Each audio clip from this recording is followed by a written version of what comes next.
Number 4, Zakar, Hayawam, Hashabat, Lakodashwa.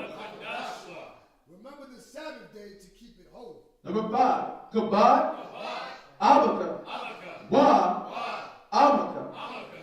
Honor thy father and thy mother. Number 6, La'ah, Taratazah. Thou shalt not murder. Number 7, La'ah, Tara'ah. Thou shalt not commit adultery. Number 8, La'ah, Tagadah. Thou shalt not steal. Number 9, La'ah, Ta'aitah, Shakur. Thou shalt not bear false witness against thy neighbor. Number 10, La'ah, Tachamad, Kol, Asherah, Lara'aika. Thou shalt not covet anything that is thy neighbor. Yeshabim, which means to be seated.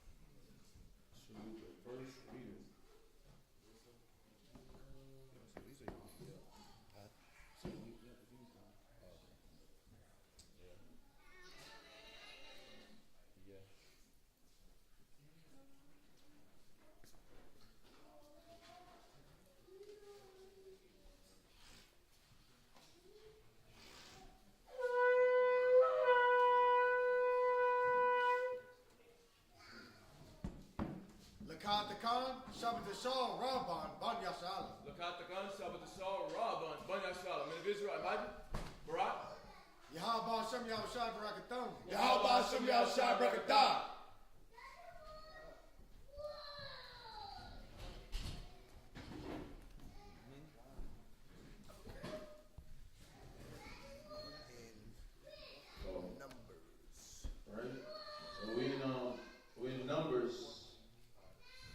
Numbers chapter 6. So the first reading is in Numbers chapter 6, verses 1 through 27. Numbers chapter 6 and verses 1 through 27 is for the first reader. It's for the first reader. That's where he's going to start. So Numbers chapter 1, verse 27. Yeah, everybody, when I was doing prayers, I thought everybody was saying it at the same time as me. I was like, this, because everyone was like right behind me. I was like, ooh, y'all was speaking mad fast right behind me. So I thought we was all saying it at the same time. It sounded good, but but it sounded like y'all was like right after I said the word, y'all was there. So that was smooth. So yeah, no, but you can start. So you got Numbers chapter 6, verses 1 through 27. The first reader.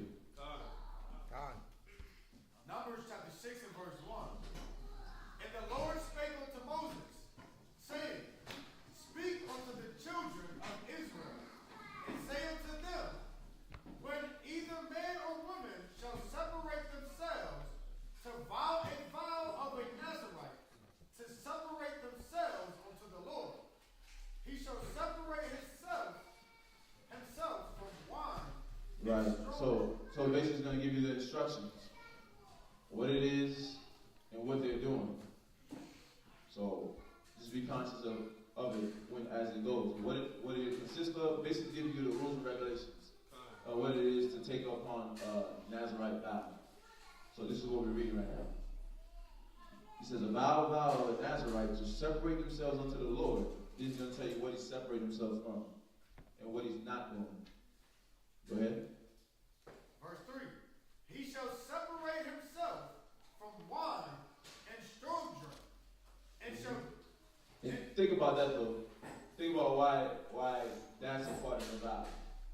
Does anybody know? It's like it says in, I think it says in Proverbs that wine is a marker. And so, when you give yourself any type of drink, there's a possibility that it could deter you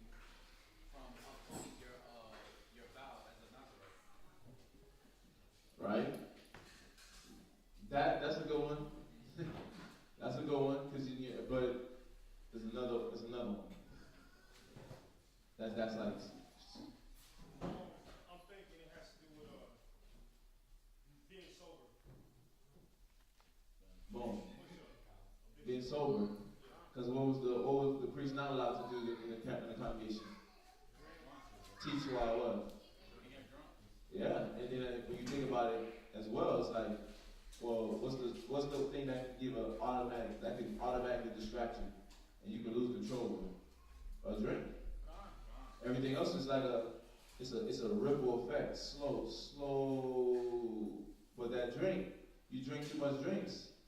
That very same thing, you're gonna do what? You're gonna act out of character.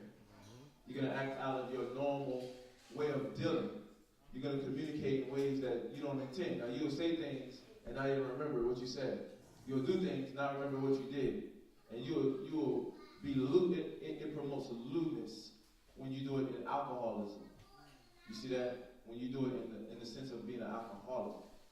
And so this is something that can quickly influence you in the negative way. To do something negative when you don't have any moderation about yourself with it. So it's like this is something that the Most High wants us to separate from, because if we're saying that I'm separating my mind and giving it to the Lord, or what's something that can come in and influence the opposite? A drink. It's the quickest way. Read. And strong drink. And that goes back to what you were saying, wine is like I said in Proverbs, wine is a mocker, right? And they are led by a stumble. I'm paraphrasing that last part. Let's get it, matter of fact, though. Let's get that verse so we can paraphrase it.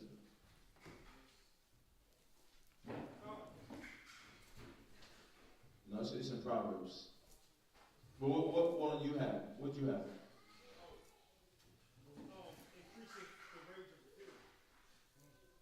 Wine increases the rage of food. Yeah. Let me see. What chapter is that? That's going to be 31 and 30. 31 and 30. Ecclesiasticus chapter 31 and 30.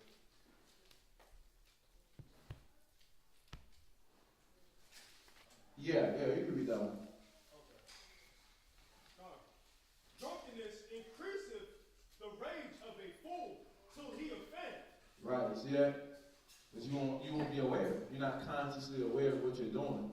So it's like, and think about that. If you're supposed to be separating yourself and you making a vow to the Lord that you will separate yourself for Him and give your mind to Him, the drink's going to make you do the opposite, because what do drinkers do?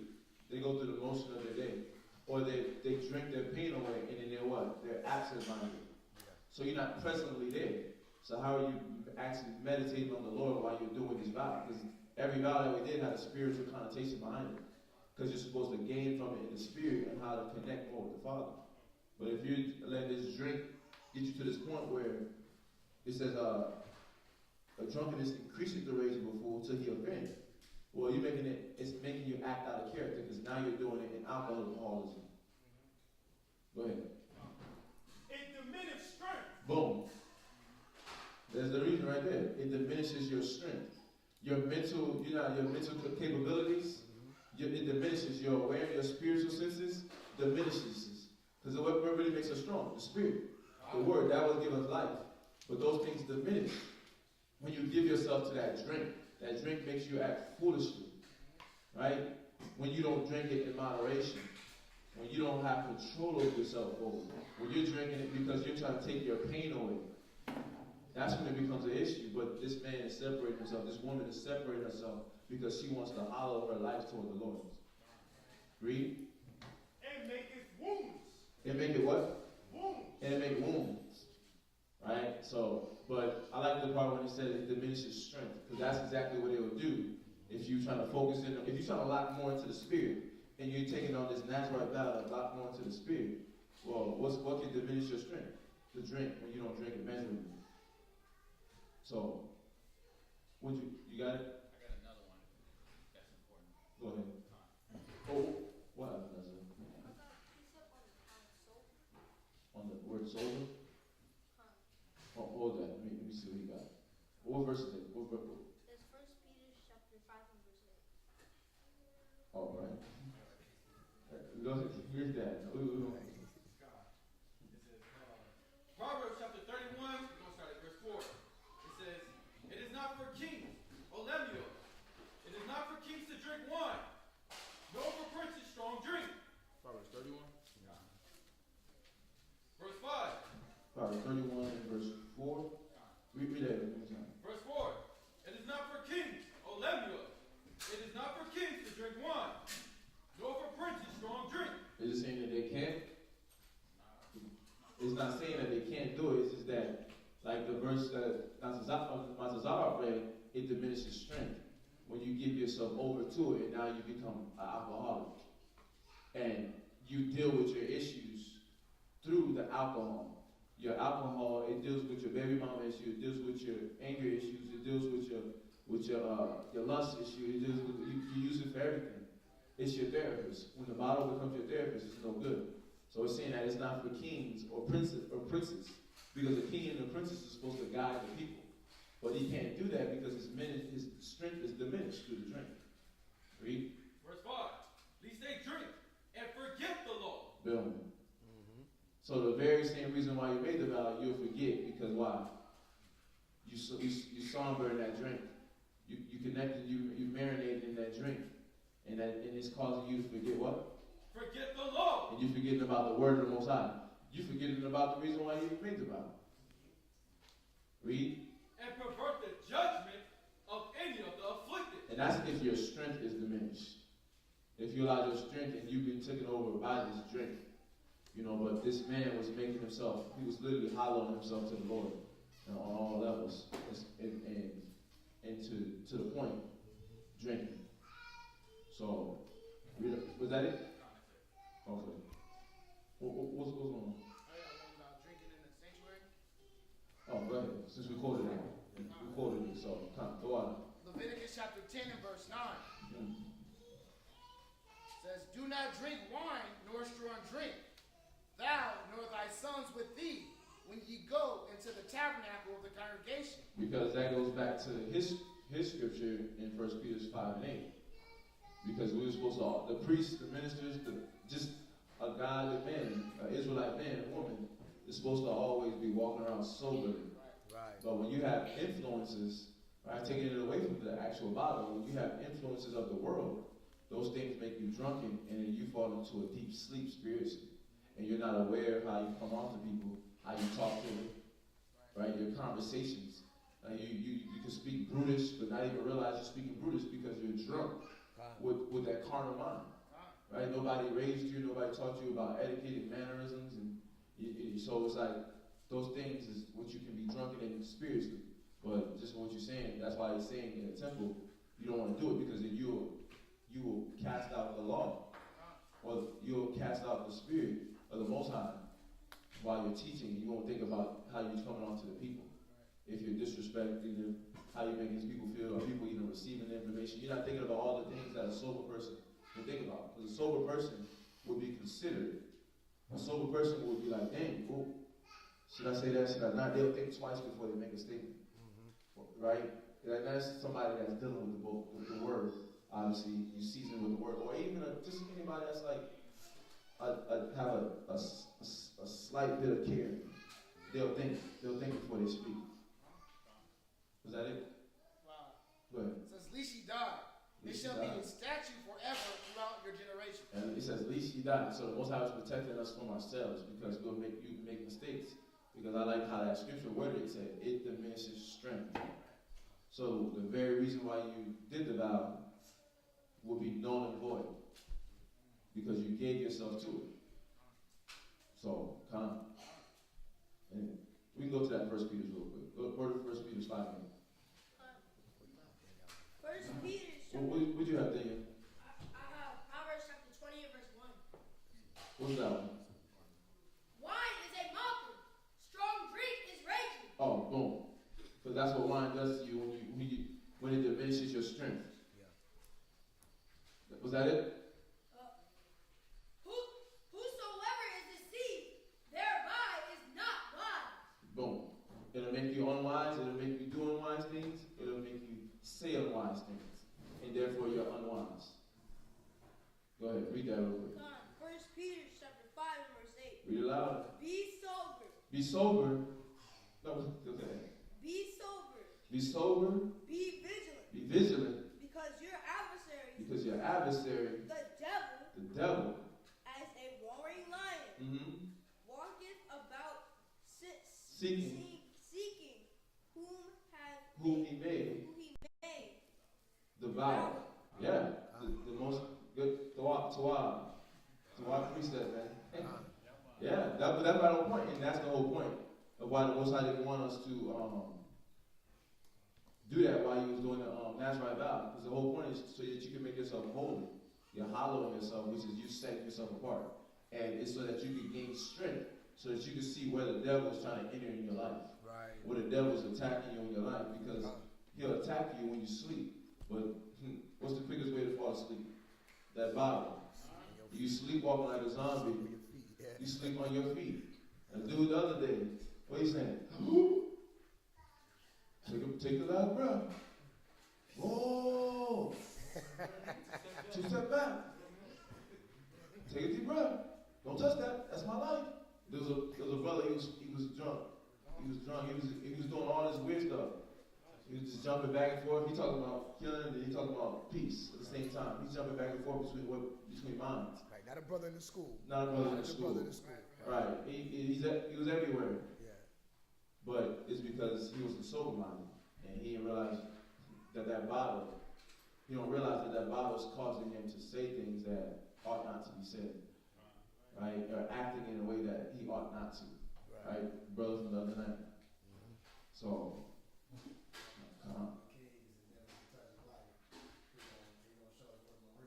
right. And his life was the bottle. He was talking about his bottle. That was the life. We touch the life, he's going to show him what the marine life is about. But he was the bottle. So the bottle had not being sober and how he was talking to his brothers. So, but, you jump back. Numbers chapter 6 and verse 3. He shall separate himself from wine and strong drink, and shall drink no vinegar of wine, or vinegar of strong drink.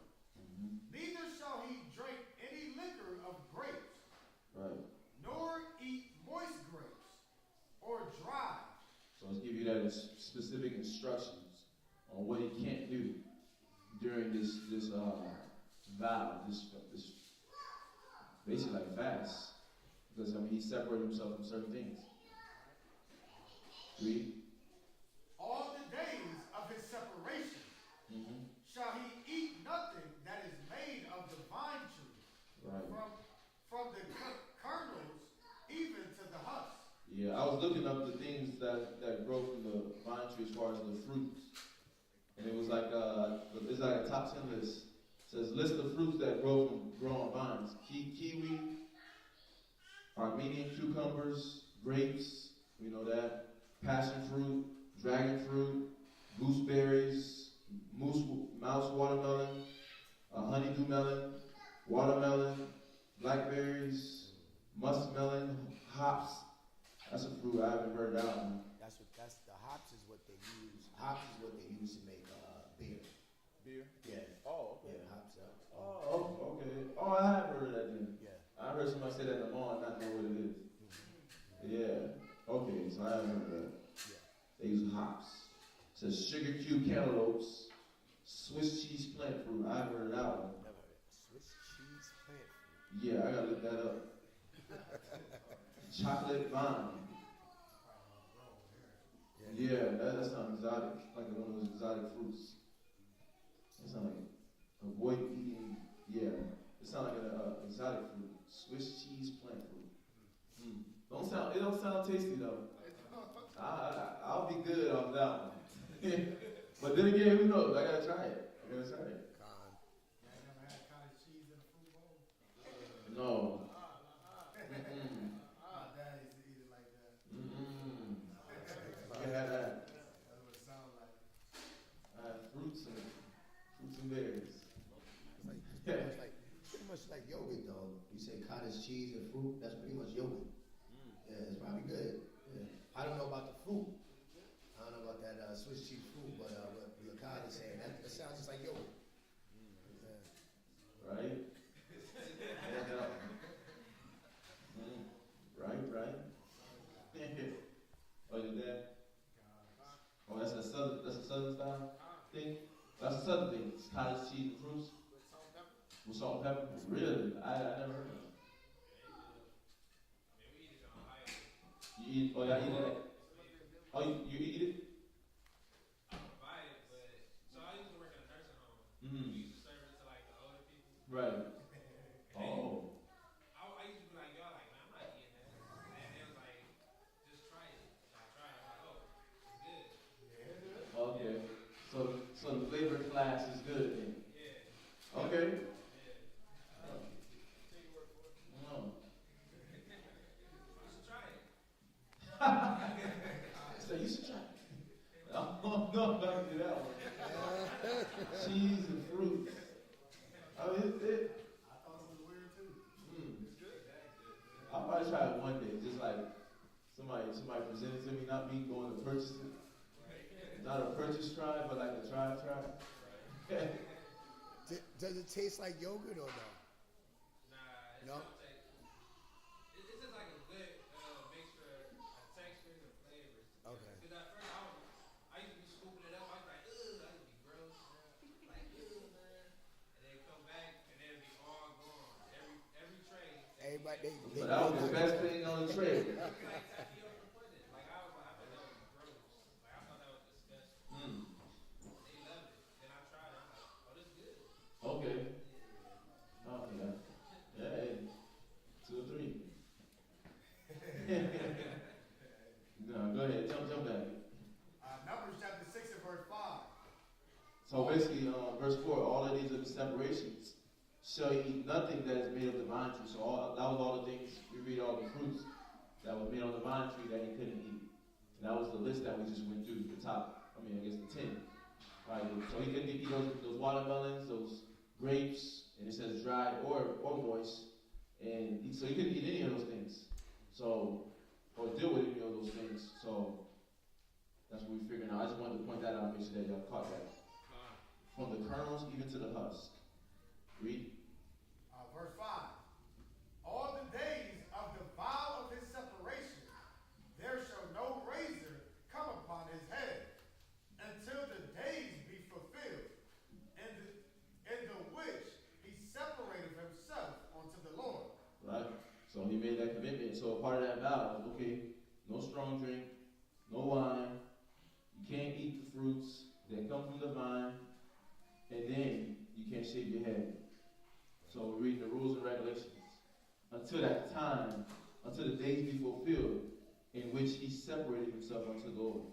So until that vow is up, for whatever amount of time that he set up.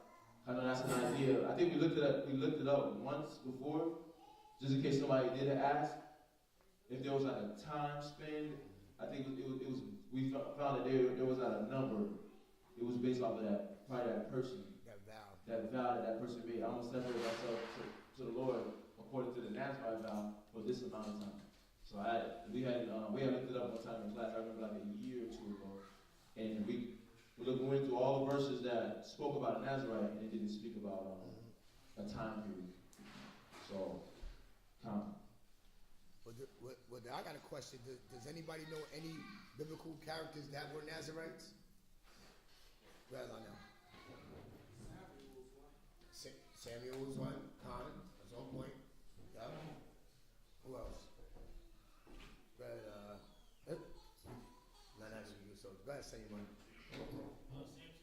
Samson, Con. Is that what you had? What you got, Mario? Make sure you got skated up. I was going to say Paul, to prove that he wasn't going against the law. They asked him to possibly Paul. They asked him to do the cleansing with the other Nazarite. Right. Yeah. So I say possibly. No. I mean, but just even like wasn't John the Baptist, right? John the Baptist. So, but those are like nuanced things that you talk about. that you can talk about to show like they were still keeping the law, even in the New Testament when they tried to say the law was done away with. So those are like when you do it like your in-depth, your slow reading. That's why slow reading is so important, because then you can actually catch the nuance in what it's saying and see that they were actually conversing the law. It's like, the law in your inward parts, so it's like they just conversing it. Like, for you to catch that one, that's like a nuance. For you to catch that, and even just pay attention to the fact that we read that John the Baptist did the Nazarite vow from birth. That means what? They kept the law. They did the Feast of Passover, they kept the law. So just adding to what he said and what he was saying. So was that it? Yeah, that was it. Just wanted to see if they knew. That was good. Brother had Samuel, Paul. Somebody said Samson. Okay, Yeah. So, and what's a good study like that is just reading up on those men. And then you see them acting it out, and then you read the law, them acting it out, read the law, acting it out, read the law, and then you get a comprehension on how they apply that law. How to properly apply it. So that's how you say with all that getting, get understanding. So that when you're studying that, you're actually studying it to get the understanding so that you can have the information and you know that you know that you know that you know. So alright? Just throw that in there. So you can jump back. It says, he shall be holy. We're at the end of verse 5. Last precept. And shall let the locks of the hair of his head grow. Right. So it says, all the days of the vow of the separation, there shall no razor come upon his head. So he wasn't cutting his head at all. There shall no razor come upon his head. Right? Until the days be fulfilled, the days that he set up, that he set himself apart to the Lord. And then it says, in the which he separated himself unto the Lord. So it's telling you based on his time period that he set up with the Most High. He shall be holy, set apart from those things that we just read on top. And shall let the locks of his head grow. And he shall let his hair grow. Right? And verse 6. Verse 6. All the days that he separated himself unto the Lord, he shall come at no dead body. Because what's another thing that can instantly defile you? Right. And because decomposition, like, what's all the filth, like, actually somebody looked that up, like, what's all the bacteria that comes from like a dead body? All the filth that comes from a dead body, you know? No, all the filth that comes from a dead body. Like the bacteria and all those things that can come. All I know is they got it embalming, so, Oh, right. there must be something going on,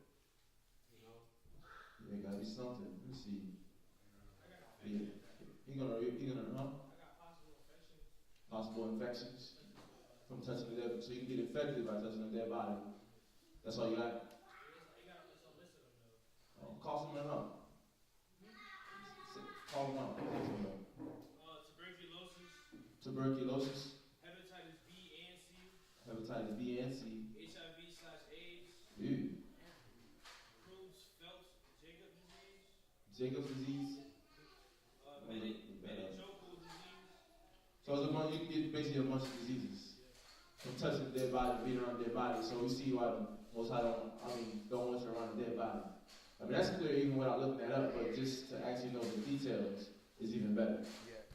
And then you got the gases that come out. Because I remember my aunt used to work in a hospital, and that rigor mortis would happen to where that body is laying stiff and then it'll sit right up sometimes or move. You ever see those kind of videos? Yeah, she told me one time, like scared her almost into retirement. But you got the gases like methane and ammonia that come out. And if anybody knows anything about that, just even ammonia when y'all cleaning, sisters, when y'all cleaning, y'all use ammonia.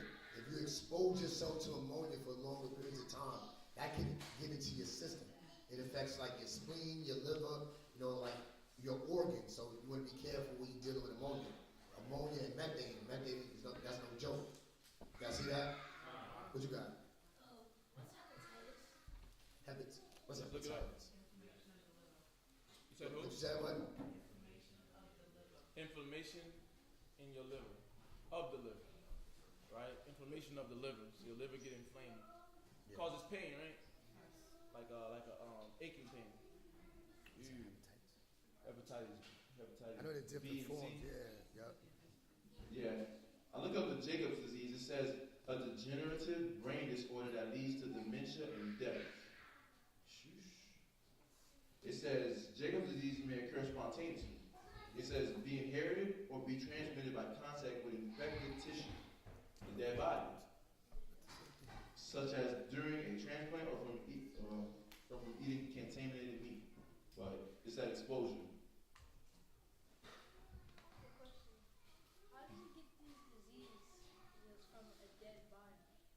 How do you get this disease? Well, it goes from what he was saying. The touching, obviously, and then also from what he was saying, where the gas is coming out. The gas is coming out from that dead body, and then now it's hitting you. Yeah, it's coming into your nostrils, it's touching your skin. So now it's messing with your body, because you're not supposed to be around it. It's a certain way you're supposed to deal with the dead body. I don't even think they deal with the dead body the right way at the not according to like the scriptural standard. What you say? Yeah, they probably should be buried before. Like a lot sooner than we buried. right. Yeah, I think that's it. Back into the dirt. We sit and take time to get funerals together, to invite people so it sits in there so that, family can do all this stuff instead. It probably should be buried like a day or two after. Right. Yeah. Just yeah, I remember I love the class on that too. Okay, yeah. We did, me and Dr. Martin didn't have a chance to go over the way we did it scripturally 2 years ago with the baby. We were able to see the date. We don't embalm the body. We do a cleansing with a really strong natural cleanser of the body. Oh, really strong. So we definitely didn't do the embalm, but they did like a natural, strong cleanser. So they use like a herbs or something. We had the high priest. Can you say it aloud? The Hebrew Israelite Burial Society. Right. We did it with them, so they brought all of their equipment to do that, and they did frankincense and myrrh, and they did I forget exactly what it was called. It was a strong cleaning fluid that they made up themselves in. So. Yeah, that's dope. As far as the cleansing, them having that knowledge of just the cleansing process part. Prayers, they anoint the body, and they had specific religion. Men didn't clean the women. Women cleaned the women. Men cleaned the men. Yeah, because him and his wife does it. I think he does it, and he has the assistant. Because he was teaching those two, that husband and that wife. Right. Yeah, so, but. Look at the dead body. The men doesn't even look at the dead body. They turn around while they do it. They'll walk you through it. Me and her, Dr. Martin, and they told us what to do while we were doing it, along with the sister that was there. But the men actually turns around and deal with the female. Wow, it's very detailed. Very detailed. Yeah, but they use a strong cleanser, obviously, for the sake of not being around that dead, the fact that that dead body can, as we read, cause all those diseases. And we don't want to spread diseases around the people the congregation. Right? You don't want to get sick yourself. I mean, and at the same time, he consecrated himself to the Most High. And this is something that can instantly defile him and stop him from committing towards God still. We're gonna read that too. We also, from head to toe, had to wear the uniform, the scrubs with the hat, with the gloves. We had to wear from head to toe. We had to go change, clean and change into that stuff, and then. Wow. So you had to do like consistent cleansing, going through that whole process, but that was for the sake of not picking up all the diseases we just went through, because those things are defiling. And then now, just taking it back to the scripture with the Nazarite vow, those things, that's something else that would instantly defile you. The thing about how much cleaning they had to literally do in the process of them cleaning a body, right? So, yeah, it'll make you devour instead of staying on the track with the vow. So he said he couldn't come near a dead body. Read. Verse 7. He shall not make himself unclean for his father or for his mother, for his brother or for his sister when they die. And I think in Leviticus it said that he could for close kin. No, that was for the high. That was Oh, for the priests. and the Levites, yeah. Oh, okay. Well, all y'all priests now. But, nah. But, yeah, so this is about for the Nazarite, but it's saying that he can't make himself dirty or defiled for anybody, even the close kin right here. It says, because the consecration of his power is upon his head. So he set himself apart for the Most High. So he's supposed to stay focused on that duty, that commitment, and that vow that he made to the Father. Read. Because the consecration of his God is upon his head. All the days of his separation, he is holy unto the Lord. If any man die very suddenly by him, and he have defiled the head of his consecration. So, read that again. And if any man die very suddenly by him. So that means that you're around, y'all chilling, catch a heart attack, fly, dead, right? Choked, dead, whatever, he died next to you. Then that means what? He had defiled the head of his consecration. So now he broke that vow. Now it wasn't his, the Most High understand that it wasn't his fault. He's not controlling the fact that the person died right next to him. So we're going to get the understanding on what steps to take when that happens. Read. And he have defiled the head of his consecration, then he shall shave his head in the day of his cleansing. He shall what? Shave his head. In the what? In the day of his cleansing. In the day of his cleansing. So at the end of that time period of whatever. So he's basically still going to go through it. Through that vow, even after that. Right? But then he's going to shave his head on the day of the cleansing. He's going to act as normal. But then what's going to happen after that? Read.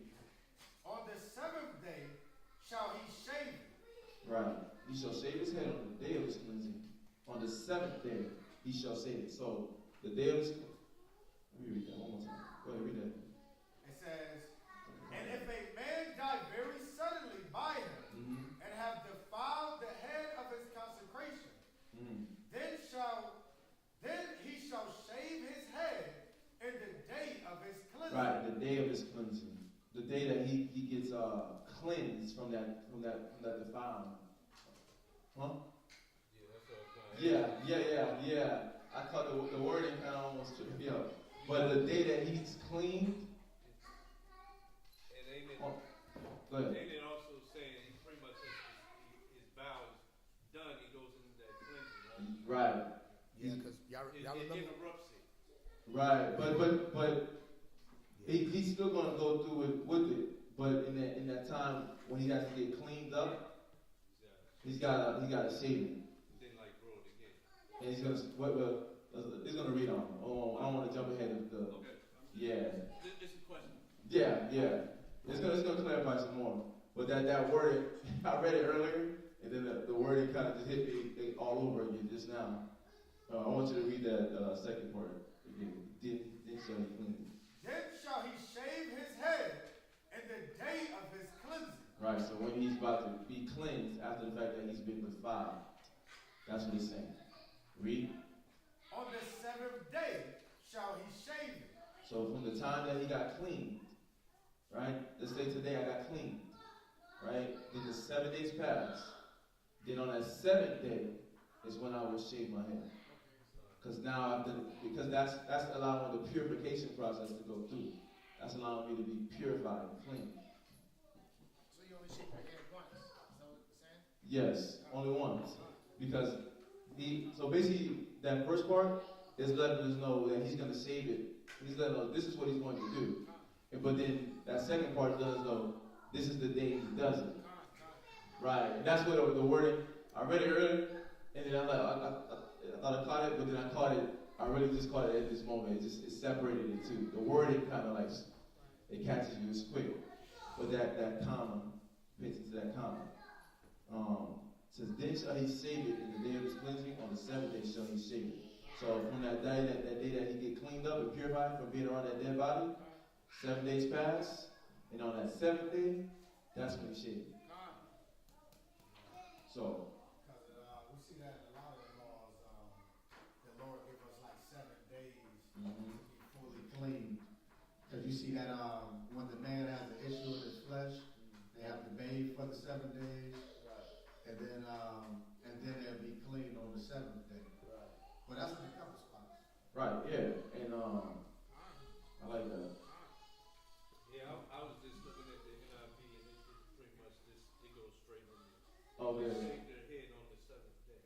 Right. So it's just Their cleansing. right. Yeah.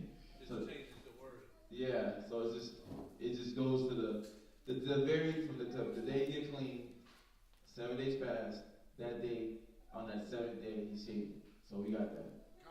All right. Let's go. Verse 10. And it's letting you know the steps even after what he does. So now the 7th day, he'll shave his head now.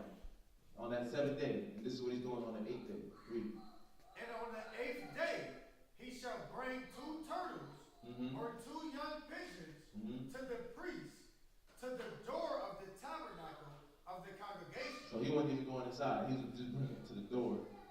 Read. And the priest shall offer the one for a sin offering, and the other for a burnt offering. Right. Why do you think it's a sin offering?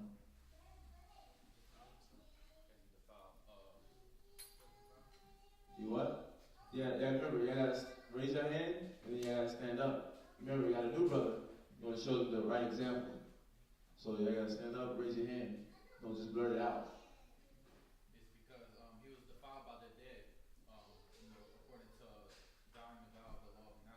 Boom. Yeah, like other scriptures talk about the unintentional sins. Unintentional. Right, it's still sin. Right. The unintentional sin is still a sin. So, but he's making that offering as a plea to the Most High. You know, because he basically broke the vow. And this was his fault. The person just died next to him. And so now because he broke that vow, he has to make that sin offering, and we figure out he got the burnt offering, and then what else? A burnt offering, and it says a sin offering, and make an atonement for him. And those things will make an atonement for him because he broke that vow. Read. For that he sinned by the dead, and shall hallow his head that same day. Yeah, so basically, yeah, what we said earlier, Gamar, about I got you, Nana. So basically what we said earlier. So he got dirty that day. So that day he got dirty, he had to get purified. And then after he got purified, 7 days from that point, on that 7th day he got cleansed. Then after that day, the very next day, he had to go see the priest, which is the 8th day. And then now and it says, and make an atonement for him, for that he sinned by the dead, and shall hallow his head that same day. You know, and that same day was talking about that 7th day. So he hollowed himself on that day. But then he had to come to atone for the sin on that 8th day. So yeah, lie down. Verse 10, I was reading it, and it said, on the 8th day he should bring 2 turtles. But then I looked up the word, and I see that it's talking about turtles. Oh, okay. Oh, you was thinking turtles? Yeah, that's one of the translation, and I know turtles going to be unclean. Right. Turtle doves. Turtle doves. Yeah, like a bird. Now, I'm glad that you pointed that out, though, just in case somebody else was thinking that. Yeah. Oh, look at my. Yeah, I need that understanding. Brother. That's why y'all have to ask questions. Right. Don't just sit here, just nod your head and say, Con, If you got a question, ask the question because you might be helping the person next to you. So the water for pointing that out. But brothers and sisters, please don't just be here. Y'all gotta take opportunity because we didn't have this chance in church. Y'all just said amen and rolled with it, right? So don't do that here. Con? Yeah, what you gotta say, buddy? That verse, how come they only the Nazarite would only bring it to the door instead of just go in? Well, I mean, there were certain parts that nobody could go in. Yeah, there's certain parts that nobody could go into the tabernacle. There's certain parts of the congregation that they couldn't go into. Certain parts of the church, the building that they couldn't go into, because that was for a section for the Levites. But there was a section for the high priest, and whoever's making that offering, whichever priest was making that offering in that area was for him, and the priest that was there to help him with his duty. So that, but then on top of that, think about he was having to be clean. So that's another thing. So it couldn't come. But okay, you look like you had another question. Okay. Yeah, like I said, ask your question. Ask your questions. So, yeah, you can read on. But y'all get that part, right? The part that we read from 9 to 11. Okay. Go ahead. Verse 12. Verse 12. And he shall consecrate unto the Lord. And y'all know consecrate, right? Okay, we can just make sure. No? Okay, let's get the definition of consecrate. Consecrate. Who got it? Who got it? Go ahead, Lana. Consecrate, to make or declare to be sacred by certain ceremonies or rites. Here, I got one. This was a good one, but this is one that's like, you got one? Yeah. Go ahead. To dedicate, consecrate, separate. To separate. There it is. To dedicate, to separate. The Hebrew word nazar. Nazar. To separate. And then look, mine finishes up what you said. It says to make or declare sacred, but this is the key part. To separate, to set apart to the service of God. That's it right there. To dedicate, to set apart to the service of God, which is the Most High, Yahweh. So that's consecrate. Consecration.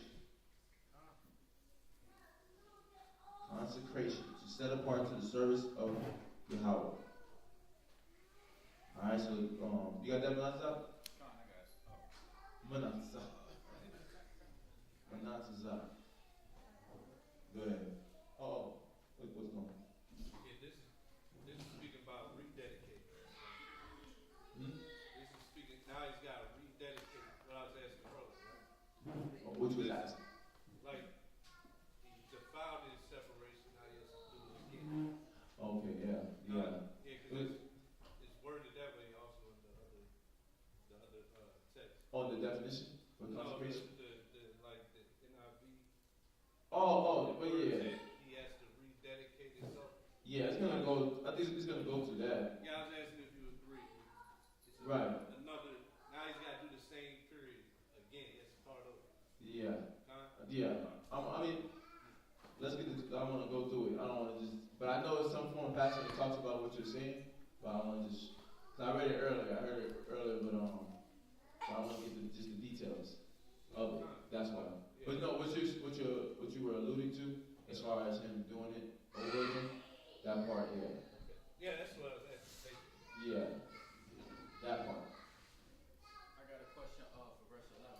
Mm-hmm. It says, and the priest shall offer the one for a sin offering. So would 1 John 3 and 4 be a good way to show why there was a sin offering? So 1 John 3 and 4. 3 and 4? Just to edify and understanding why a sin offering is required. Go ahead, read it. 1 John chapter 3 and verse 4. Whosoever committeth sin transgresseth also the law. For sin is the transgression of the law. Yeah, we It gives you just if a person didn't comprehend how they sin, well, it was to transgress the law. The law of the Nazarite was to do what? Set yourself apart, be consecrated, keep yourself holy and cleansed. And one of the things was that if you was around that dead body, you'll be breaking that vow. So you therefore was sinning. You know, it was an unintentional. It was an unintentional sin, but nonetheless still a sin, right? And we won't. Most High don't just let us get away with sin in any form of fashion, but because the Most High is just and fair and reasonable, He does what? He sets up something like a sin offering to make that atonement. So, yeah. That gives you a visual on how it's sin. Because then you think about it, then now this is we're reading the law right here, and we're reading the steps on how to keep that vow to the Most High. So, here it is. Hey, I also think it's an example right here, though, that, like, you know, scoffers or the Christians that try to tell you that the law is done away with because you can't keep all the law. Well, the law already right here, we see that, okay, yeah, the law, you can say, it shows that you can't always keep the law because of actions like this. But it's still breaking of the law, and then there has to be an atonement made for it. You still, it was something you didn't have to do. It's something you still always had to do. Yeah, it still was a sin. Mm-hmm. It's like, you see, so it mutes that argument. It's a good spot to, you know, kind of bring out things. Right. Yeah. Right. Con. Right? Yeah. Alright, let's jump back. Verse 12. And he shall consecrate unto the Lord the days of his separation, and shall bring a lamb of the first year for a trespass offering. But the days that were before shall be lost. So boom. So all the that time period that he spent separating himself. Go ahead. Yes. Is there a difference between a sin offering and a trespass offering? Yes. Well, he's making it because otherwise it wouldn't exist. But yeah, definitely. Let's go to the Leviticus. Leviticus 5:15. 5:15.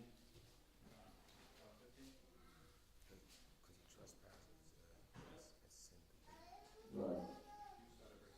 So he's going to show you because the sin offering, nonetheless, remember, sin is, and I'm glad that he pulled that verse. He says sin is the transgression of the law. Right? So that means you did what? You broke the law. Right? In whichever way fashion, you still broke the law. Right? There's a law on the vow. There's a way you keep that vow. But if this happens, you're on that dead body, you broke the vow. So you therefore sin. So you have to make that sin offering for that sin. And then now we're figuring out what the trespass actually is. What's the trespass offering about? Read that. Leviticus chapter 5, verse 15. Read verse 14. Verse 14. And the Most High spake unto Moses, saying. And the who? The Most High spake unto Moses, saying. The Most High let us know what a trespass offering is for. Read. If a soul commit a trespass. Right? A trespass. Read. And sin through ignorance. Boom. You see that? That was for that portion of him where he sinned to what? Ignorance. Read. In the holy things of the Most High. What was the holy thing that this soul trespassed in pertaining to the reading that we read? The Nazarite vow. That he was on a dead body. Now, but it pointed out to us that dead, he said it suddenly, he says, this is, read verse 9, number 6 and 9, it says, and if any man died very suddenly by him, suddenly, so out of like heart attack, boom. And he's like, what the? Look up. Look up. Alright? This dead body right next to him. He's trying to see what's going on. Well, he's defiled. But that trespass offering, it wasn't purposeful. It wasn't on purpose to where he was like, ooh, listen, I know he's gonna die. This is gonna get me out of the vow, so I'm gonna sit right next to him. It wasn't that. Right? He literally just, it was by he just hanging, he just passed away. So it's saying if a soul commits sin through ignorance, read. In the holy things of the Most High, then he shall bring for his trespass unto the Most High a ram without blemish out of the flocks. Right. So he's gonna bring something to a man for it. Right? For that. So this is a trespass offering. And it's letting us know, huh? Go ahead. I got a question after. Okay, go ahead. No, ask your question. I mean, does that answer your question? Okay. Okay, come. So, does Go ahead. Acts 17 and 30, would Acts 17 and 30 be a good scripture to show that the Most High understood that you can sin through ignorance? Because I know we use it a lot of times to show like people who don't know the truth, but when we bring them to the truth and then they realize that the sins they have been committing through ignorance, would this be a good scripture to show that the Most High was also understanding in the law in the Old Testament as well? Well, yeah, you definitely know the Most High. This is the Most High's word. He created it to us. But if you ask him, is this good way to show that the Most High is aware of that we can do things through ignorance? Yeah, you can definitely use that. Yeah, because he said the Most High winked at our ignorance. So yeah, it made a direct statement. So nothing to be interpreted, but something to be understood and comprehended. That we winked at our ignorance. So yeah, but let's jump back. Well, read verse 16 on that Numbers. On that Leviticus. Just to give a little bit more in there.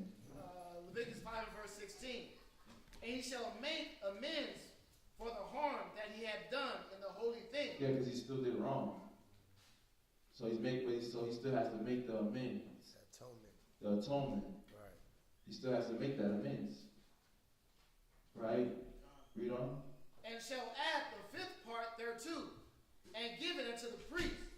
And the priest shall make an atonement for him with the ram of the trespass offering. Right, because he still trespassed. It was a sin through ignorance, but it was still a sin. And he still trespassed. So he went beyond the bounds of what he was supposed to be doing. But he did it unknowingly. Read. And it shall be forgiven him. But once he does that trespass offering, it'll be forgiven. So this man that made this vow to the Lord is forgiven from the Most High, because he went through what? The proper steps of he been cleansed. He did the sin offering. So he's got to look at how much things he got to go through just to get right. Get back right with the Father. So yeah, like Mario said earlier, Christians got to see it's something. You got to do something. The Lord wants you to do some things to be able to get cleansed or to get back right with Him. So yeah, let's jump back to the reading. Was that all the questions? All right, so let's jump back. Numbers chapter 6 and verse 14. And he shall offer his offering unto the Lord, one he-lamb of the first year without blemish, for a burnt offering, and one ewe-lamb. And notice it didn't have to say, because I know it said he has to give that trespass offering. They already did, they would already know. At that time period, they would already know, so they didn't have to re-explain what they explained in Leviticus. But we're learning, so it's like, and that's why it's good to make sure y'all, as you're reading and you're studying at home, or you're just doing your general reading, and you see words like trespass offering, or you see the different offerings, well, learn what that offering was. Go back to Leviticus, and because the first couple chapters of Leviticus go through the different types of offerings that we had and what you're supposed to be doing. So when you're doing your historical reads or just reading and you hear a parable and it talks about an offering, go read about that offering so you get the understanding, because that's why he says in Psalms, through thy precepts I get understanding, right? So, and that's how you grow in your understanding of just the simplicity in Christ when it comes to the Bible and understanding what the word is actually saying. So, just wanted to point that out. Go ahead. And one ewe-lamb of the first year without spot, for a sin offering, and one ram without blemish, for a peace offering. Right. And a basket of unleavened bread, cakes of fine flour mingled with oil, and wafers of unleavened bread anointed with oil, and their meat offering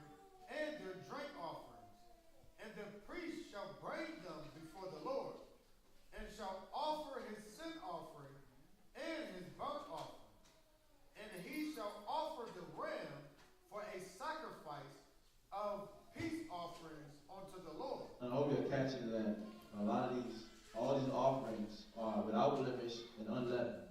So that means there's no, it's a symbolic to show there's nothing tainted. There's nothing causing a differentiation from what the Father wants, which is a pure heart, a pure mind, and transparency from us in our dealings and how we deal with Him. And He sees all, but He wants you to know in your soul that you're being transparent. So you don't want nothing defiled. Read. With the basket of unleavened bread, the priest shall offer also his meat offering and his drink offering, and the Nazarite shall shave the head of his separation at the door. Go ahead. At the door of the tabernacle of the congregation. And so what we're doing, we're seeing the visual of what is told us on verse 10, him acting it out. So now you get the visual of him literally acting out what he was told to do from 10 on down. Right? And now he's acting this out, and we're seeing that he's doing what he's doing at the door. So when he stepped to the door, this is what he did. Read. Verse 18 again.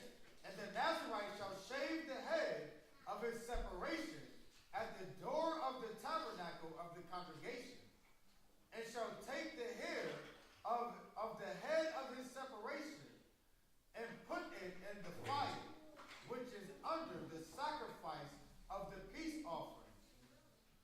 And the priest shall take the sodden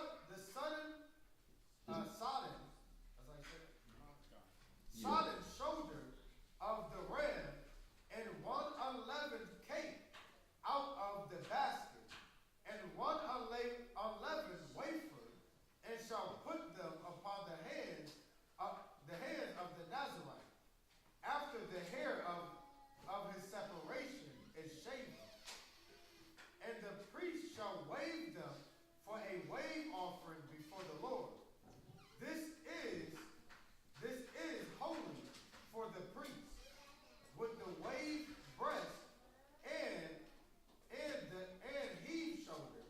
And after that, the Nazarite may drink wine. Now he's free of his vow.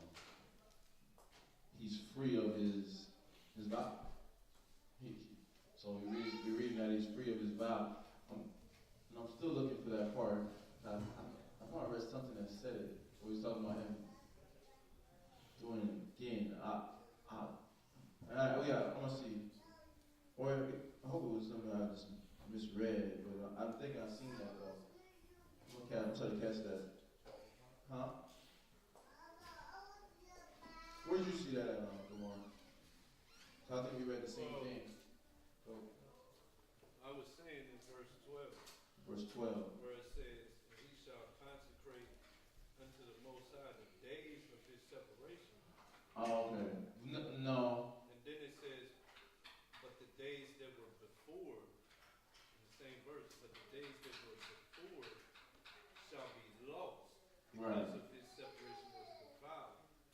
So I was saying in the other translations, it said he has to rededicate it. Well, let's stick to this. I was asking if you agree that they did that right, but that's yeah. what I was taking from that verse, that he has to redo it. No, he just continued on until that time period where he was shaving his head. Like he's just like, let's say like he got the file, he had to clean himself up. He got the file, right? He had to clean himself up. And the time that he cleaned himself up to that seventh day, those 7 days, he was still doing it as normal. He was still keeping the vow as normal. The reason I said, or saw it that way, like, this is before I even looked at the other translation. Right. Is the reason my mind is thinking that he has to restart all over is because how it says that the days that were before shall be lost. So that's right. why he has to consecrate, but they're saying the days that were before are lost. So I'm thinking, so he has to start over, do his vow that he had vowed before. Now he cleansed himself, he shaved himself, now he's got to start over. But, just a question, I could be wrong. That's why the part that's making me think, because it says that the days that were before are lost. No, because if you're reading it, it's almost telling us what he got to do. It's telling us what he got to do, then it's telling us, then it tells us why he actually did it. So, and it's telling us, it's like the word condensed it all in a comprehension or in a compact way for us to get all the understanding. It's condensed in a compact way. Whereas like he's showing us he's giving us the instruction manual. And he's giving us how he instructed a person that is in this scenario should do it. And then it's telling us the literal thing that he would be doing while he was doing it. But basically, these are plain words. He's basically going through that 7 days of that, from that time that he got to, from the time that he got to 5, the day that he got to 5, right? From the dead body. So, he got the 5 from that dead body that day. And he has to go through a purification process. It's talking about those days so he consecrates to the Lord. Go ahead.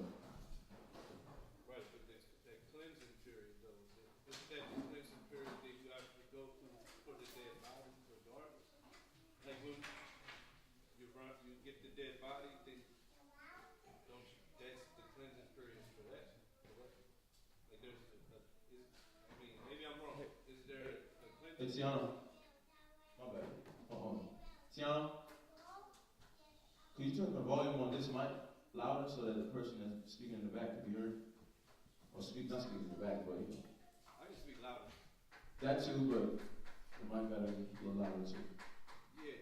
Isn't there a cleaning period for being around the dead body? And isn't that what it's talking about? If he's been around the dead body, now he has to cleanse for that, or no? Yeah. Yeah. Right. So Mhm. then it's saying. No. Go Well, ahead. all right. It's saying that the days before for the vow were lost. Right? So, and then to me, I'm like, so that means they don't count. It says they Yeah, it don't count. Yes, so that's what I'm saying. So now he has to start again. No? No. It's just saying that he has to continue it as such. Because remember, and I thought that based off of that scripture too. Right. So we would basically read the same scripture and kind of comprehend it the same way.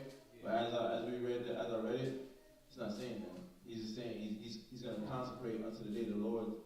He's gonna, so the days that he separated himself because he had to go through that cleansing process, Right. those days are unto the Lord. Still, so he's still basically keeping it as if he never got the vow.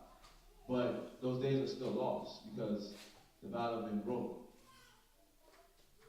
Hold on, let me answer his question. Make sure he's clear, and then I'll come to yours. You said who? It was kind of like in the same, like. Oh, you asking the same thing he asked me? Yeah.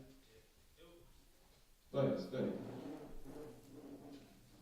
reason I had the same understanding that he had is because it said he's going to grow out his hair, and that's going to be holy to the Lord, and he's going to provide that as an offering, like at the end of his Nazarite vow. So that's what led me to the same understanding. Because once you cut his head or whatever, basically like you defile his offering. It's kind of like how I took it. Start off from the topic. I didn't. So you know, in the beginning of verses upward, saying you're going to grow out your hair, it's going to be holy to the Lord. Mm-hmm. So once he got defiled by the dead body unintentionally, part of that was he's going to have to cut his hair to cleanse himself, and because the hair was going to be holy to the Lord as an offering, a part of the Nazarite vow. Right. Once he goes through the cleansing and the trespass offering and so forth, then he's going to grow out his hair again over, like what he was saying, he's going to go through the vow. That's what I got from it. The only reason I took it that way was because at the end of this Nazarite vow, you're going to provide your hair as an offering. Mm-hmm. And the reason why is no, because it would have said that it was clearly said that he had to redo it.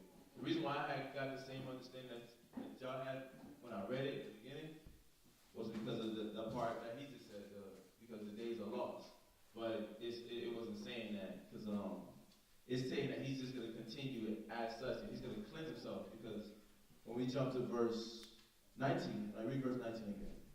Verse 19. Because remember, he's going through this consecration period. I'm going to read verse 12 real quick, right? So it says, and he shall consecrate unto the Lord the days of his separation, right? And that separation was because he had to get cleaned up because he was around that dead body, right? And the 7 days had to pass. And after that 7th day, on the 8th day, he was going to meet up with the priest. That was so that he could be clean, right? But then in verse 19, the part about the hair that you're talking about is going to answer that. I'm going to go to you. Verse 19. And the priest shall take the side and shoulder of the ram and one unleavened cake out of the basket, and one unleavened wafer, and shall put them upon the hands of the Nazarite, after the hair of his separation is shaven. Right. Just think about it. You think the Most High will use something unclean on an offering? No, that same hair that he had when he got defiled, the same hair that he had when he came to the altar. But he had to go through his cleansing process from being after having been defiled. You caught that? Okay. Now back to your question. Yeah. Continue before. Right. That's what I was gonna say. All right, let's rewind. So the days being lost, right? Mm-hmm. Then time. It states this days of his separation shall consecrate the days of separation at the beginning, verse 12. Mm-hmm. Then it says the past days were lost. So I'm thinking, also, like the reason I'm thinking is like, okay, it started out, the Nazarite thing starts out of vow. And when we drop back to 4, it says all the days of the vow of his separation. So verse 4 said all the days of his separation. Separation is, his Nazarite vow is a separation. Mm-hmm. So I'm like, and it's also a vow. So I'm thinking, I'm reasoning, I'm like, okay, if the days that were before were lost, then it's like, it sounds like they don't count.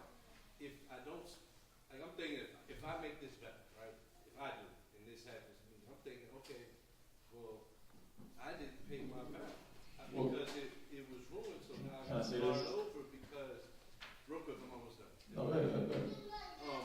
Because the vow starts out where there's not a set time period. If I make the vow, I set the time period. Like, okay, I'm going to be a Nazarite for, let's say, 6 months. But it gets cut short at 3. The days that I did already, they're lost. So how am it's a vow. So how am I going to pay my vow to the Most High if those 3 months are lost? I vowed 6 months. He atoned for it. For the vow that he didn't commit to. Okay. You see that? Because as we read down, we figure out what he did to make an atonement. He had to do the sin offering, he had to do the peace offering, he had to do the trespass offering, he had to do the wave offering. So he had to do all his offerings just to be atoned for that, not completing that vow. So it never goes back and show us he did it again. It never said that. It just said that it just went into, he had the separation, and it says, he shall consecrate, I'm reading verse 12, he shall consecrate unto the Lord the days of his separation. Right, that day of separation was him after him getting clean. You have to go through that cleansing process from being around that dead body. And then it says, and shall bring a lamb of the first year for a trespass offering. So we talking about the 8th day at this point. But if we go to 9, Go ahead. to 9, I'm not being No, I know. trying to No, I know. really. I know you're asking. It says, verse 9, and if any man die very suddenly by him, he have defiled the head of his consecration.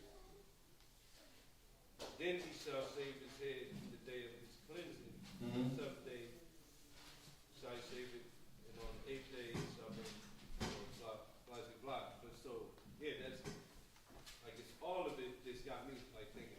But I mean, you make a point that it's make a point that it's not saying you have to do it over again. I'm just so Yeah.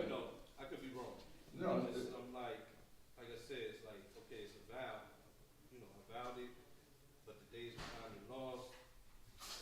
Yeah, and because I paid a vow, but you know. but the scripture gives us an understanding on how he atoned for that.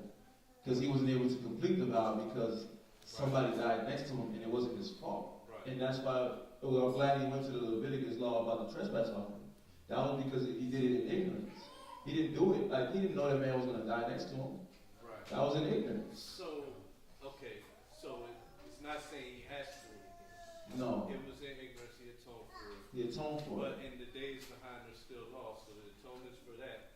So Mhm. then, Right. So then, if I'm personally mad or upset that okay, I didn't get to finish that vow, then I could do that on my own accord. Like, but the days of that vow are lost. Lost. So, but so don't say you have to do it. Right. But if I'm like, okay, but I want to Do it again. vow, then though I have to start over. Though I can't like take off like, okay, I got 3 months left. Right. I have to start that whole thing. You have to start over. You just start anew. Yeah, but it's not saying that I have to. Right. Because when we read down, if we stay in the context of the whole chapter in its entirety, Right. notice how they're talking about things, they're giving an instruction, and they expound on the instruction to do next after that. They give you the step, like Gomar stood up, then Gomar sat down, but Gomar had to go to the restroom. Okay, what do you have to go to the restroom? He had to use the restroom. It gave you the play-by-play, and it tells you what to do right after every step. It gave you it lets you know everything to do right after. So it made it clear how he atoned for not completing the vow. And I know in your mind you're thinking about all the scriptures about a vow, how you're supposed to keep it. Right. And that's where it was blocking you from seeing that. Because you're like, I gotta keep this vow. Because it's lost. Whoa, this brother's trying not to keep his vow. What are you talking about? Right. And you was thinking that it was saying it in this part, in verse 12, and that was what was in my head when I was reading it earlier. But then I'm catching it as we're reading it right now that it's saying that what? I mean, He made it an atonement. He had the peace offering, he had the wave offering, he had the trespass offering for the ignorance, and he had the sin offering because sin is a transgression of the law. So he basically sinned nonetheless, even if it was through ignorance. So, yeah. and I think you also pointed out though what you did point out, it doesn't say like we could assume that like you have to start over, but it doesn't say that. Well, I don't want to assume. I want to stick to the scripture. Okay, I'll take that back. You don't want to I'm assume. saying, well, that's what I'm saying. You're saying you don't want to assume. When I say you can assume, I'm just saying like a person reading because of all those things could assume that, but it doesn't say that, so don't assume. Yes, sir. So I'm saying don't assume. Right. So we're saying same. No. Yeah, so don't. That's better. Right. We got to the puzzle. Yeah, I agree. I'm glad you cleared it up because when I first read it, I was like, that law was kind of unbalanced to me, so it's kind of like balancing it up. We always got to think about it like this. We're learning the Most High. It says, for my thoughts are not your thoughts.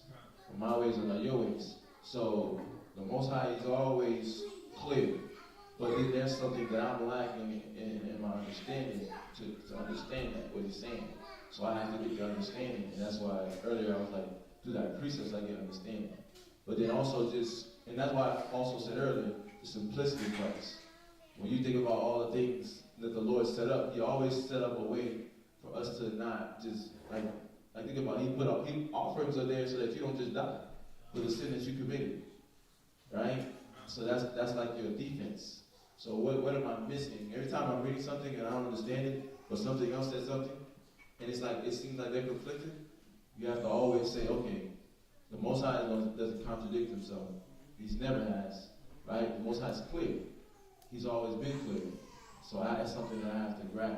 There's something that I'm missing as I'm reading. Something that I'm overlooking as I'm reading.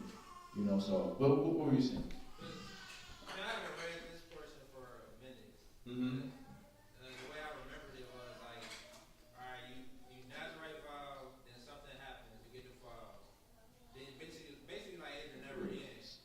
Like if you keep getting the vow, you just have to keep like doing it over again. Yeah, exactly. No, he makes it clear. He says it, the offerings. And I know y'all say y'all clear now, but I'm just saying, He gives us the way to atone for not doing it. But obviously, if you want to do it again, you know, you can do it again. You can make a decision within yourself to do it all over again.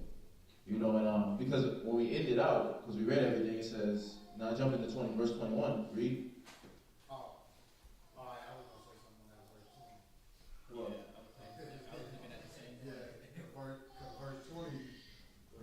Verse 20 shows you when that he could go back to his normal life. Right. He can start drinking wine again. right, he's going back to his normal life. I like this. Good point. He's going back to his normal life. So if he can drink wine again, that means he's what? He's cleansed of the what? The vow. Boom. That's a very good point.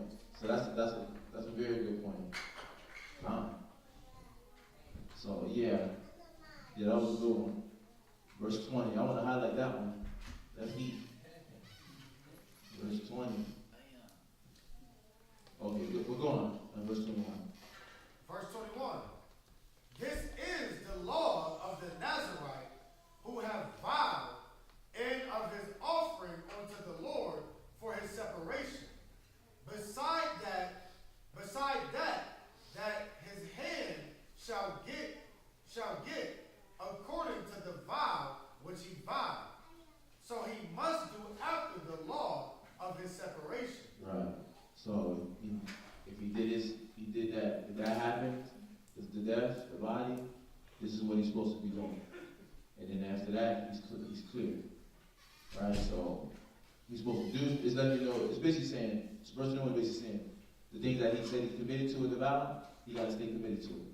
But then, obviously, the separation part with the days, if the dead body comes, if he gets around that dead body, then this is also what he would do. And guess what? He'd be clear after that. So after he takes those proper steps. Alright? So go ahead, read on. All right, that's it. You read verse 27. 27? Yeah. It said in verse 22, and the Lord spake unto Moses, saying, Speak unto Aaron and unto his sons, saying, On this wise ye shall bless the children of Israel, saying unto them, The Lord bless thee and keep thee. The Lord make his face shine upon thee and be gracious unto thee. Why? Why? Because you've been cleansed from that defilement. Read. The Lord lift up his countenance upon thee and give thee peace. And they shall put my name upon the children of Israel, and I will bless them. Boom.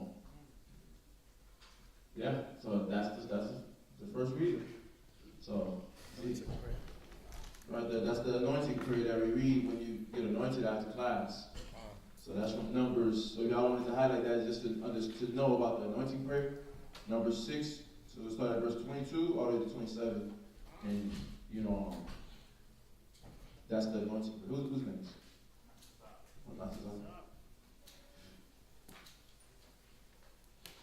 Let's go.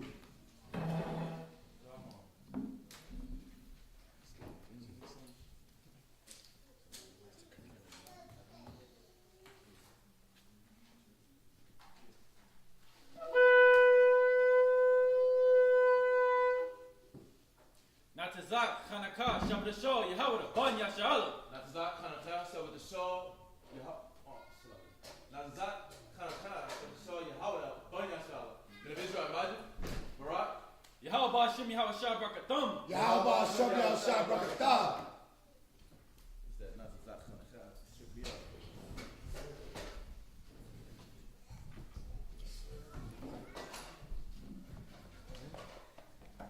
Yeah, that was a good point. Now, look how that was good. That gives you the understanding right there that guess what just happened. He got cleared. Because when you think about it, like say you go for a year, you put in that 6 months, and then you got to go through all that. You got to give up your best lamb, you got to give up your best ram. You taking that drink. Right. You going back over. Well, you give it with your whole heart, your whole spirit, but you understood, but the Most High understood what you just gave. You just gave it with your heart, gave it with your whole spirit, and wanting to be clear and wanting to atone for the wrong that you didn't even mean to do. And the Lord understood that. The Lord is a God of what? He's equity. He's fair. A God of just. He's just. He deals correct. He deals in balance. A just way, a just balance, a just judgment. Everything is just. So he's going to deal justly with you. So yeah. But the second reader is going to read Numbers chapter 7, verses 1 through 27. Numbers chapter 7, verse 1. And it came to pass on the day that Moses had fully set up the tabernacle, and had anointed it, and sanctified it, and all the instruments thereof, both the altar and all the vessels thereof, and had anointed them, and sanctified them, that the princes of Israel, heads of the house of their fathers, who were the princes of the tribes, and were over them that were numbered, offered. And they brought their offering before the Most High, 6 covered wagons, and 12 oxen, a wagon for 2 of the princes, and for each one an ox. And they brought them before the tabernacle. And the Most High spake unto Moses, saying, Take it of them, that they may be to do the service of the tabernacle of the congregation. And thou shalt give them unto the Levites, to every man according to his service.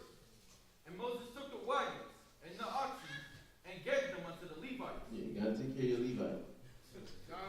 God. Verse 7. 2 wagons and 4 oxen he gave unto the sons of Gershon, according to their service. And 4 wagons on the 8th, and 8 oxen he gave unto the sons of Merari, according unto their service, under the hand of Ithamar, the son of Aaron the priest. But unto the sons of Kohath he gave none. Yeah, what's I messing with him? Read. Because the service of the sanctuary belonging unto them was that they should bear upon their shoulders. Right. You got to give yourself to the Lord. I thought that was the brother that disrespected Moses. This is Kohan. Unto the sons of Kohan, he gave none. Yeah. You gotta learn to sacrifice. You bearing the strongest burden. You bearing the responsibility of Israel. So they had the heaviest, they can say the heaviest duty. So because of that heaviest duty, their mind had to be strong. So the Most High wanted He put them in position to make sure that they're present, and that they're you know what the Most High does with us now, where He has us, we're sacrificing things, we're sacrificing time, we're sacrificing sleep, and all, and so they had to be like sharp. Their mind couldn't be on anything else. So He wanted to make sure that they stayed pure. And that was the purpose of that. So because they had to bear this, it says the sanctuary belongs unto them, was that they should bear upon their shoulders. So everything was on them. They had a big responsibility. Wow. I was thinking about the question, but so is that talking about like carrying all the stuff and it's got to be moved, like physical labor? What's that talking about? No, it says because the service of the sanctuary belonging unto them was that they should bear upon their shoulders. Their service, giving themselves. Yeah. Yeah. The other priests, they got those things for sacrifice? No, it says, let's go back. Or, Let's go read verse 4 on down. Verse 4. And the Most High spake unto Moses, saying, Take it of them, that they may be to do the service of the tabernacle of the congregation. And thou shalt give them unto the Levites, to every man according to his service. And Moses took the wagons and the oxen, and gave them unto the Levites. 2 wagons and 4 oxen he gave unto the sons of Gershon, according to their service. Oh, that's what you was asking. You're saying, were they given these things based on the area of their responsibility? Okay, yeah. Read that verse 5 again. Verse 5. Take it of them, that they may be to do the service of the tabernacle of the congregation. And thou shalt give them unto the Levites, to every man according to his service. Right, according to his service. Read. And Moses took the wagons and the oxen, and gave them unto the Levites. 2 wagons and 4 oxen he gave unto the sons of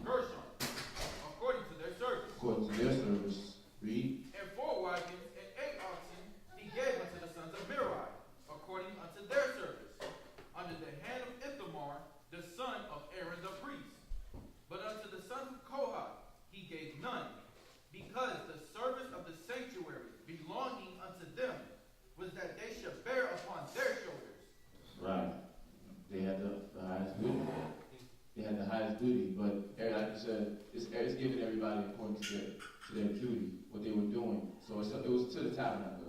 It was to the church, the ministry, because it says take the offering, their offering. It says they brought verse 2 says that the princes of Israel, heads of the house of their fathers, who were the princes of the tribes, and were over them that were numbered, offered. And they brought their offerings before the Lord. And then when they brought those offerings, whatever that priest's duty was to that particular family, when it came to that offering, they took care of it. So this is talking about jobs right. that they had. Right. And also with the priests that were in charge of these offerings, right? Mm-hmm. Didn't that also mean they probably got like a bigger portion, being that they had that service? Yeah. So, but Kohath, yeah. they didn't get that benefit, correct? Yeah. They had a little bit, like the other priest families got a little bit more than the family of Kohath. Or no? Well, they were going to carry it. Right, like their job was a little harder than the other priest families. Well, let's do this. Let's go back to because it's in Numbers. Let's just go back to where Numbers 4. Their job. Numbers chapter 4. Yeah, Numbers chapter 4. You go to 14. 4:14. Maybe down. 14? Mm-hmm. 15. Numbers chapter 4 and verse 14. Yeah, so it's talking about them carrying like the literal items. Yeah. Okay, yeah, come. Yeah, and that was your question. Yeah. Okay, read Numbers 4 and 14. God, Numbers Just 4. for everybody. Numbers 4, verse 14. And they shall put upon it all the vessels thereof, wherewith they minister. They minister about it, even the censers, the flesh hooks, and the shovels, and the basins, all the vessels of the altar. And it shall spread upon it a covering of badger skins, and put to the staves of it. Keep going. Keep going. And when Aaron and his sons have made an end of covering the sanctuary and all the vessels of the sanctuary, as the camp is set forward, after that the sons of Kohath shall come to bear it, but they shall not touch anything holy, any holy things like it, lest they die. These things are the burden of the sons of Kohath in the tabernacle of the congregation. Right, they're just carrying items. Right. I don't know. Maybe I misunderstood something. I thought you said it. Did you say something about Kohath is the one that disputed with Moses? No. Disputed with Moses. I don't know. I misheard something. No. I said He I corrected himself. misread that. Yeah. Yeah, I was thinking about the other was it Korah? Okay. Yeah, That's where I misheard you there. Oh yeah, I corrected myself on that one. So it wasn't like a punishment. That's where I was like, did they get this office maybe kind of like No. I misheard you, so that. Yeah, I cleared that up. Yeah. Go ahead, Kaya. Question with that. When it says they weren't allowed to touch any holy thing, the priest, if I'm speaking correctly, they used to get a portion of the meat offerings and things like that. Would that count too? Were they not eating or partaking of those offerings? Well, Most High definitely took care of them, but it's saying in the sense of the things that, when we go back to exactly what we were reading, the book that we were reading, number 7, it was telling you in those specific things that they brought, those things they didn't partake of, those specific, what they were getting from the heads of the tribes, that specific, they weren't getting that. Yeah, it had nothing to do with their service. They had to deal with things as far as carrying items. So that was their service. But because that was the service of the sons of Gershon and Merari, right? They were dealing with that would go toward them. But it wasn't going to Kohath because they dealt with just carrying the altar. But of course the Most High still took care of them, made sure that they were fed, had places to lay, things of that nature. But it wasn't dealing with these particular offerings. Yeah, because see what it is They were like the workhorses of the Levites. When it was time to set up the camp, when it was time to break down the camp, these are the brothers that bore that burden. Now, if we go back to Numbers 4:19, is 4:18, it says, "Cut ye not off the tribe of the families of the Kohathites from among the Levites," right? But it says verse 19, "But thus do unto them that they may live and not die." So we did have to take care of them too. You see that? Y'all see that? I mean, any questions? Cool. Oh, jump back to it. You can jump back. Well, somebody else had their hand up, right? Okay, I thought somebody had their hand up beside you. Okay, go ahead. Numbers chapter 7 and verse 10. And the princes offered for dedicating of the altar in the day that it was anointed. Even the princes offered their offerings before the altar. And the Most High said unto Moses, They shall offer their offering, each prince on his day, for the dedicating of the altar.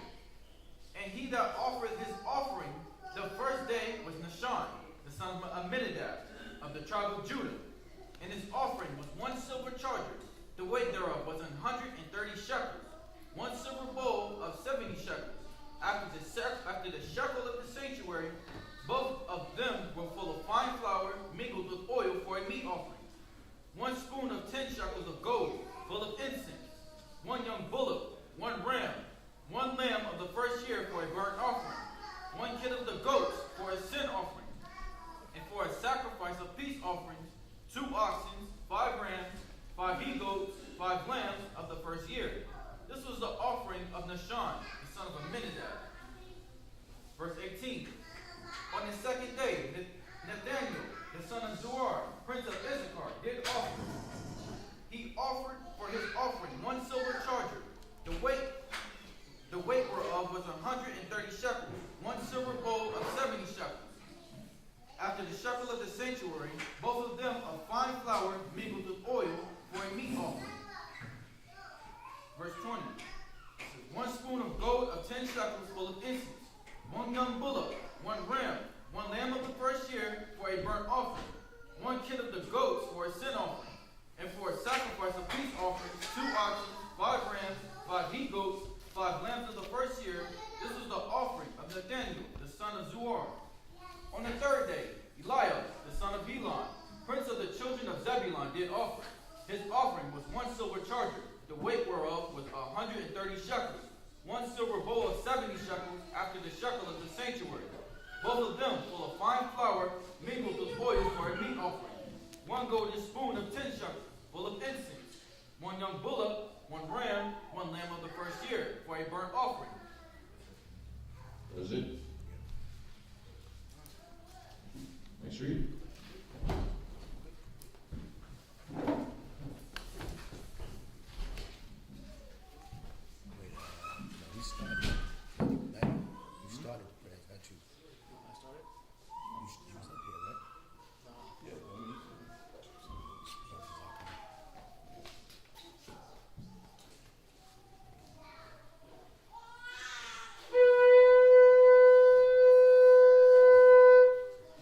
Asharayah, Shabda Shol, Yahawada, Banya Sharala. Asharayah, Shabda Shol, Yahawada, Banya Sharala, of Israel, Imagine.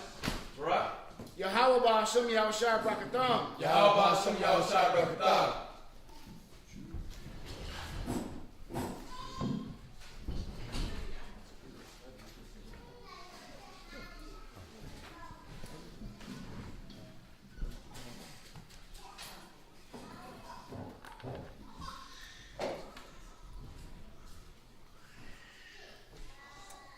So the third reader is at Numbers chapter 7, verse 28.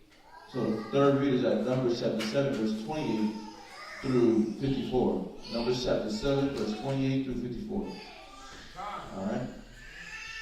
Go ahead. Numbers chapter 7, verse 28. One kid of the goats for a sin offering, and for a sacrifice, a peace offering, 2 oxen, 5 rams, 5 he-goats, 5 lambs of the first year.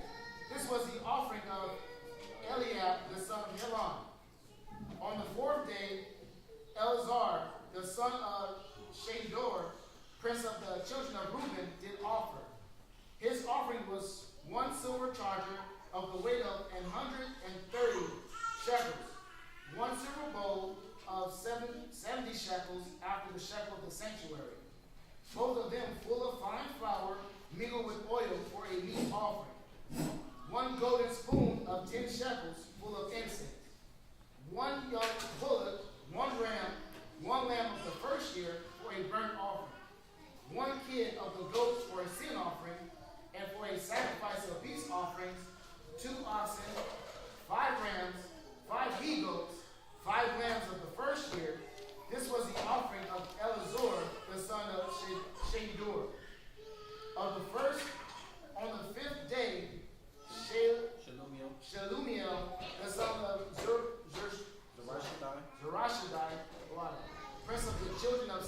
silver charger, the weight whereof was 130 shekels.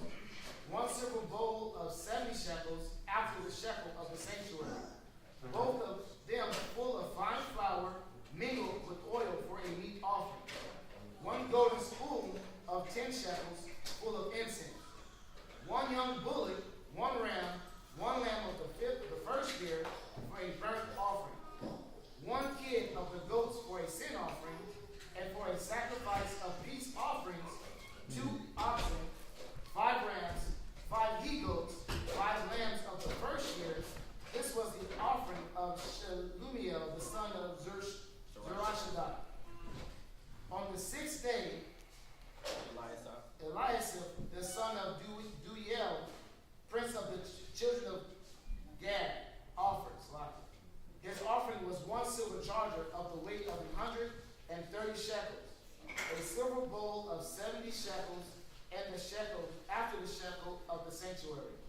Both of them full of fine flour, mingled with oil for a meat offering. 1 golden spoon of 10 shekels full of incense. 1 young bullock, 1 ram, 1 lamb of the first year for a burnt offering. 1 kid of the goats for a sin offering, and for a sacrifice of peace offerings, 2 oxen, 5 rams, 5 he-goats, 5 lambs of the first year.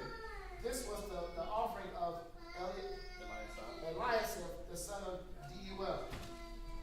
On the 7th day, Elishama, the son of Amihud, prince of the children of Ephraim, offered.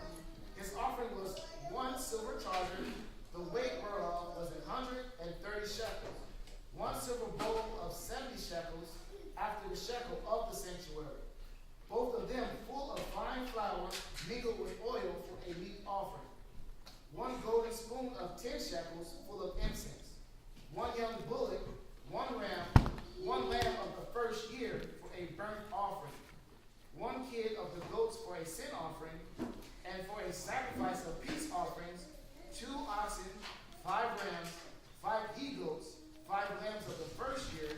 This was the offering of Elishama, the son of Ammihud. On the 8th day offered Gamaliel, the son of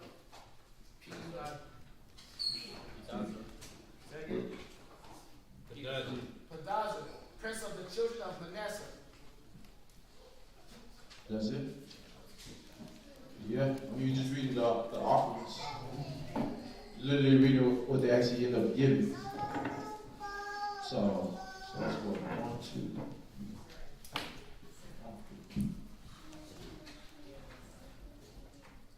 That's 3. Do the third. Oh, he needs to be. No, you can sit down. No, no. You, because if not, you.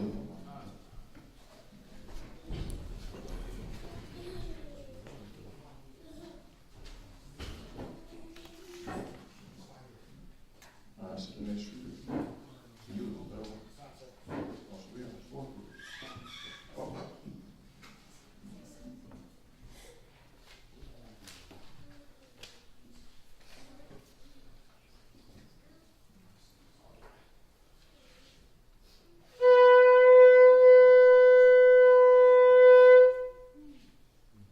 Lionel, sharp of the sharp, Yahawda, Bon Yasharala. Lionel, sharp of the sharp, Yahawda, Bon Yasharala, Mid Israel, Imagine. Barak. Yahawda, Ba Shum Yahshua Brakathon. Yahweh Shem Yahshua Brakatah.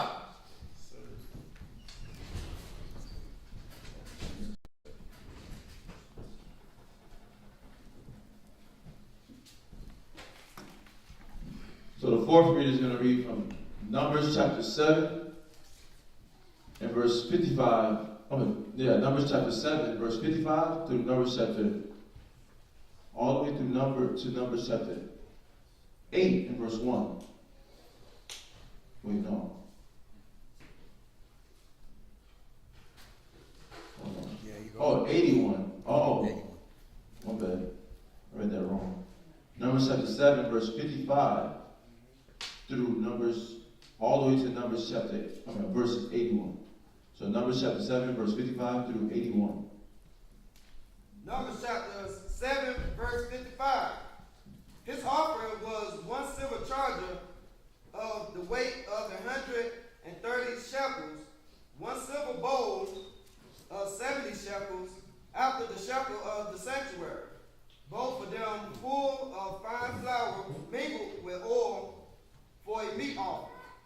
1 golden spoon of 10 shekels full of incense, 1 young bullock, 1 ram, 1 lamb of the first year for a burnt offering, 1 kid of the goats for a sin offering, and for a sacrifice of peace offering, 2 oxen, 5 rams, 5 he-goats, 5 lambs of the first year. This was the offering of Gamaliel, the son of Pedazur.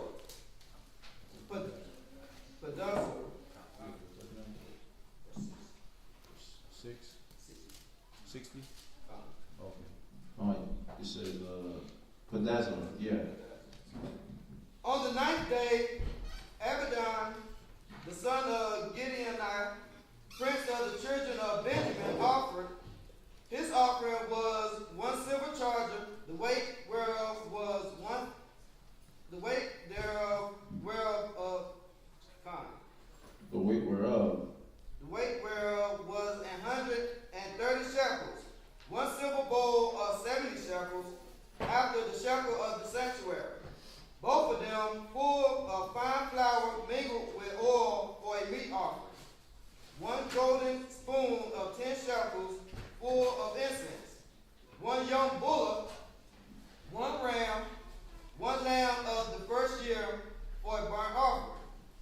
1 kid of the goats for a sin offering. And for a sacrifice of peace offering, 2 oxen, 5 rams, 5 he-goats, 5 lambs of the first year. This was the offering of Abidan, the son of Gideon. On the 10th day, Ahizar, the son of Ammishaddai, prince of the children of Dan, offered. His offering was 1 silver charger, the weight whereof was 130 shekels, 1 silver bowl of 70 shekels, after the shekel of the sanctuary, both of them full of fine flour mingled with oil for a meat offering. Yeah, so we read about all the things that they dedicated to the Most High, to the temple, so to the sanctuary. So yeah, it's a lot of stuff, and that's a lot of funds.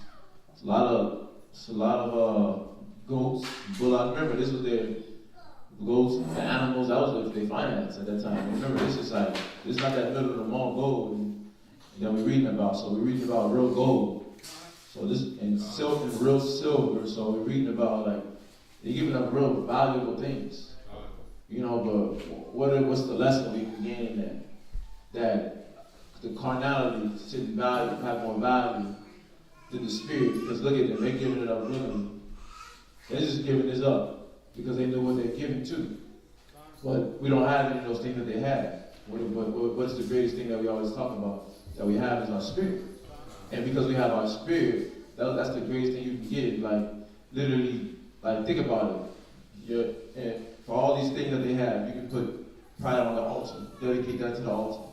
You can put the envy down. You can put the pride. You can put the lust. You can put all these things down and throw it and burn it up. All right, burn it up with the word.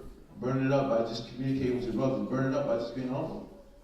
And those are the things that we can pick up from just seeing them give themselves in this moment. Them giving those items up. Those are valuable items. This is stuff that think about their livelihood. These things are attached to their livelihood, but they're giving it to the Most High. So think upon that as we're going through we're reading it, but we're going through it obviously because it's straight to the point.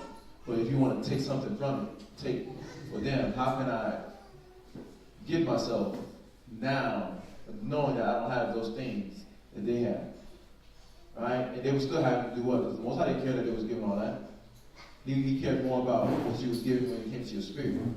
He was looking at how they was giving those things up. Okay, I just brought y'all out of Egypt, right? Oh, so what are y'all actually now picking up? What Now, do you value those things more than me? Or are you putting those carnal things more than me that I gave you?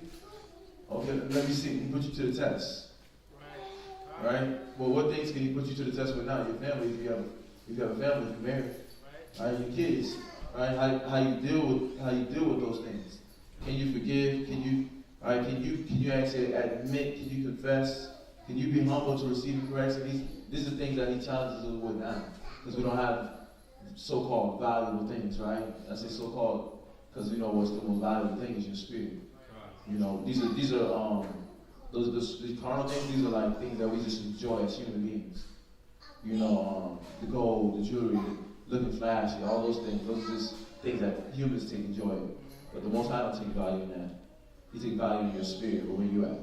So just be mindful of those things. Boom. Verse 68. One golden spoon of 10 shekels full of incense. One young bullock, one ram, one lamb of the first year for a burnt offering, one kid of the goats for a sin offering, and for a sacrifice of peace offering, 2 oxen, 5 rams, 5 he-goats, 5 lambs of the first year.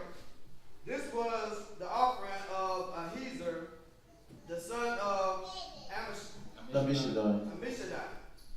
On the 11th day, Pagil, the son of Akram, prince of the children of Asher, offered. His offering was 1 silver charger, the weight whereof was 130 shekels, 1 silver bowl of 70 shekels, after the shekel of the sanctuary. Both of them full of fine flour mingled with oil for a meat offering. 1 golden spoon of 10 shekels full of incense. 1 young bullock, 1 ram, 1 lamb of the first year for a burnt offering. 1 kid of the goats for a sin offering.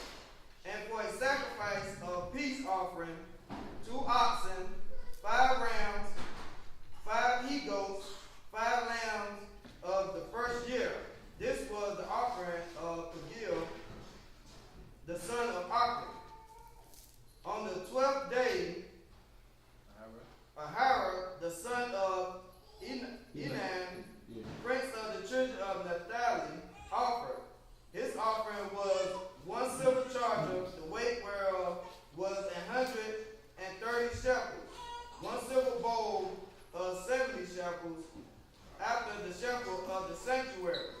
Both of them full of fine flour mingled with oil for a meat offering. 1 golden spoon of 10 shekels full of incense. 1 young bullock, 1 ram, 1 lamb of the first year for a burnt offering. That's it?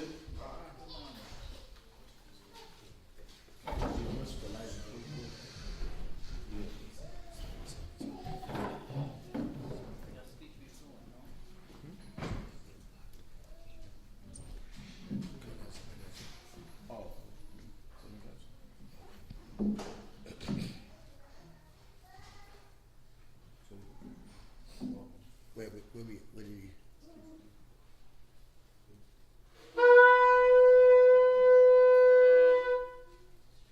Gemoria, Sabbath Reading, Yahweh, Ban Yasra'ala. Gemoria, Sabbath Yahweh, Ban Yasra'ala, Mid Israel, Michael, Barak. Yahweh Shem Yahshua Barakatam. Yahweh Shem Yahshua Barakatam.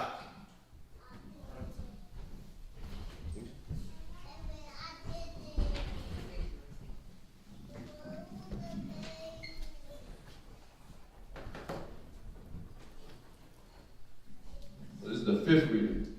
He's at Numbers chapter 7, verse 82, and he's reading to Numbers chapter 8 and verse 19. So Numbers chapter 7 for the 5th reading, and he's going to read Numbers chapter 7, verse 82, and he's going to go through Numbers chapter 8 and verse 19. Go ahead. Numbers chapter 7, verse 82. 1 kid of the goat for a sin offering, and for a sacrifice of peace offerings, 2 oxen, 5 rams, 5 he-goats, 5 lambs lambs of the first year. This was the offering of Ahira, the son of Enan.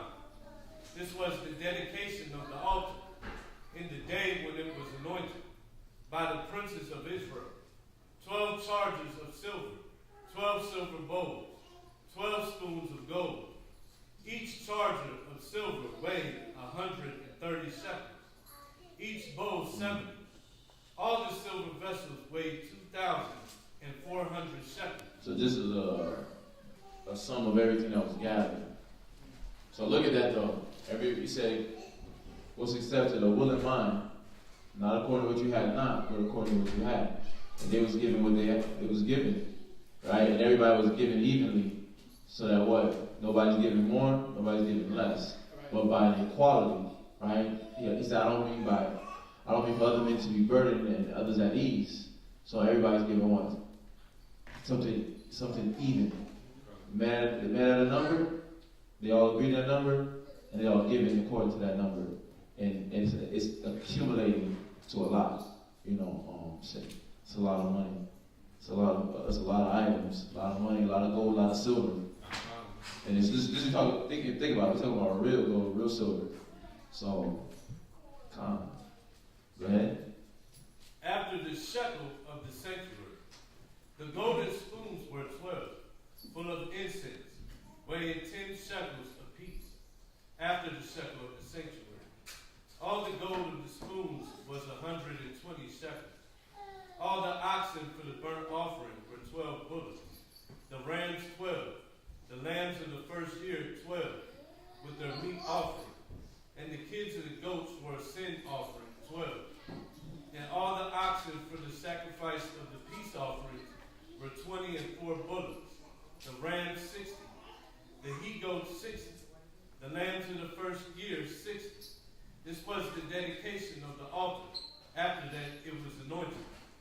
And when Moses was gone into the tabernacle of the congregation to speak with him, then he heard the voice of one speaking unto him from off the mercy seat that was upon the ark of testimony, from between the two cherubims, and he spake unto him. Chapter 8, verse 1. And the Most High spake unto Moses, saying, Speak unto Aaron, and say unto him, When thou lightest the lamps, the 7 lamps shall give light over against the candlestick. You go right here. The lamps. Right? So we know the light is what? A representation of what? The wisdom. So, go ahead. And Aaron did so. He lighted the lamps thereof over against the candlestick, as the Most High commanded Moses.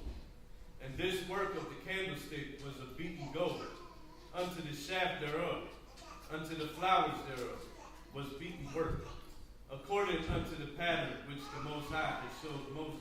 Yeah. So he made the candlestick. Yeah, you know why that's good to know and have that and take note of that scripture? Because then you can know that all the things that you're doing right now, literally all the things you see being done right now, you see that as biblical. So if somebody comes to class and they happen, if you're a new brother, and they happen to talk to you, and nobody's around, I'm like, why do you don't like the candles? You got a verse right here. How people did it back in the days. And when you know the scriptures, the understanding of the scriptures that's about the light is talking about wisdom. So it was a representation of just wisdom. And light giving you what? God, you can see. So that you're able to share that information. Knowledge and the spirit at the same time. So you have a balance of the two.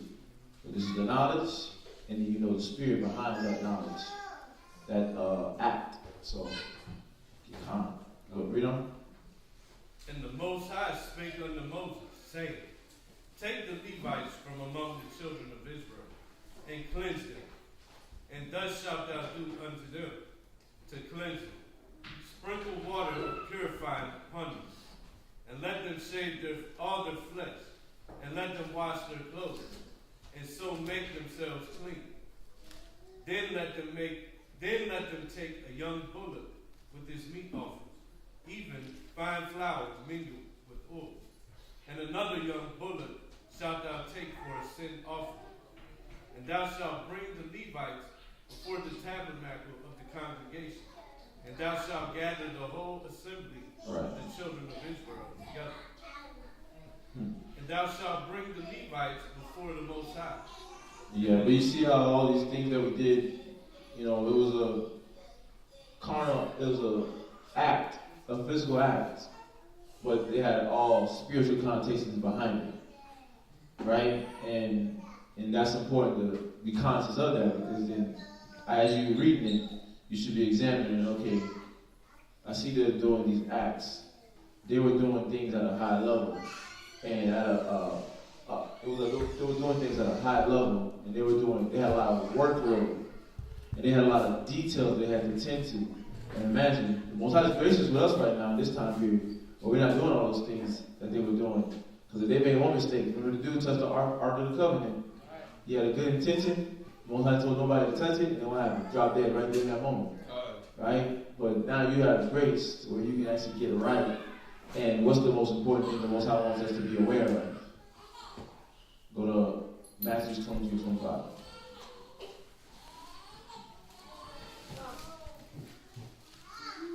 Matthew 23 and 25. Matthew chapter 23, verse 25. Woe unto you, scribes and Pharisees, hypocrites. You say who? Hypocrites. He wants us to watch that out within ourselves. Where in me am I a hypocrite with the word? Where in me is my standard lacking? Where am I where my standard is lacking in as far as what I need to do, as far as cleansing as far as being an example to my people? Right? Where am I with that?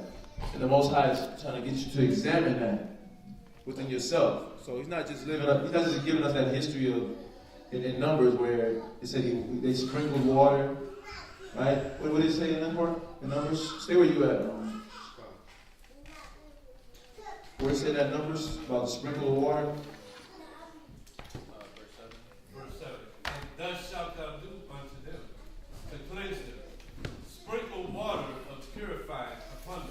Right. You're not just doing that for the sake of you just put water, you took a shower, and your flesh is just clean. You're supposed to speak up the spirit behind that act. And the Pharisees, the scribes, they missed that. They missed those nuanced points. I mean, those little minute points that people overlook when it comes to serving the Most High. And a lot of times when you come into the truth, you miss those nuanced points that the Most High wants you to pick up when it comes to character, changing, being new, being renewed, letting go of the old man. We forget these things. And read that. I want you to read that from the top again. Woe unto you, scribes and Pharisees. And that's why it's so important to watch over. That word woe means destruction. So destruction is what? Well, if you let the pride just reside in you, right? If you allow paranoia to reside in you to where you can't trust nobody around you, if you allow doubt to just reside in you, then you're letting yourself, you just leading yourself to destruction. You're allowing yourself to be destroyed, just like these scribes and Pharisees. They had issues. They had undealt issues within themselves to where now they're what? They're corrupted by that issue because they never got it cleansed.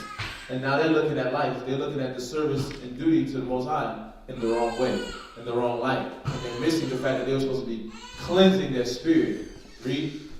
Hypocrites, for you make clean the outside of the cup. Right, so what made them hypocrites? They did what? For ye make clean the outside of the cup. This is a problem with a lot of Hebrew Israelites. That they do the outward thing, they got the knowledge, they can literally get everything wrong spiritually, but because they know a little bit of this knowledge, they pronounce themselves wise. You know, the scripture that was hitting me on the way here was, it says, least being a novice, lift up in pride. You literally won't know the whole part of what you should know, but because you know this, right, you pronounce yourself clean or wise or better. That's that hypocritical spirit.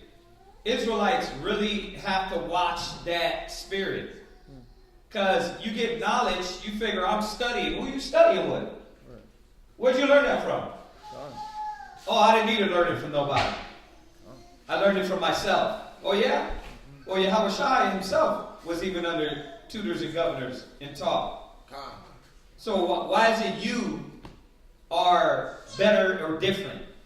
Because Israel is in this hypocritical spirit, and what it does, it's lifted up through, I got knowledge, and therefore I don't need anything else. So we got to see that the law got to be more. It got to be the mingling. Right? That's why they can't understand Paul. They can't understand Paul because Paul is always chopping the damn Pharisees down. Like, I listen to the... Bro, I've been on the Clubhouse ever since these cats put me on. But, well, mind you, I'm going to say this. Don't go on there. I suggest you don't go on there because you're going to come back in class thinking everything that everybody says is doctrine, and I'm not going to play with you. You know what I mean? Don't go on there. Because it ain't for the weary. It's anybody that pops up with anything that figures that they got something to say. That, once again, they will show through character that they're not cleaning the inside, but because the outward sounds right, they pronounce themselves clean. And that's what we got to avoid. It doesn't matter how many scriptures you know. It doesn't matter what knowledge you think you got. Right? Why you can't perform it? Why you can't drink in moderation? Why you can't deal with your wife? Why you can't deal with your kids? Why you can't deal with your emotions? Right? So what if you got a lot of scriptures? So the Most High is just reminding us. Read on. For you may clean the outside of the cup, right, and of the platter, right, but within, right, they are full of extortion and excess. And that's the problem. Like, are you extorting? Right? Is it always about you gaining? Or is it about you giving? Right? And that's what the Pharisees was on. I want to take, and I don't want to give. A lot of brothers, we don't know the spirituality of the law. So it's all about what? I'm taking. I don't care. As long as I can argue the point, I'm going to take it. I'm going to take that from you. Right? But I don't care who's in the way. Who's going to get the blast of this? You got all these new brothers and sisters online trying to learn, and the splatter of the ignorance goes out, and nobody cares anymore. They don't regard the young minds. They don't care. So that's why I said stay away from it. Right? What you got? Extortion. It says, guilty of snatching away from another by strife, greed, and oppression. There you go. That which does not lawfully belong to him. Right. You think about extortion, you think about, money-wise only. Mobsters, right? You don't think about through strife. Like, you're striving, it's constantly a fight. That's why the Most High said, receive not one to doubt for disputation. You don't get it because that's your doubt in you. And you formulated this doubt off of what? Not learning the proper way.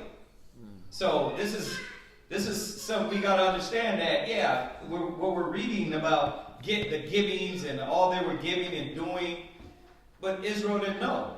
Israel didn't understand. Go to Romans 7. Go to Romans 7. The reading is almost done. Go to Romans 7. And I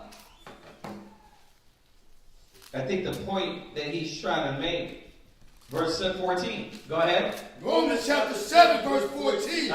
For we know that the law is spiritual. The law is what? Spiritual. Right, so it's a reminder to constantly, even as we're reading about the offerings, right? They constantly were giving. You nailed it when you said, are you giving up your pride? Are you giving up these things? Or do you think you what? You think you know? Right? Are you ready to put yourself in a position like Yahweh Shai? Are you giving up your lust? Right? Because you're not giving gold and, all that silver, all that gold, all that money. So, rams, all that money. You're not giving that. But you're giving your what? Your soul, your spirit, your contrite heart, right? The law is spiritual. Go ahead. But I am carnal. Right. See, the thing is that Paul recognized that. And he was constantly reminding the Pharisees. Right? That's what all that talks about. The circumcision, non-circumcision. He's checking the Pharisaical mind that a lot of us Hebrew Israelites have because you got more knowledge, or you got the law, or you wear your fringes. But you're a damn novice. You're a novice. But you're lifted up with pride because you're tapped into that carnal mind, right? Instead of being mingled with the spirit and the law, right? Go ahead. Sold under sin. Sold under sin. And that's where we will continue in if we don't lock into the spiritual part of what the Most High showing us. But jump back. Jump back. I know you guys are already. It's a quick reading. Go ahead. Numbers chapter 8, verse 10. And thou shalt bring the Levites before the Most High, and the children of Israel shall put their hands upon the Levites. And Aaron shall offer the Levites before the Most High for an offering of the children of Israel. Right. So the man, God, this is beautiful. Because we were talking about it the other day that a lot of brothers don't know. Like, you don't know what it is really to be a priest. You think a priest is, I go online, I learn online, right? And then I anoint myself a priest. Like, how the hell you anoint yourself when all the other men of the Bible were anointed by someone? How? Who vouched for you, right? But that's the thing. It's like, oh, nobody got to vouch for me. I'm anointing myself, right? Because I got a few scriptures down. I look deep into this, so I vouch for myself, but nobody's vouching for you, right? That's why you're confused. That's why you're double-minded. That's why you're unsure. And that's what we get from a lot of what's online, right? A lot of arguing and fighting because nobody vouched for you, and nobody told you, hey, you're a good brother, but there's so many other areas that you got to work on than just the color breakdown, or how to make an Edomite lick your toes, or how to get them on their knees, or how to debate with somebody in the street, right? There's so much more than that. This is what the Most High, if we don't see this, we're going to be, I posted it the other day on Facebook. It says, if we can get it real quick, it's in Matthew 23. No, 22. It says that they go about that they convert somebody and then they make themselves worse a child of hell.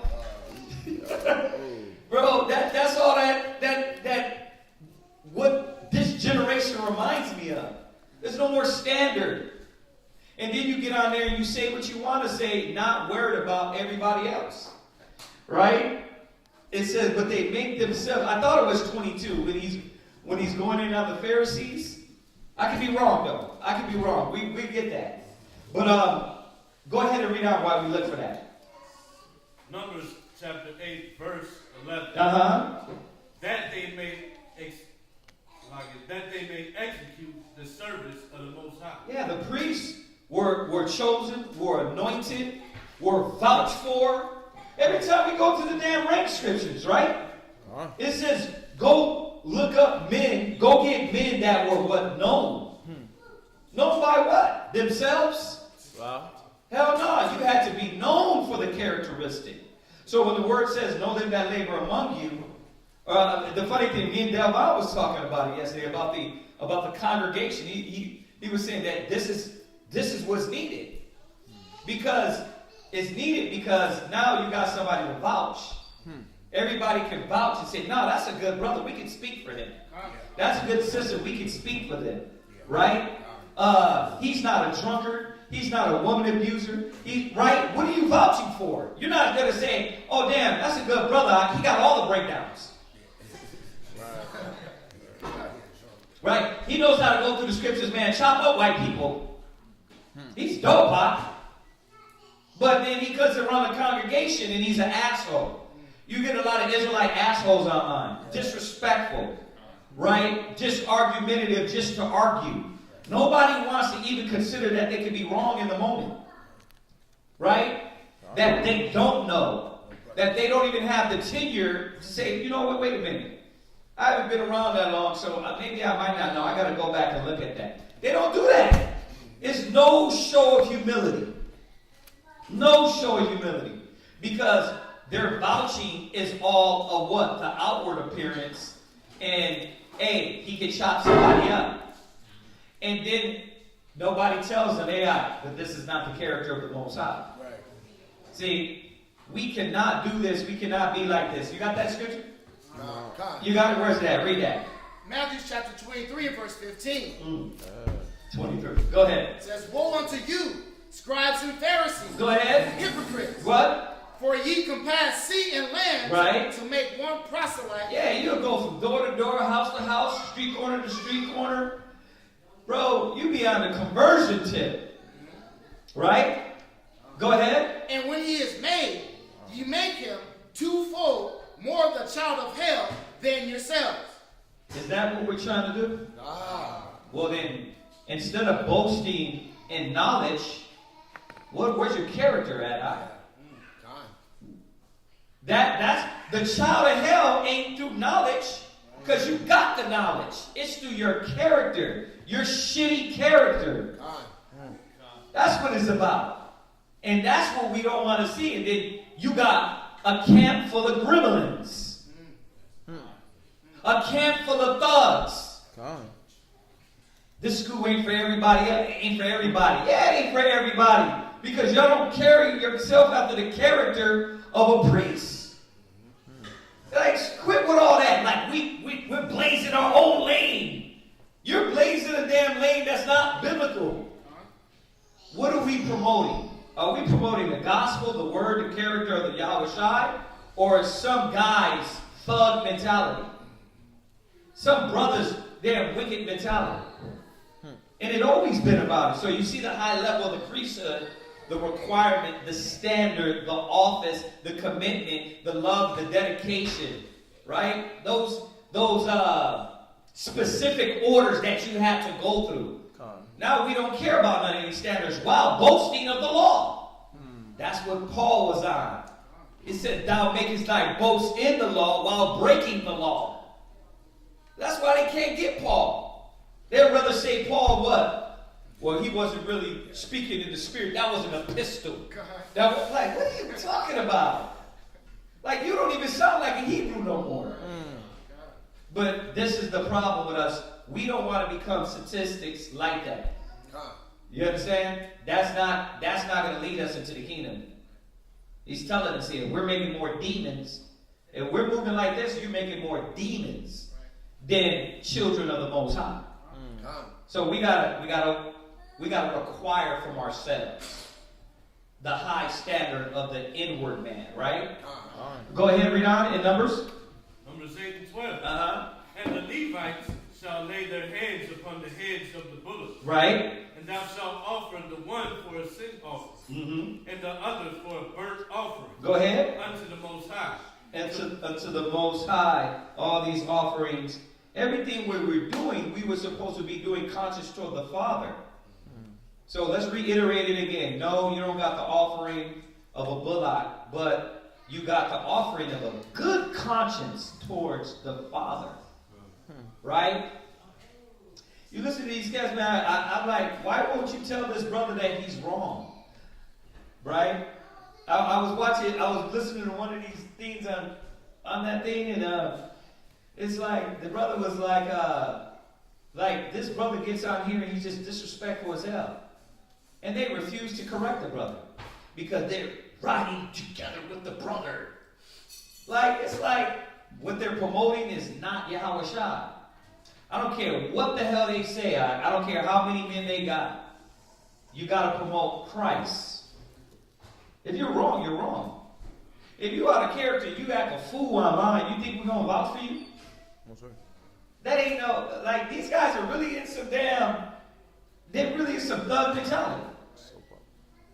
They're really in some thug mentality. Like, no, we got to vouch for him because that's how we roll. So if he's wrong and he's out of the spirit, you're going to not say nothing? What the law say? The high standard of the priest had to be there. And I'm just throwing these little things because we got to check ourselves. We can't control nobody. But if you're wrong, you're wrong. Don't matter because you're with the school, we're going to vouch for you. Nah, brother, that's not the spirit of the Most High. That's not the spirit of Christ. What happened to open rebuke? It's better than secret love. Little basic scriptures are that they don't promote, they don't show, they don't exhort, right? And it makes them look like they're making more childs of the devil than Yahweh Shai. So let's stick to the standard of, even in the Torah, a high standard of priesthood. Before we even get to the New Testament and they go and get more in detail, right? What character you're supposed to have. It's here in the law, right? But we never had that spiritual mind, so we didn't see it. All we thought about, as long as you bring your animal, as long as you bring your gold, that's it. Read. To make an atonement Right. for the Levites. Right. To make an atonement for them. Why? Because we were still messing up. So what that do for the Levites? What that do for the priesthood? It keeps you humble. Right? So where you don't get high-minded or, oh, I'm at this level, or I got this much tenure, I got this much knowledge, to now worship me, now promote me, brother. Now lift me up. Right? No, the priests were supposed to continually stay humble no matter how much knowledge you got and no matter how much tenure you got. You were supposed to understand that you were still a sinner. Right. But you got too many of us, what? We get knowledge, we get a position, and then it's like, what? I don't sin no more. No, we're all still messed up. You know what I mean? And we're all still working on ourselves on some level. You see that? See, once you lose that mind, then what comes in? Knowledge puffeth up. Once you lose the mind that you got it, or that you don't mess up, knowledge puffeth up, because you got all the knowledge. And oh, do we have knowledge? Oh, can we study? We can study so much, the Christian apologists stole your studying tactics and used them against you. You literally told everybody online how to go through the book and study, and they get online and use it against you. That ain't going to save them or us. Right? Go ahead, read. And thou shalt set the Levites before Aaron and before his sons. Yeah. And offer them for an offering unto the Most High. A big office, a big position, a big requirement. Right? A chosen nation, a royal priesthood. Right? That's us. So it's a high standard.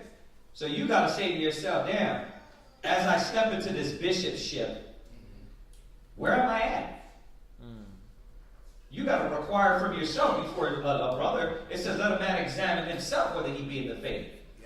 Right? We're not saying fall back or be scared. What we're saying is require from yourself. Right? If you know you got, if you're still doing things that's evil, demonic, lying, deceptiveness, corrupt, you got to come back and say to yourself, you know what? I'm going to take the soldier's test, but I'm not ready to fall into this bishop, the officership, because I got things I got to at least be aware of. At least. I got to be aware that I can't be doing these things and moving like that. Because knowledge ain't just it. Right? This is what we got to say to ourselves. Go ahead. Thus shalt thou separate the Levites from among the children of Israel. Yeah. And the Levites shall be mine. And after that shall the Levites go in to do the service of the tabernacle of the congregation. Yeah. And thou shalt cleanse them, and offer them for an offering. For they are wholly given unto me from among the children of Israel. Instead of such as open every womb, even instead of the firstborn of all the children of Israel. Right. Have I taken them unto me. Right, and we've been over that in Leviticus as well, reminding that at first when we came out of Egypt, it was the firstborn. Then he said, no, I'm going to take the Levites. They're going to be for me. Now, the Most High says we're a royal nation, a chosen priesthood. right? It's all of us, right? So I'm going to say it again. Don't come with that, I didn't come to be a priest. It's too late. Yeah, you trying to, bro, it's what we trying to circumvent. Yeah, I didn't come to be a priest, Yo went over a good class the other day. I can't speak well. I can't do this good. Well, like the faithful men of the past, you're going to have to overcome that. You're going to have to give a damn to fight those things. Right? So you can't just say, oh, well, Kazak said if I still got these issues, I need to fall back. No, that's not what I'm saying. I'm saying fight them, put Yahweh first, your office first, your requirement for first, before whatever things that are pulling you into the flesh. You're supposed to put those things first. Not just be like, I'm just going to fall back because the brother was right. That's another excuse to be weak. Right? Let's live up to the standard. Step up. Go ahead. For all the firstborn of the children of Israel are mine, both man and beast. On the day that I smote every firstborn in the land of Egypt. What verse are you at? Verse 17. I sanctified them for myself, and I have taken the Levites for all the firstborn of the children of Israel.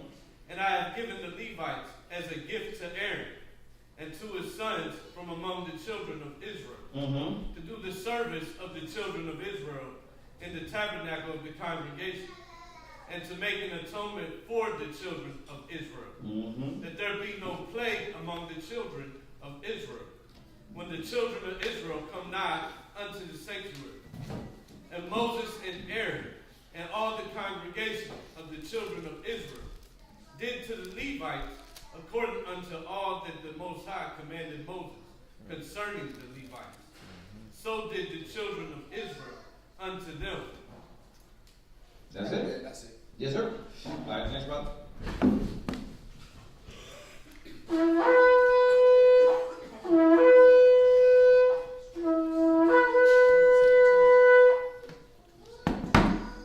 Bakar Gabar, Shabbat Shah, Yahweh, Boy Yasharala. Bakar Gabar, Shabbat Shah, Yahweh, Boy Yasharala. Machi, Brock.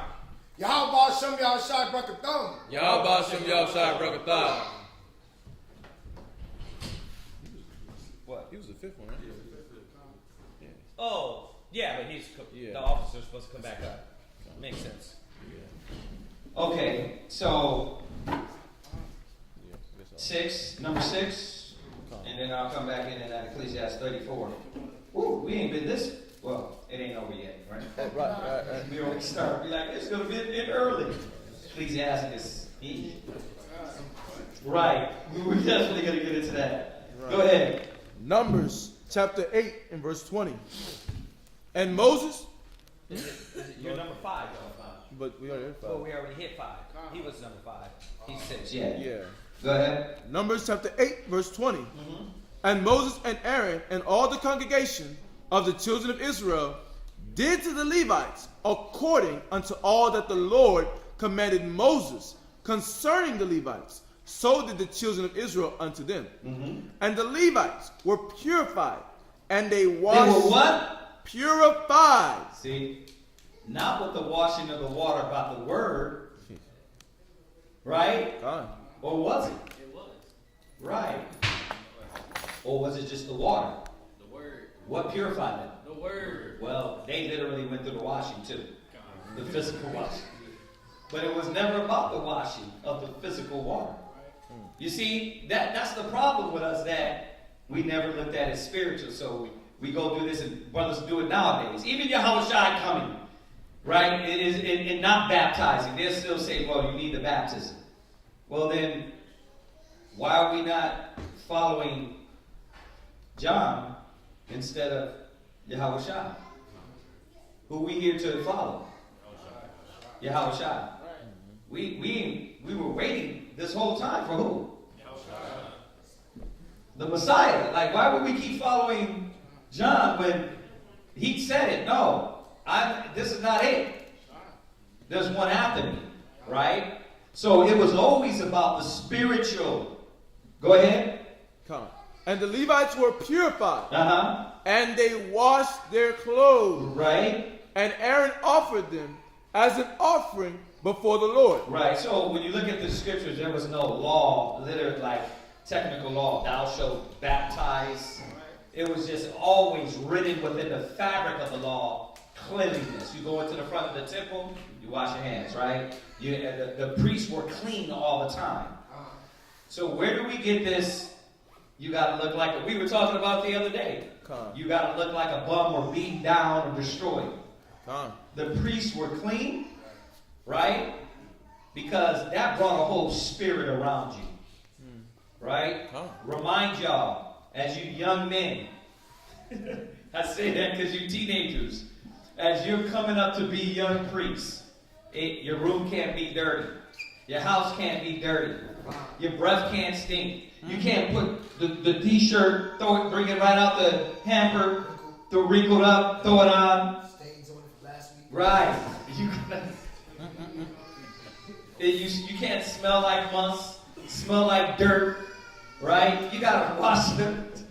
Hey, if we miss this part, brothers think it's okay. Let's go through it and start breaking this down. We were clean, y'all. And we got to be mindful of that. And we got a lot of young priests in here. Shut your butt. I was just talking to Willa. And remember, these cats are teenagers. Shut your butt. How old are you? But shut your butt's ready. The Spirit of the Lord is on him. How old are you, Willa? He's 14. How old are you, Malachi? 17. The Spirit of the Lord is on these cats, man. You know what I mean? And even the younger ones. You know, they're not quite there yet, but they will be. But listen, Ma Willa's 14. He little by little, he's coming out of the teenager mode and ready to step into this. You know what I mean? It's not about video games no more. You know what I mean? And there's a certain age of that. You know what I mean? So I'm not shaming the video game, right? But it's the balance. Well, where things of wisdom will overshadow your playtime. But you need to know how to carry yourself, clean yourself, wash yourself, be clean in the eyes of the Most High on every level, right? All right, go ahead. And they washed their clothes, and Aaron offered them as an offering before the Lord. And Aaron made an atonement for them to cleanse them. And after that, went the Levites in to do their service in the tabernacle of the congregation before Aaron.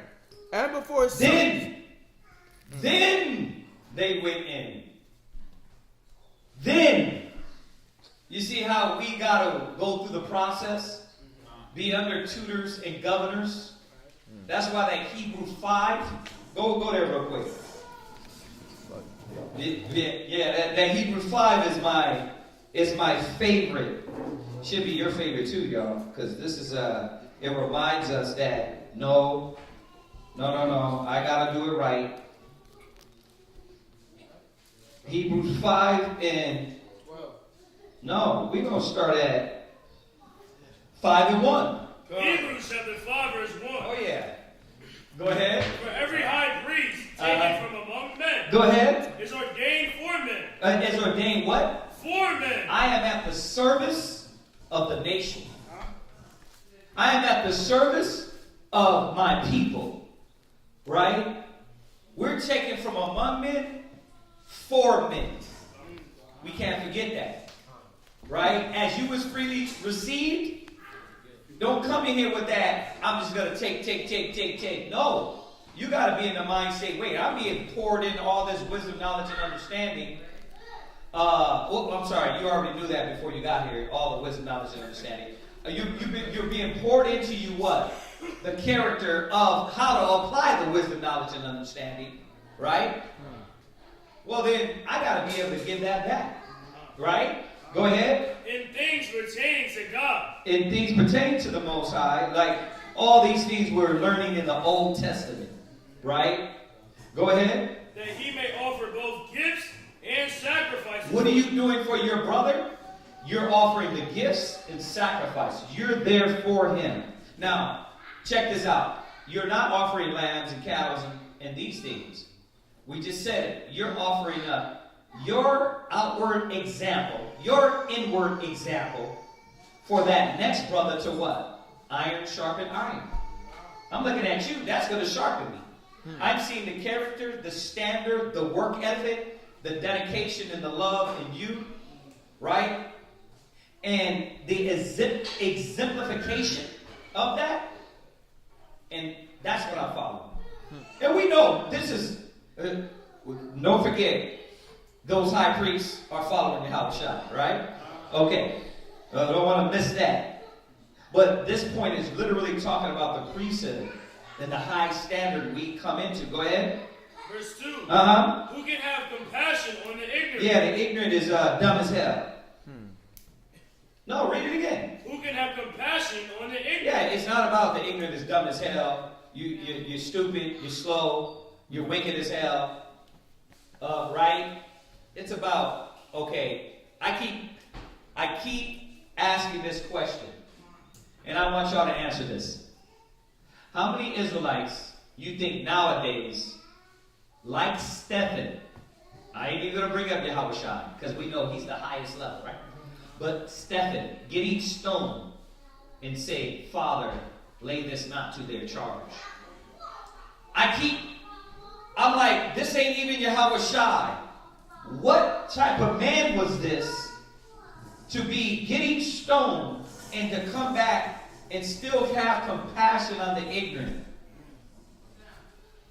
And I'm going over this and I'm like, bro, you don't see this. All you see is revenging. Oh, you say something slick to me, I'm going to be disrespectful to you. Evil for evil, that's all you see. You don't have, oh, brother, Father, forgive them for they know not what they do.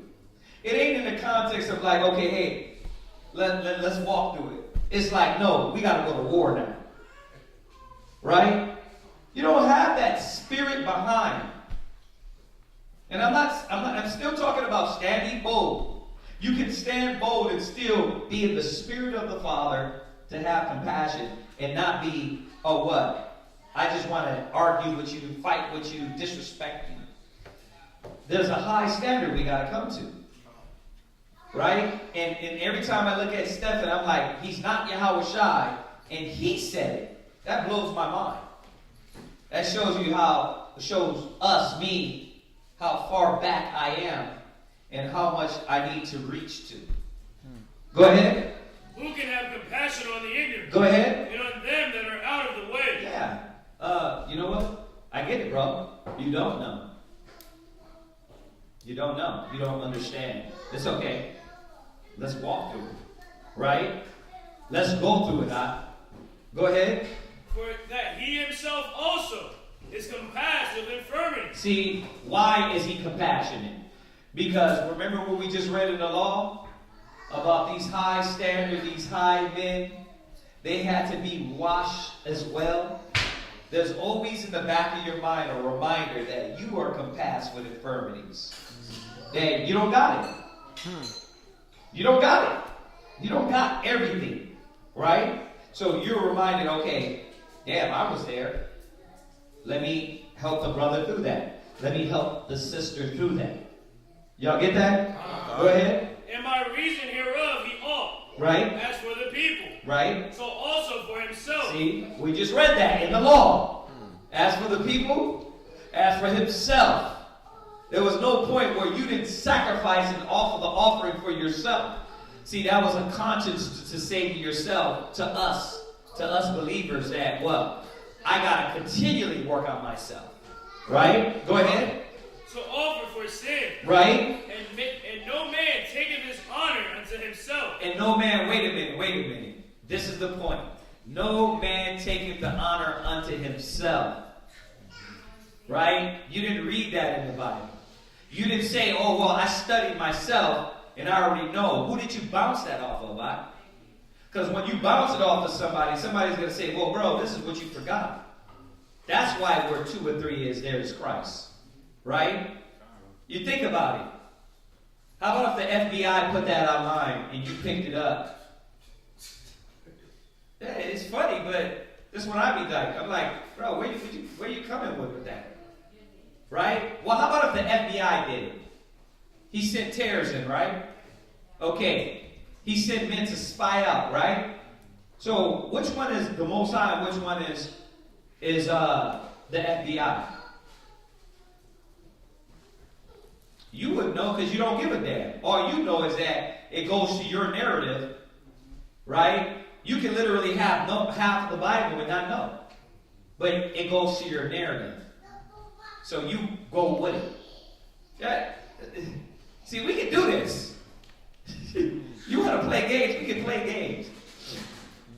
But that's the problem, is that we're not looking and saying, damn, now I understand where 2 or 3 is, there's Christ. Now I understand why the Most High said, don't go out in ones, go out in twos. Because somebody else is going to be able to check my damn mind and say, hey, there's something you're forgetting. There's something you're not looking at. That's what I have to do with my elders. Right?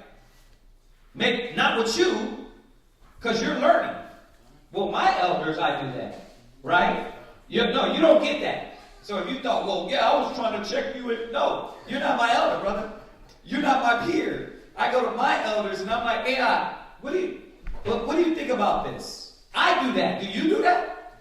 And that's what we got to remind ourselves, that they didn't take it upon themselves. These priests, they always had somebody to vouch for them, to check them, because they knew themselves they could slip. Right? Go ahead.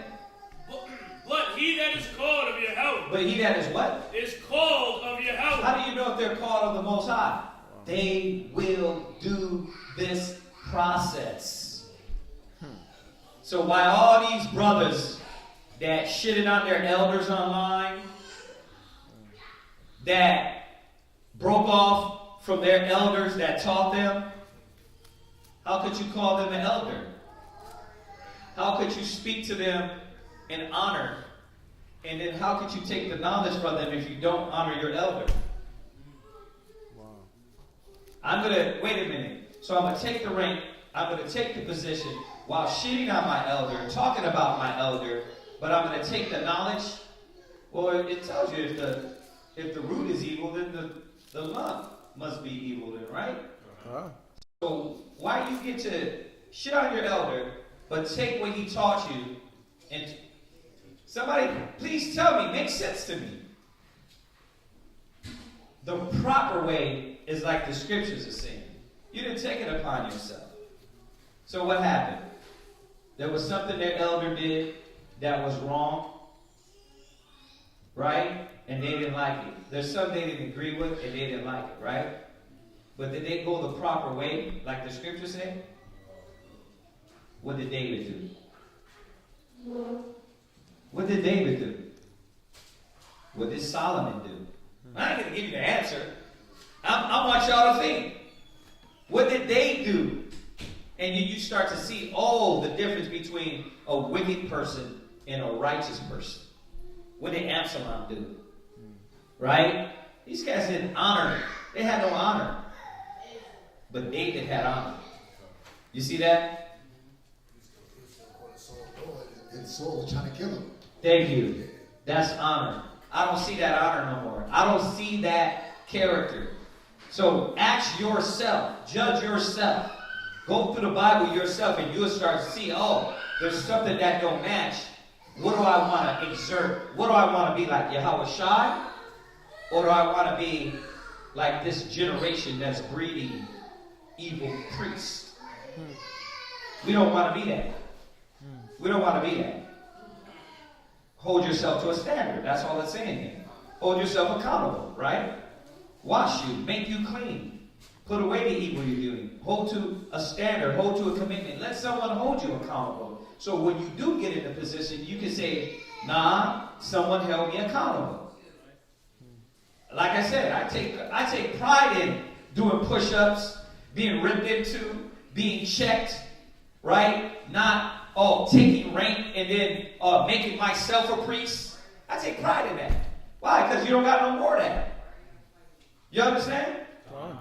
So you got to take pride in you and be able to look at yourself in the mirror and say, man, I did it the right way.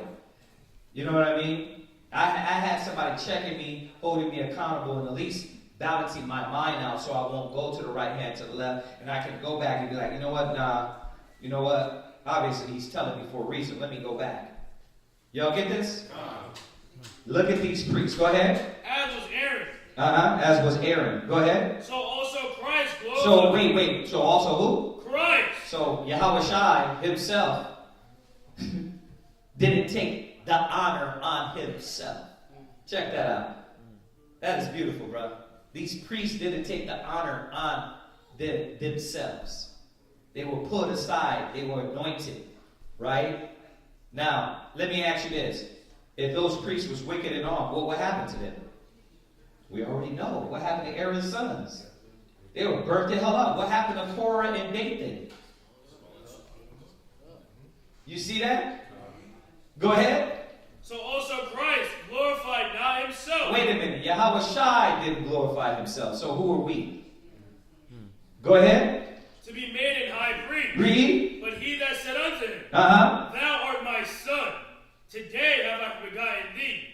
As he saith also in another place, Thou art a priest forever, after the order of Melchizedek. Right. Check that out. Read on. Who in the days of his flesh, right, when he had offered up prayers and supplications, right, with strong crying and tears. Why did he point that out? What does that got to do with this whole structure, falling in line, not taking the honor upon yourself? What is that point bringing out? Who knows?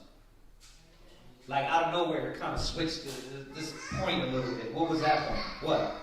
It shows sincerity. It shows sincerity. What else? It shows his reverence toward the Father. It shows his reverence for the Father in what way? You're right. What? He humbled himself because he could have not did it. There you go. He humbled himself, and it says he what? Fashioned himself in the other scripture, in Ephesians, like a man. He humbled down, right? And he went through the process. We don't want to go through the process. That's why these cats will come in, get with an elder, and then talk about the elder. That's not honorable. Why are you even sitting there with that guy if you don't believe? Matter of fact, don't even listen to what he's saying. Matter of fact, don't even call yourself a Hebrew Israelite because you denounced the elder, right? See, the logic is backwards. I'm going to denounce the elder, and then I'm going to go ahead and what? Take what the elder taught me and take what I want from it. Now you see why that brother, somebody left his congregation and went and did the same thing. It's chaos, y'all. It's chaotic. Shit is madness out there.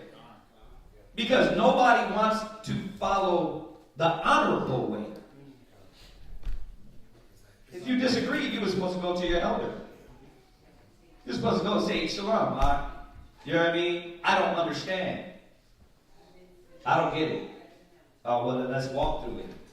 Not go back and gain fame, gain notoriety off of pissing on your elder. That's not what it says here. Yahushua went through the process and humbled himself and cried and said, Yahweh, show me the way. Give me the strength. And that's what we're supposed to be doing. Not lashing out on the man, on the woman, right? You got to think about it, man. You didn't know nothing about a Hebrew Israelite. So either you're going to go, you're going to get taught, or you're going to denounce it in its entirety. Which one is it? Oh, no. A la carte, right? Huh? Israelite a la carte? Huh? I'm going to pick and choose. I want that. You know what? I don't have full knowledge in that, so I'm going to choose that. You know what I mean? It's madness. Come on.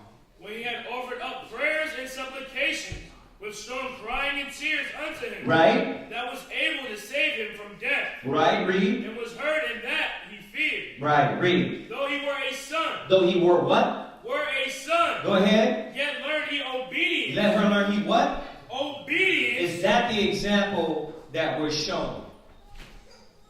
Not nowadays. Not nowadays. It's no obedience. It's no honor. And I'm preaching to y'all so you can be recognized by the Father. There's got to be an honor in what you're doing. Right?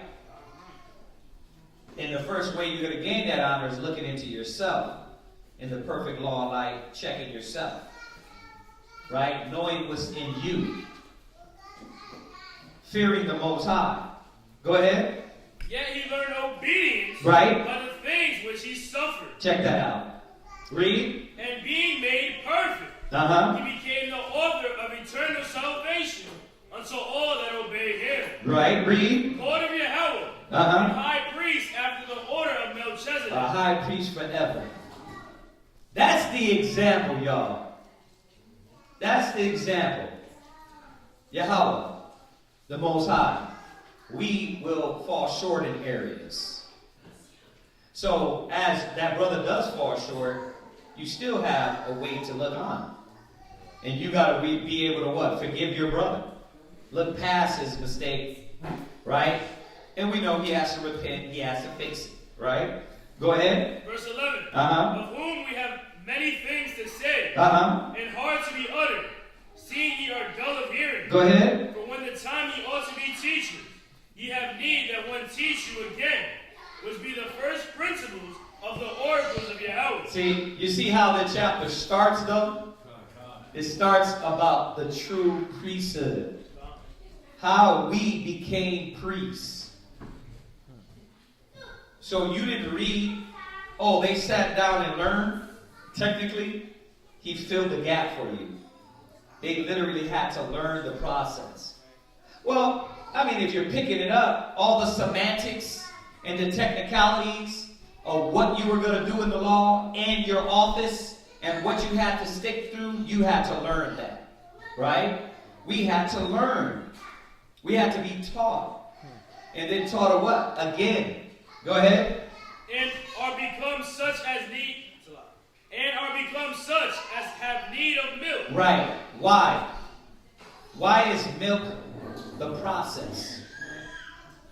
Because everybody wants knowledge, that big piece of meat that usually corrupts your mind when you come in the truth. And you always think that when you skip the process of the milk and go to the meat, what is a child going to do?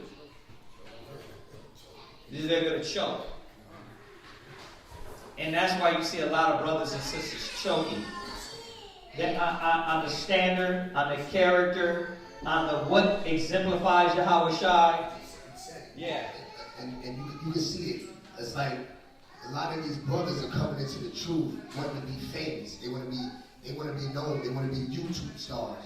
Because some of them, not all of them, they was in the world. They wanted to be rappers. That's why they bring that street hood mentality and not what the, can I get one? Yeah. What Philippians 2 and 7. Because it's important what we're getting out of this reading about not doing this to be notarized, not doing this for fame, not doing this for some celebrity, right? Read that. Philippians chapter 2 verse 7. Right. But made himself of no reputation. Wait, stop. Read that. Read that Hebrews 5 and 5 first, and then read the Philippians. Hebrews chapter 5 verse 5. So also Christ glorified not himself. But is he not our high priest? Is he not the Son of the Most High? Did he not create everything around us? Is not all dominions, powers, and authorities given to him?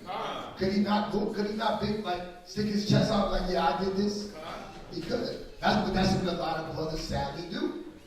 You know, I've been in the truth this long. I got this breakdown. A lot of us get that high-mindedness and want to be praised by men. Y'all see that? But Yahweh Shai didn't come like that. Keep reading in Hebrews. So Christ glorified not himself to be made in high priest. Now read that Philippians. But made himself of no reputation. But is that the mind that we're coming into? Are we letting the knowledge, the breakdowns, big about our little small peanut brains to now want to be like the super high priest, even willing to go against men that's been doing this longer than we've been alive? You got that. You got very disrespectful brothers and sisters in Israel that have no decorum, have no integrity, have no respect, because it's all about them being known, about their name being praised, not the Father's.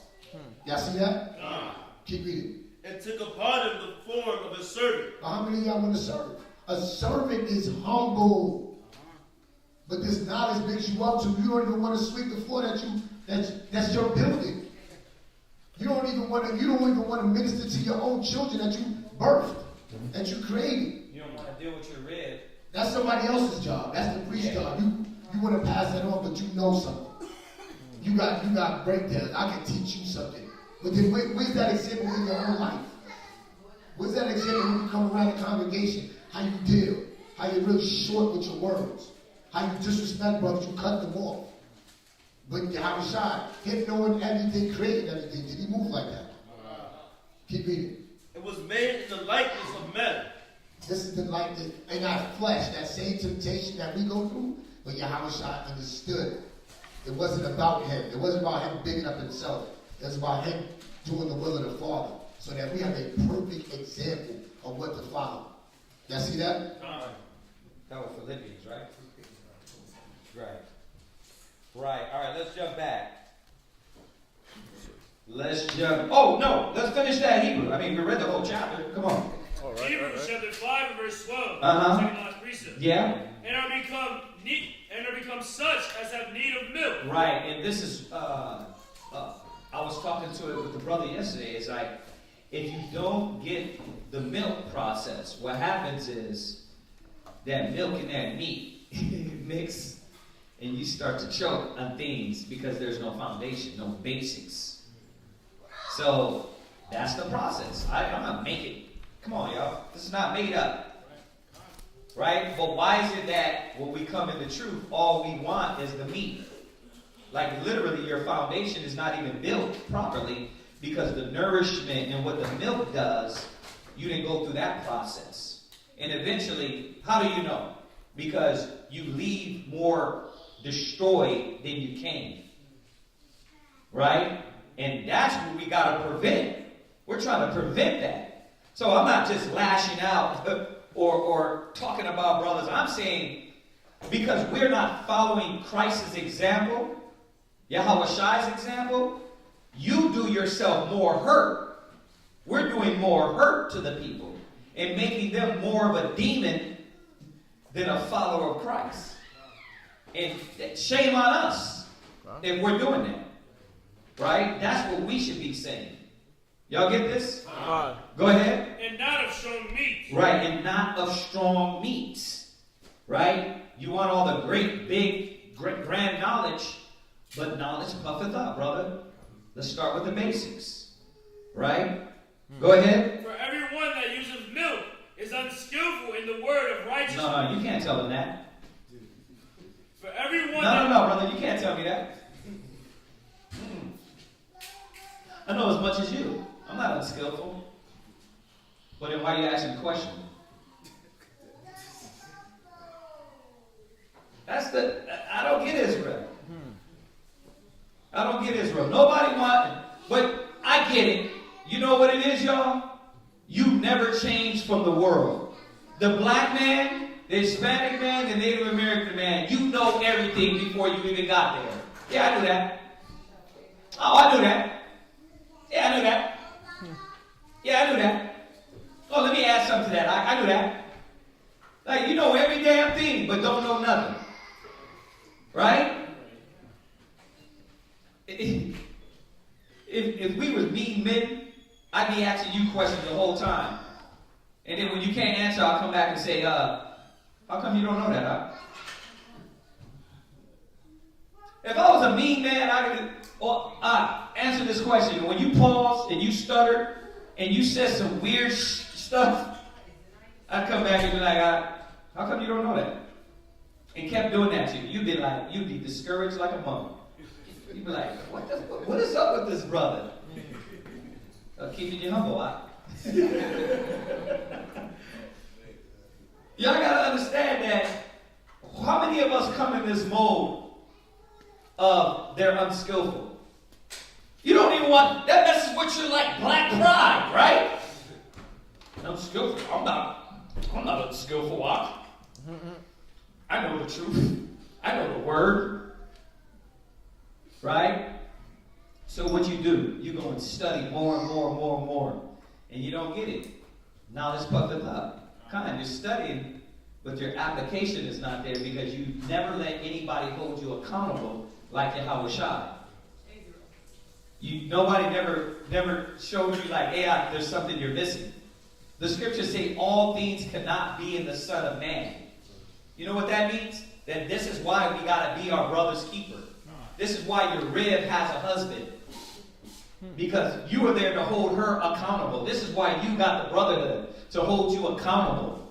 And when you chop out that person that is holding you accountable, you can see you start to lose the qualities that you could have gained. And that's what you're seeing with a lot of these young brothers and sisters. It's like there's the inward qualities that they haven't gained because their elder didn't even hold them accountable, or they didn't get anybody around them to hold them accountable to the standard. Okay, so let's go back to it. He said what? For everyone that useth milk. Not me, brother. For everyone that useth milk is unskillful. No, I ain't unskillful. I'm on it, brother. I can go back and forth with you all day. Right? Go ahead. For everyone that useth milk is unskillful in the word of righteousness. Read. For he is a babe. No, I'm not a babe. So what are you, brother? What are you if you're not a babe? Hands up, don't shoot. If you're not a babe, then what are you? Which one is it? Are you a teacher or are you a babe? This is rhetorical. You got to ask yourself that. So then if you're a babe, then you're coming to get what? Milk. Really? Or do I want the meat first? I'm just posing questions. Ask yourself. All right? I'm not judging you. I'm really not. I'm saying this is what I do to myself. This is what I do when I was learning. I was learning, not knowing. I didn't come and deal with my teachers, my elders, like I know. So you see how the internet does a disservice? Because they learn something online, but not the greatest qualities that Yahweh Shai put in us. You see that? That's why it says knowledge puffeth up. And that's where all the disrespect comes in. Because they're not trying to embody Yahweh Shai. They're hypocritical.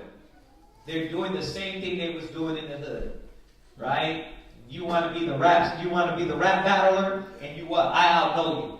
Right? You went through YouTube college and learned how to fix cars. And instead of listening to the guy that actually been doing the cars for 30, 40 years, you what? You know something, and you got to add something to him so you won't feel less of a man. Well, I know this. It's like, yeah, bro. But I've been doing this all my life with cars. You see, that's how we do. Instead of really realizing that your husband is there because he knows more than you spiritually. You don't know. Your father's there because you don't know. That brother's there because you don't know. Is it wrong to feel that way and to know that? No. But you know, how many people feels that and be like, they can't stomach that they're babes? Because that pride. Go ahead. But strong meat belongeth to them that are full of age. Okay, what determines your full age? Read on. Even those who by reason of use have their senses. By reason of what? Of use. Have their So what determines your growing up? Reason of use. The reason of use. Who's looking at your use? Because every man shall proclaim his own good. So it can't just be you looking at your use and saying, well, I use it. Every man shall proclaim his own good. So who's vouching for you, brother? The Levites, the brothers, the ancient men. Somebody had to say, yeah, that brother, he's holding the standard. He's not a drunk. He's not a belligerent. He's not emotional. He's respectful. Right? He's guiding his life in the laws and commandments of the Most High. He doesn't take bribes. This brother's not lying. He's not deceptive. Right? Somebody's vouching for these men in the past. This is where it is. See, you start to see, okay, man, these senses are exercised. Right? They're using them. And that's what the body is for. That's what the body is for. So, while the truth is giving out on the internet, the service is when you do that and you don't do nothing else. Let them through. Let them through. That's the sound of the man working. Let the kids through. Yeah. All right, go ahead. Read. Even those who by reason of use. Reason of use. Go ahead. Have their senses exercised. Go ahead. To discern both good and evil. There you go. So your senses get exercised. You worked it. And that's what brothers and sisters are doing. That's why our focus on, yes, we go through knowledge, but our focus on the things that are really going to keep you around to the great day. It's just not about knowledge. It's literally why you think the topics we hit on. That's by design. Because I know what a lot of Israelites aren't getting. You want breakdowns, you can get that all day. You know, white man's the devil, this debate, that debate. But what you're not getting online is AI. The inward man is more important than the outward appearance. See, that's by design. Y'all get that? Because I know at the end of the day, when you got jack-off spirits, weed spirits, lust spirits, porn spirits, right?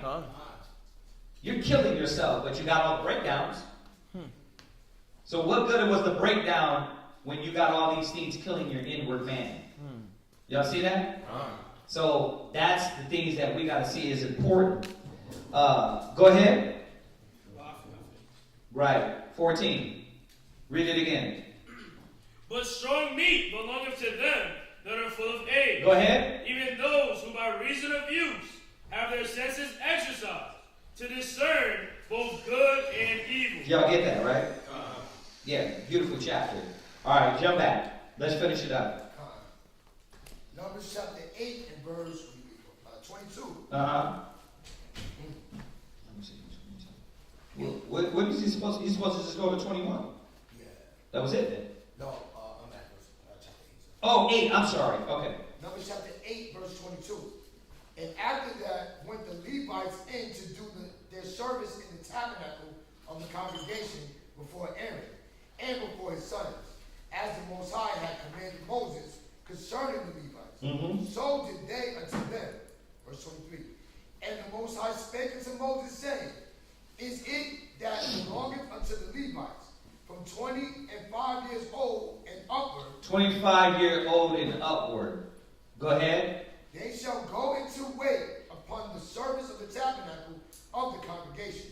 And from the age of 50 years they shall cease waiting upon the service thereof, and shall serve no more, but shall minister with their brethren in the tabernacle of the congregation, to keep the charge, and shall do no service. Yeah, and this is when we had a system that was able and ready, and men and women that were conscious and aware of the law, statutes, commandments of the Most High. Right? Let's keep in mind, you talk about the Levitical priesthood. If you're trying to put an age gap on yourself, Samuel was raised up as a kid, a child. All right? So don't put an age gap on yourself and be like, well, see, my cutoff is when I hit 50, I'm retired. And this is not your rest. Right? That's a little reminder that the Most High showed us, right? And then you say, well, 25 is when you got to start. Well, Samuel started being a prophet at what? He was raised as a child. Then he stepped into that manhood at 12, right? And we know that he probably wasn't barking out orders at that age, but there was a awareness, right? An awakening, like I was just saying about Mawula. 14 years old, I told him, man, by the time you're 18, you will literally be your name to teach. But could he be barking out orders at 18? He still got to gain experience with that, right? Shunyaban, smart brother. Malakia, smart. All these young cats are smart. But obviously, we got to wait till they get that experience under their belt, the manhood, right? They can't order around a 45-year-old man, right? So, age. Don't put no age requirement on yourself. And retirement. Because we know the little thing that the word came back and added to this was, this is not your rest. Right? We're a nation of kings and priests. And we don't have it like back then. Right? To where everybody's stepping up to the standard of a priest and wanting to do the office of a priest. Right? I'm just saying that because I've heard a brother here or there say, well, I'm 50, I'm retiring. Bro, you just came in at 40-something. You're going to retire at 50? Right? It's not like back in the ancient days where you was literally raised in this office. And then you lived your life doing these things, right? What you got? I mean, it says it right here. You know, it says in verse 26, like when they got to 50, they wasn't going to do that work that they was doing when they were younger, but they still kept the charge.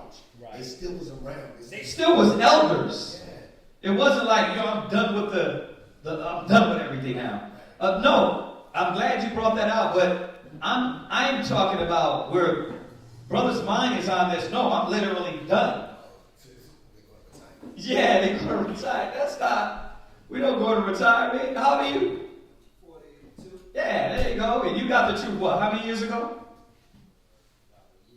There you go. You see, he's 40, he's got it when he was 40, right? So, and then we're all, a lot of us is all older men. You know what I mean? And you just started out, so it can't be an age requirement or age retirement. Yahushua did it till he was dead. Right. Look at all these apostles that did it to death. The prophets that did it to death. Right? So, just throwing that out there. Go ahead, read on. Come. Yeah. Chapter 9. Numbers chapter 9 and verse 1. And the Lord spake unto Moses in the wilderness of Sinai in the first month of the second year. Yeah. After they were come out of the land of Egypt, saying, let the children of Israel also keep the Passover at his appointed season. In the 14th day of this month at even. Ye shall keep it in his appointed season, according to all the rites of it, and according to all the ceremonies thereof, shall ye keep it. And Moses spake unto the children of Israel that they should keep the Passover, that they should keep the Passover on the 14th day of the first month at even, in the wilderness of Sinai, according to all that the Lord commanded Moses. So did the children of Israel. And there were certain men. We don't have to keep the Passover because it's not in our land. Negro, they did it in Sinai. Right? Okay. So, note that one. Like, put that in your notes. Like, it ain't about just because you're not in your land. We're in Babylon, so we don't have to keep that. Right? I heard that through the. Y'all heard that before? Recently? Yeah, like, you don't have to keep the Passover. Right? The scriptures say rehearse the righteous acts. Just little side notes to where you're like, nah, that ain't book. We got to keep the laws and commandments as best and possible as we can. Even with the trying. Well, what is the moon? What is this? What is that? At least we're trying. Most High is looking at our broken spirit and contrite mind. Right? Go ahead. He says, at even in the wilderness of Sinai. Right. According to all that the Lord commanded Moses. So did the children of Israel. And go ahead. Verse 6. And there were certain men who were defiled by the dead body of a man. Right. That could not keep the Passover on that day. And they came before Moses and before Aaron on that day. And those men said unto him, we are defiled by the dead body of a man. Wherefore are we kept back, that we may not offer an offering unto the Lord? You see how the law, even back then, was about making sense. right? We get this one all the time. Well, how about if a sister's on her menstrual cycle during the Passover? Does she come or does she not? Do, do, do, do, do, do, do, do, do, do, do. Or, so we say, okay, no, sis, don't come. You're unclean. We'll throw another Passover in 30 days. But did she defiled on that day? What do we do then? Is it about, do we apply the spirituality of the law? Or they just never come to the Passover? Which one is it? That's what this is about. You're seeing the spirit of the law. They're like, wait a minute. Well, we got to get Israel to the Passover. How do we fix this? And the Most High made the sense of the law. Right? And everybody always does that. Well, I had a funeral the day before. You missed the Passover? Because this ain't the ancient days. You know what I mean? We ain't going to keep every 30 days trying to throw a Passover for you. We ain't got the money like that, right? Then you say, well, I can just go do it by myself. Look at what they're going through, the technicalities. Right? Go ahead. Come. Uh-huh. Wherefore are we kept back, that we may not offer an offering of the Lord in his appointed season among the children of Israel? Verse 8. And Moses said unto them, stand still, and I will hear what the Lord will command concerning you.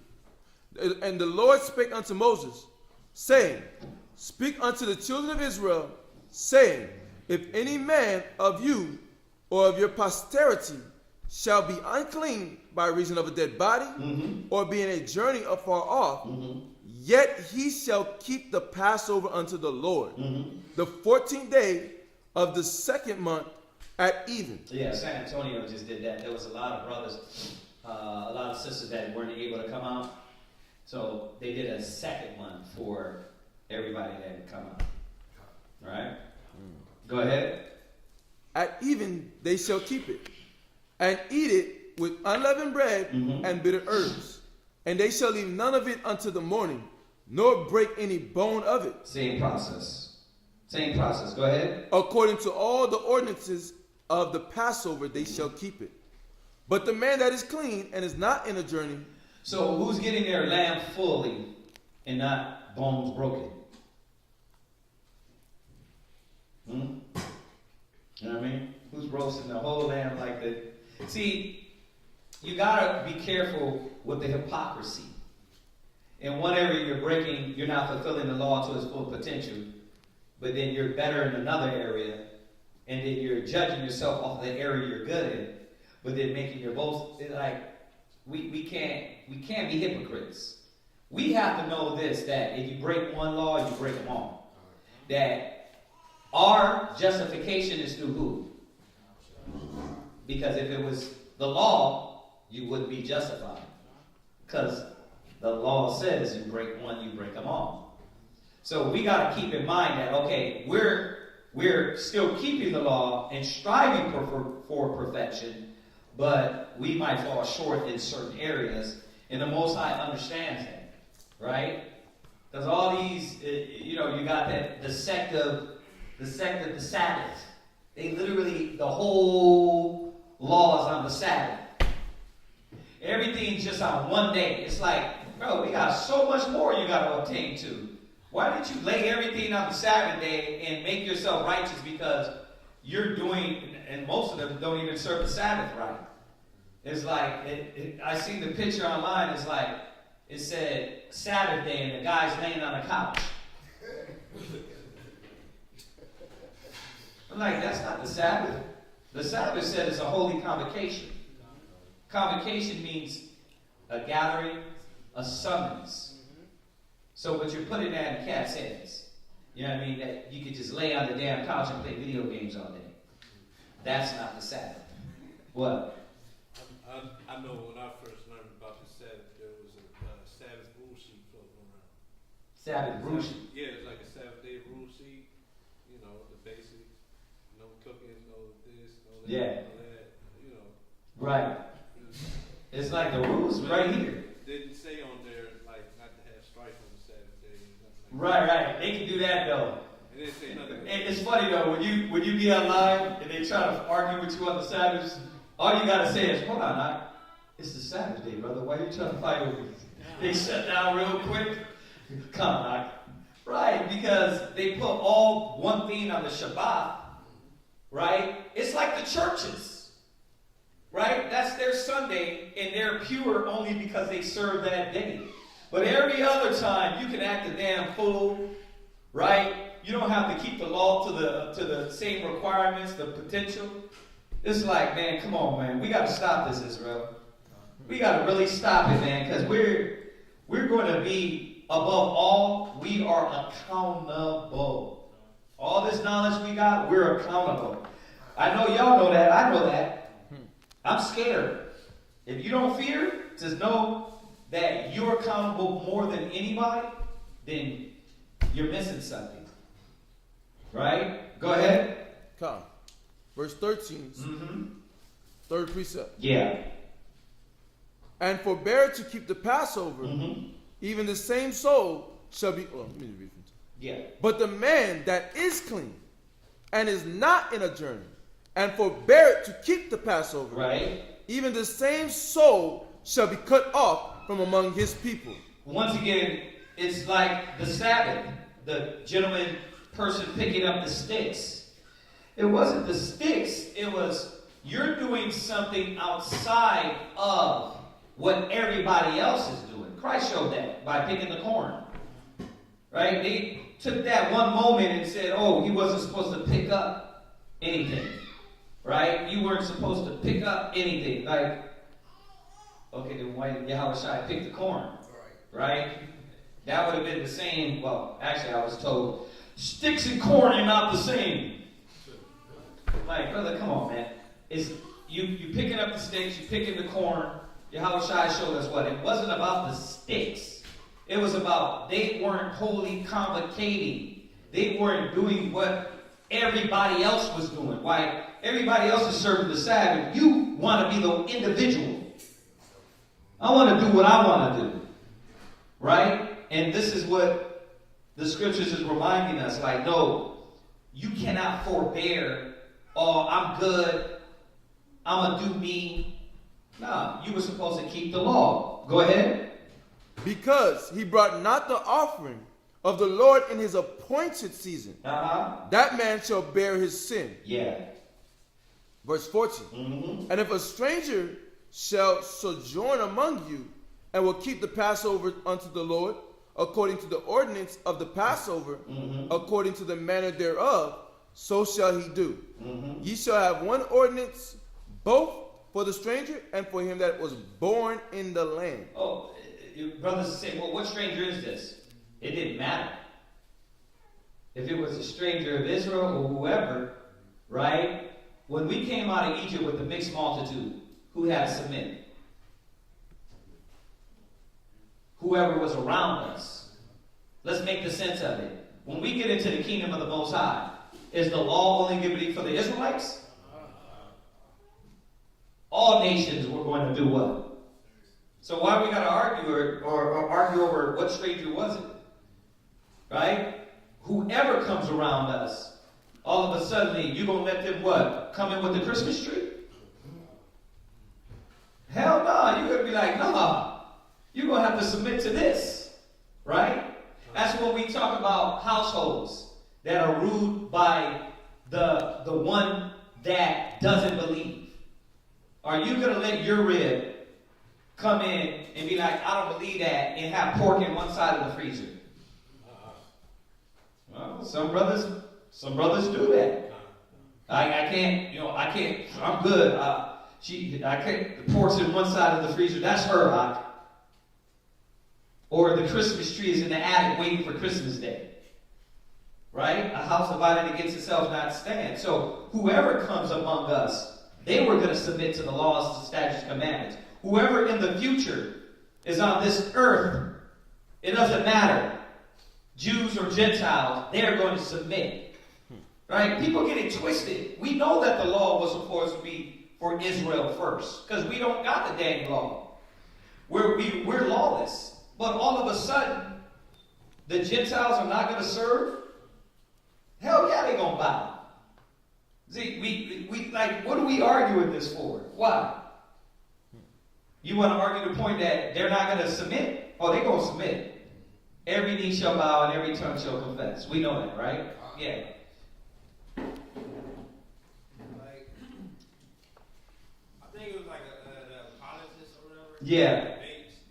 They would try to use that scripture to justify that any stranger can be grafted in. Basically, like, if they keep the law of the Passover, they can be grafted in to salvation with Israel. But then you ask the question, will the Egyptians keep the Passover as well? Then they get like, they be confounded pretty much. Right.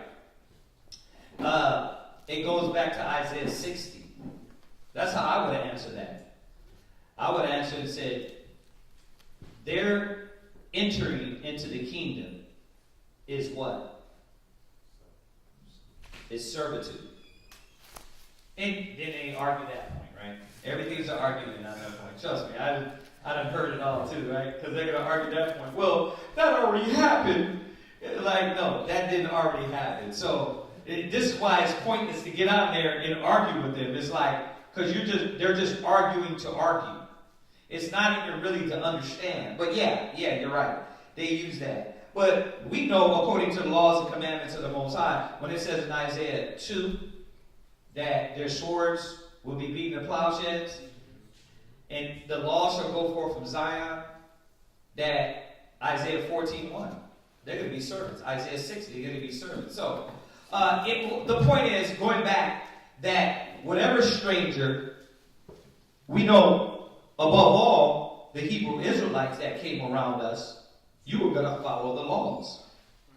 If you were a mixed multitude, because we see that a lot, right? I know we weren't supposed to do it, but let's get the reality of it. How many times it happened and we weren't supposed to do it? I'll make it simple for you. Moses' wives, what did they do? Ethiopian and a Midianite. What did they do? Did they be like, well, no, I'm good? Then Moses, the stranger. You see why you can say, okay, whatever stranger. Because Moses' ribs was an Ethiopian and a Midianite. What the hell were they doing? They were following the dang law, right? So there's no reason to argue that, right? That's why I said, I listen to a lot of these arguments. I'm like, what's your point? I think their point is, that means because they followed the law, that they now are going to be saved like we're going to be saved. And that's, I know their argument, but we know better because you're missing some pieces of the puzzle. That doesn't mean, like, Gentiles right now can follow our laws. It don't mean they're going to get into the kingdom of the Most High. When we went back over to that Ezra's, remember? Ezra's 4? They were like, well, we follow your God. We follow. It was like, y'all ain't got nothing to do with us. Right? You ain't got nothing to do with us. They didn't be like, you're right. We're all one. Let's kumbaya. Right? No, you can't follow the laws of the Most High. When we get brothers and sisters in here, and brothers, the mothers are nations.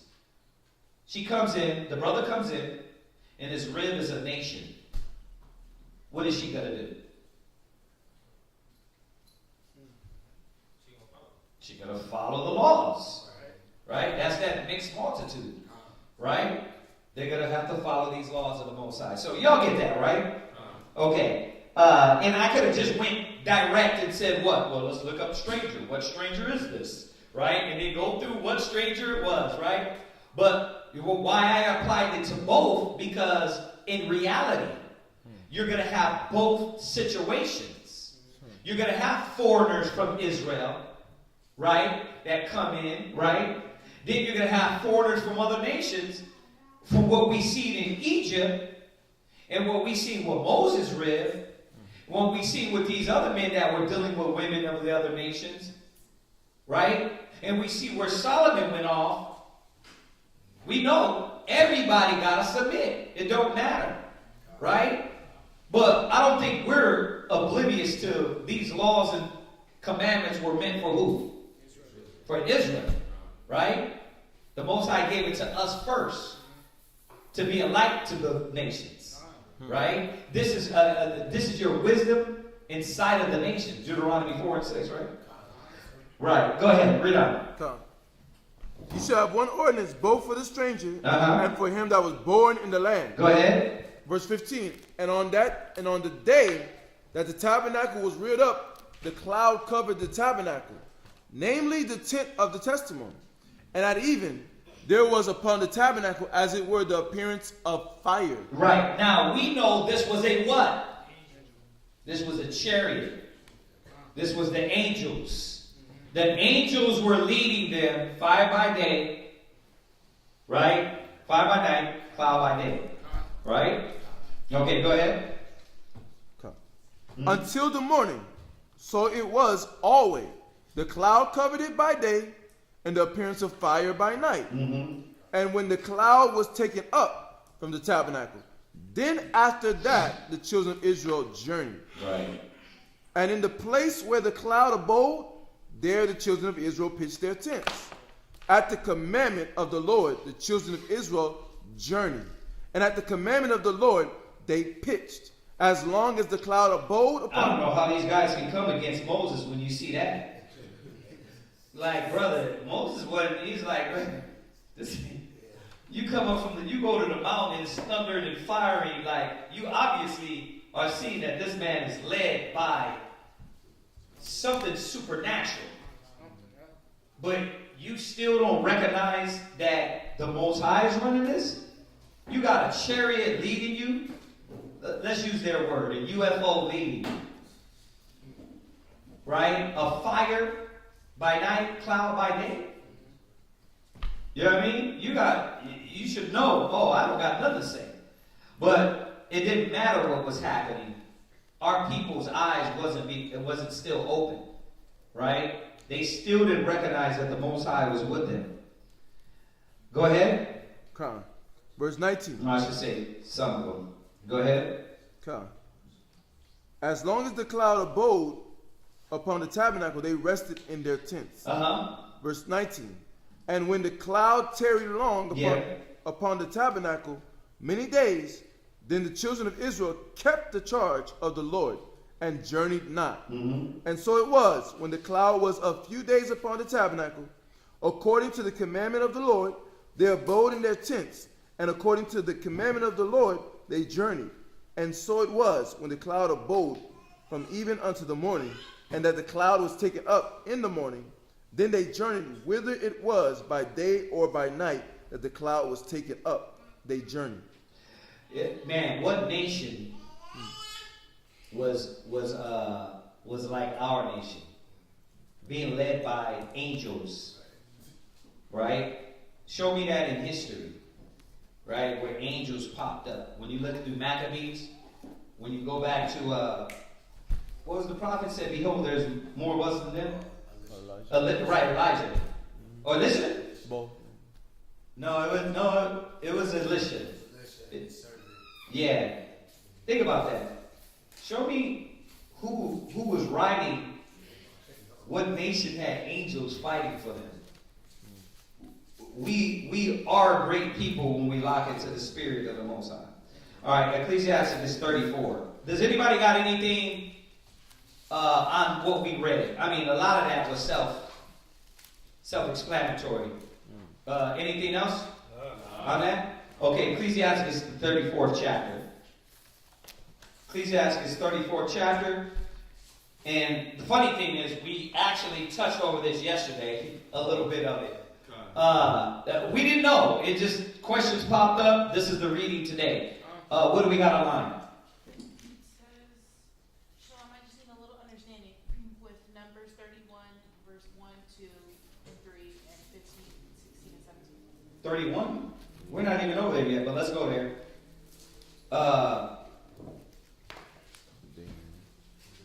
Is it a quick one, or this is it? Because you know this reading. Let's see here. Numbers 31 and what? 1, 2, 3. 15, 16, and 17. Go ahead. Numbers chapter. Numbers chapter 31, verse 1. And the Lord said unto Moses, saying, avenge the children of Israel of the Midianites. Afterward shalt thou be gathered unto thy people. Mm-hmm.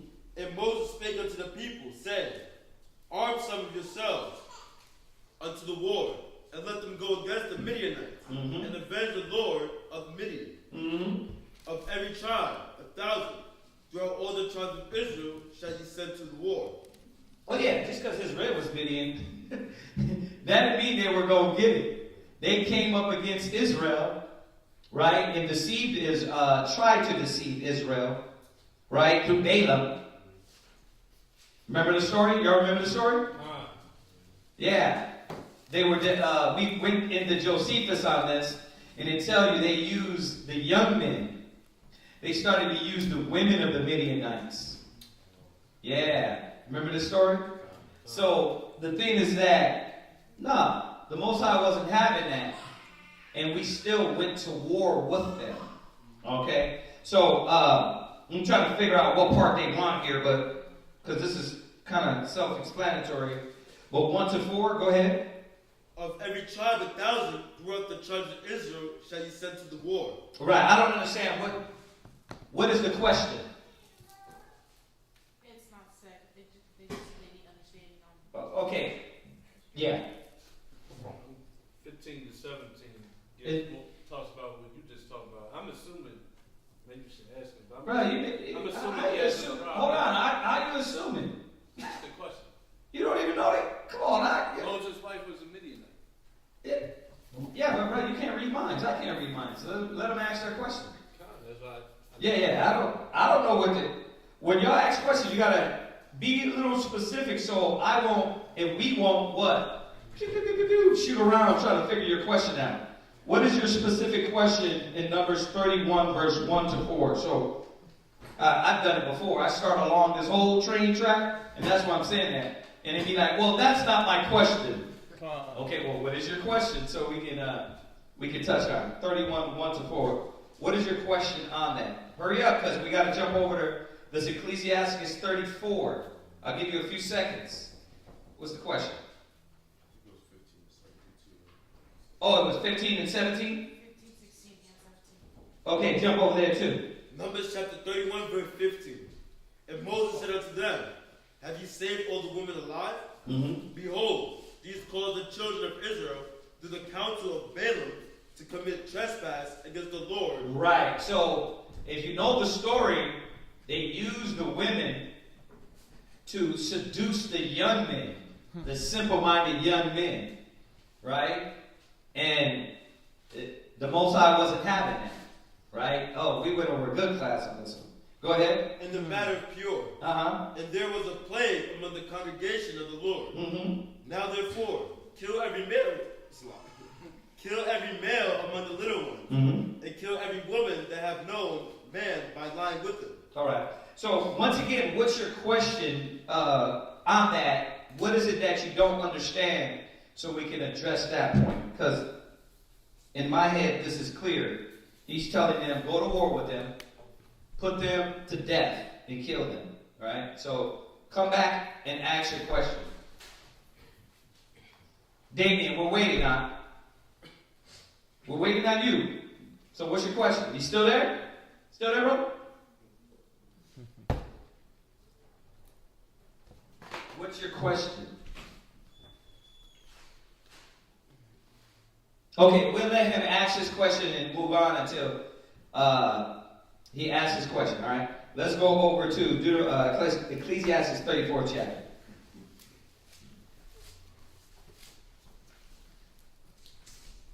Ecclesiastes 34, like I said, we, by default of the question last night, we touched on this. So, hopefully I don't have to go through all the scriptures again. Read that 34 verse 1. I guess that's me, right? Ecclesiastes 34 verse 1. The hope of a man void of understanding are vain. So, when you don't have so wisdom, right, is the correct application of knowledge. So, what I know and how I apply it makes me wise. But when I apply it, I get what? Say it. I get understanding. We're supposed to get understanding. So if there's no application, there's no understanding. You see why faith without works is dead? Because you can have wisdom, you can have knowledge, but you won't be wise if you don't apply it. And then in not applying it, obviously you're faithless, but you won't gain understanding. Y'all get that? So the hopes of a man void of understanding are vain, because this individual has never put to test the will of the Most High. They're faithless. That's why it says without faith it's impossible to please Him, because you won't go do the things that you need to do. Y'all see this? So is it just about knowledge? It has to be about application. Because application is going to teach you and give you the experience, right, of why it works. No, Rib, trust me. Follow this, it works. You see that? No, brother, let's do this because the scriptures say, well, but I don't see why. Well, the scriptures say do it this way. This is how you do it, right? Let's be faithful to the law, to the word. And then we will gain the understanding. But a cat's void of understanding are vain. You start hoping in vain things. And, oh, I wish, knock on wood. I ain't no knock on wood. Let Yahweh lead you by correct application of what you know. That's what makes you wise, right? And are false. And dreams lift up fools. So we were touching on that yesterday. Dreams, right? We went to Ecclesiasticus in the Bible, 5:3, right? Dreams come through a multitude of business, right? All right, for y'all that were on yesterday, we touched on this because of question, all right? Whosoever regardeth dreams is like one that catcheth at a shadow and followeth after the wind. Dreams can be like chasing a shadow. You never can catch a shadow. It never can be clearly understood what is one thing resembled to the next thing, right? That's what it's telling us. So you can't get caught up into these things. It says the vision of dreams is resemblance of one thing to another, even as the likeness of a face to a face. It's a resemblance of one thing, but who can tell what that is? Right? You ain't Daniel. Right? The Most High didn't give us that power to go back and be like, okay, listen, when you dream of Dookie, that means you got money. You dream of fish, and that what? Somebody pregnant, right? Like, nah. Now you what? That's called old wives' tales. Right? That's not you're getting the interpretation. Right? So we have to watch that because it borders on the line of now you're trying to figure these things out in weird ways. Right? The vision of dreams is the resemblance of one thing to another, even as the likeness of face to face. Of an unclean thing, what can be cleansed? So now he's telling us, how are you expecting to get something clean out of something that's defiled? You're defiled, your mind is defiled, your thoughts go different places. Why would you think your dreams are going to be all pure and clear, right? And from one thing that is false, and from one thing which is false, what truth can come? Question. And then he nails it, right? Divinations, soothsaying, and dreams are vain. Because a lot of people, especially now in this generation, go through what path to understand the dreams? Divinations and soothsaying. Right?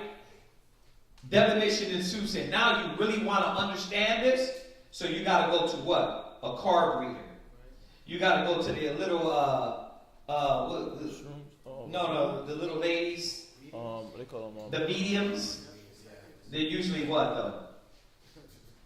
Gypsies. You got to go to the gypsy and do what?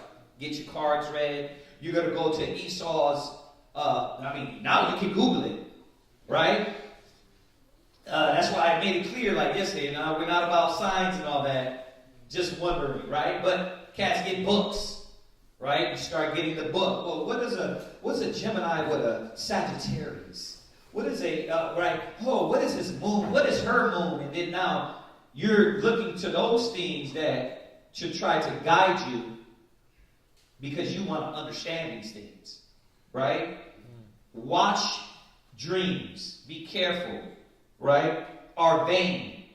And the heart fancieth. The mind, right? Your mind, you start breathing, you start, you wake up like, what was that? Right? That's your heart. It will fancy as a woman's heart in travail. Right? You'll wake up in a nightmare, you'll wake up in a dream, in a passionate dream, and you're like, well, what does this mean? Probably don't mean nothing. Right? And if it does mean something, who can interpret that dream? Right? So it's going to tell us here, if they be not sent from the Most High in thy visitation, set not thy heart upon them. A lot of us have dreams, but nowadays, who's dealt with an angel telling you this is what this is? Any? Okay. So none of us in here, right? An angel never showed up and said, listen, behold, this is what this means. So, what is it telling us?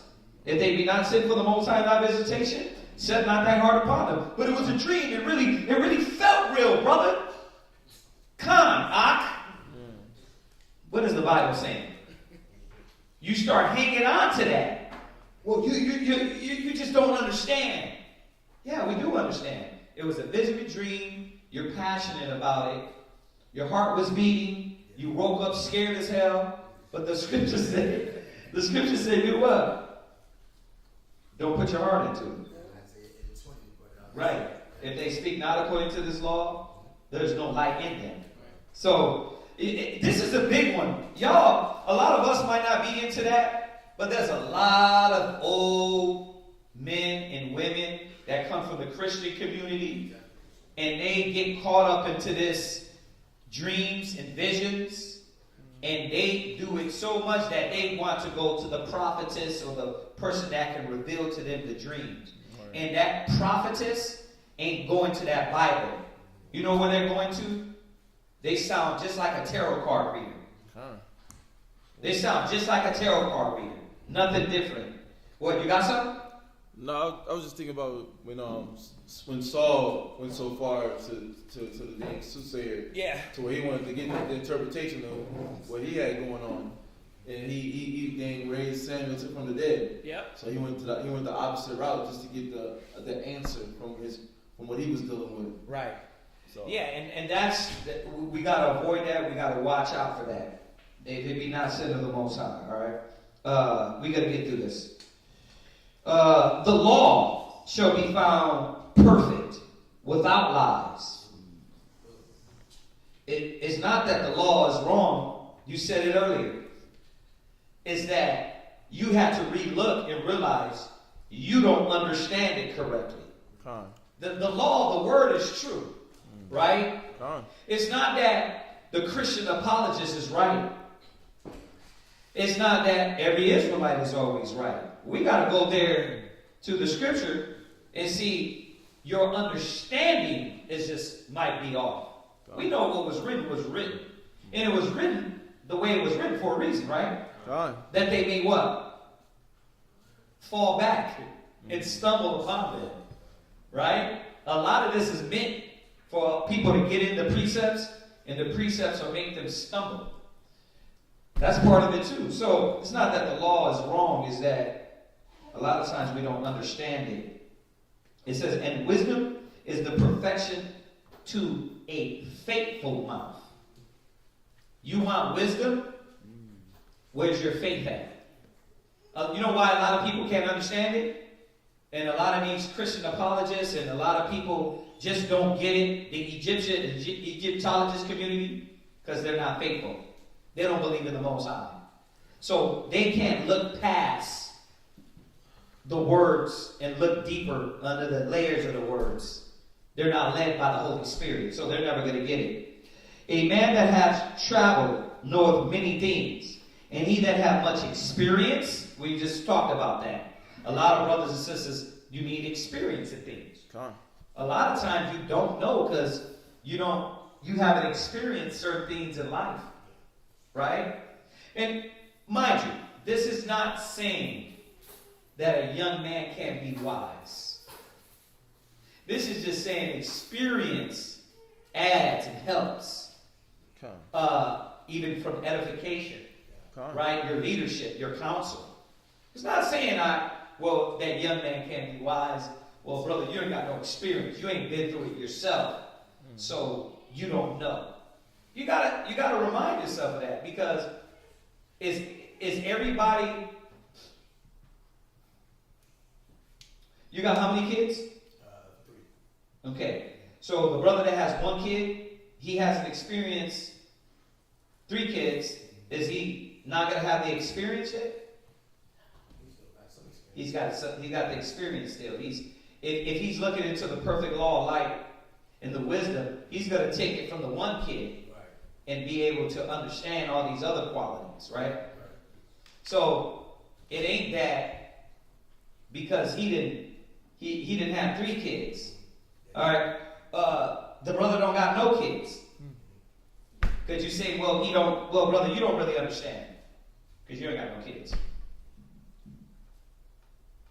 Understanding can come from the experience of who? Of his elders. Right? So you can't say, because he don't have kids, he don't get it. Nah, I understand the concept, the wisdom, the word, and I was taught, right? And the things that are logical in the wisdom. So I'm just saying, remember, this is added to us, that traveling and gaining experience definitely adds to all of the entirety of what that wise man will be, right? We know that because going from Rochester to Houston, to dealing with becoming all things to all men, the Houstonians to the Rochesters, to the Virginians, to the Floridans, Floridites. It's a different feel. You can't go to New York and be like you're in Houston. Go try to do that New York thing out in Houston. Yeah, you know what I mean? Try to engage with people. They're like, bro, I'm ignoring you. They ain't hearing that. We've been out there a long time. They're in that southern mode, different vibe. You know what I mean? Different vibe out here in VA. Yeah. Right.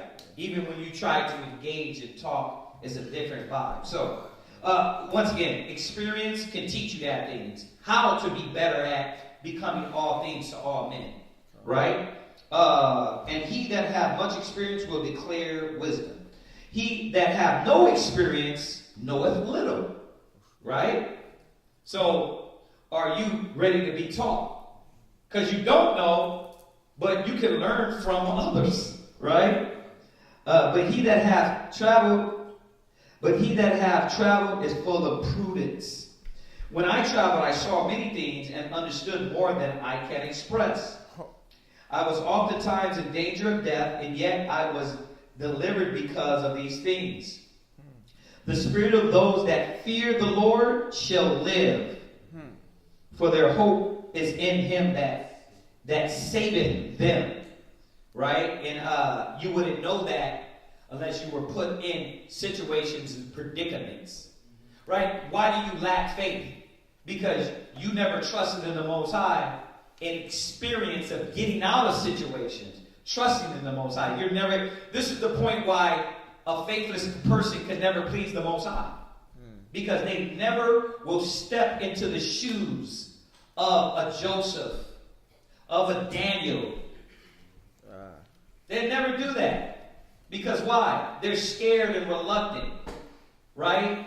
They never follow. You get a lot of women that always doubt so much because they're scared of the unseen. If you know women, they're attracted to what? Nailed it. Stability. And that, a lot of time, is their error. Their stability. If they don't see stability in it, they want the technicalities of being shown it before they step into things. And that can be their downfall. They're not ready to be what?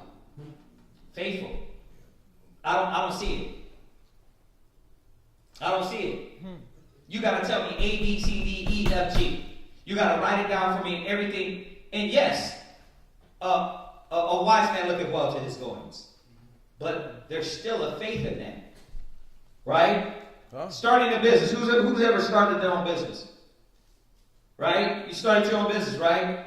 Now, you can sit down, count the calls, get your spreadsheet, look at all your equipment, look at all the things that's needed for it, look at your budget, right? But there's something that you might have missed, right? When you get out there. It was one thing that you missed. It might have been that you do the gardening, right? It might have been the bags. You got all the big equipment, but you forgot your bags. Little things. And you would never know that unless you put yourself in these predicaments. And a lot of sisters, you remain faithless in the truth because you're not led by faith. Because faith is what? When your husband tells you, we're going to do it this way, you don't act like a jerk and be like, okay, we're just doing your way then. That's what I just said. I just literally said we're going to do it this way. Why are you telling me we're going to do it? Why are you doing that? We know why they do it, right? They're being smart enough to say that underlying thing, I'll watch you fail. Instead of, baby, let's be faithful and put our trust in the Most High. And that's where that lack of faith comes. Now, got the women out of the way. Brothers see it now, right? Yeah, brother, I totally see it with the ribs. Well, what about you? What about when the scripture doesn't got 50,000 verses to add to it, and you got to be faithful? No, bro, it says prove all things, prove all things, hold fast is good. Well, there's only a few scriptures that speak on this. What are we gonna do here? Well, I need more. And that drive for more because you're faithless, you're going to get more. But how are you going to get it?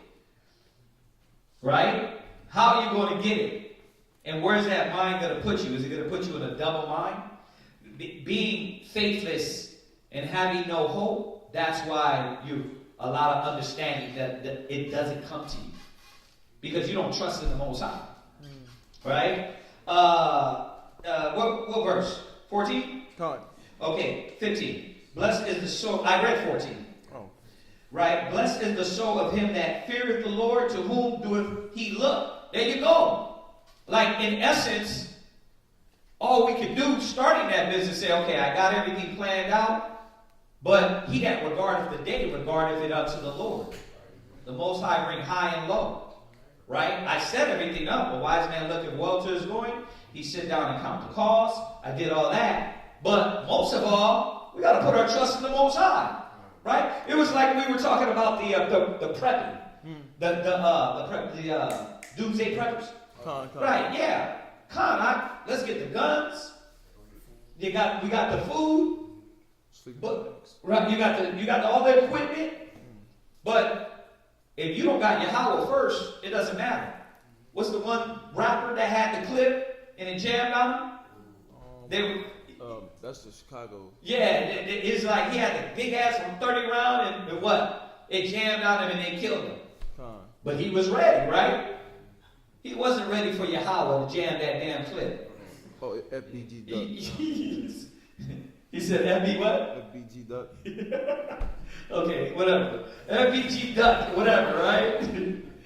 But Most High said here, like, pause.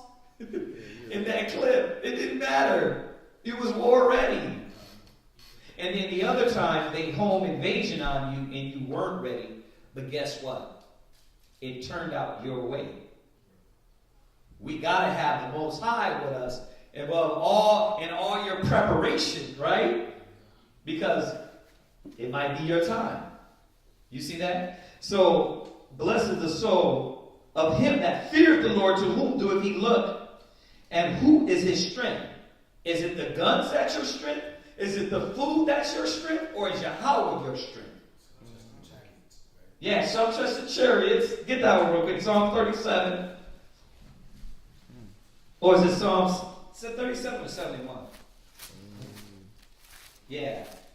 I thought it was 37. Fine. Okay, 16. For the eyes of the Lord are upon him that love him. He is their mighty protection and strong stay, a defense from heat and a cover from the sun at noon, a preservation from stumbling and a help from falling. There you go. That nails it right there. He raises up the soul and lightens the eyes. He giveth health, life, and blessings. Right? It was 20? Okay, let's go there. I told it wrong. Sorry. Psalms chapter 20, verse 7. Some trust in chariots and some in horses. But we will remember the name of the Lord. Yeah.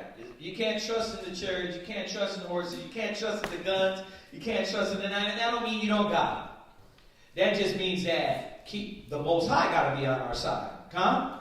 All right. We still here. We almost done. Right. But was that it? Okay. I'm jumping back. Verse 18. He that sacrifices of a thing wrongfully gotten. I'm going to go make my rib a stripper and give that for alms. I'm going to go sell crack and give that for alms. Got to get my 10%. He that sacrifices of a thing wrongfully gotten, his offering is ridiculous. Right? And the gifts of an unjust man are not accepted. The Most High ain't hearing that. The Most High does not want that. Proverbs 21 and 27.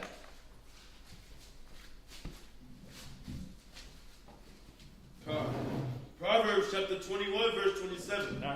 The sacrifice of the wicked is abomination. The what? The sacrifice of the wicked is abomination. The sacrifice of the wicked is an abomination. Most High ain't hearing that. That goes with the what? The prayer of the wicked is an abomination. Right? Was that it? Nah. Go ahead. How much more when he brings it with the wicked mind? Yeah. What that mean? I guess I got to. I guess if I got to give.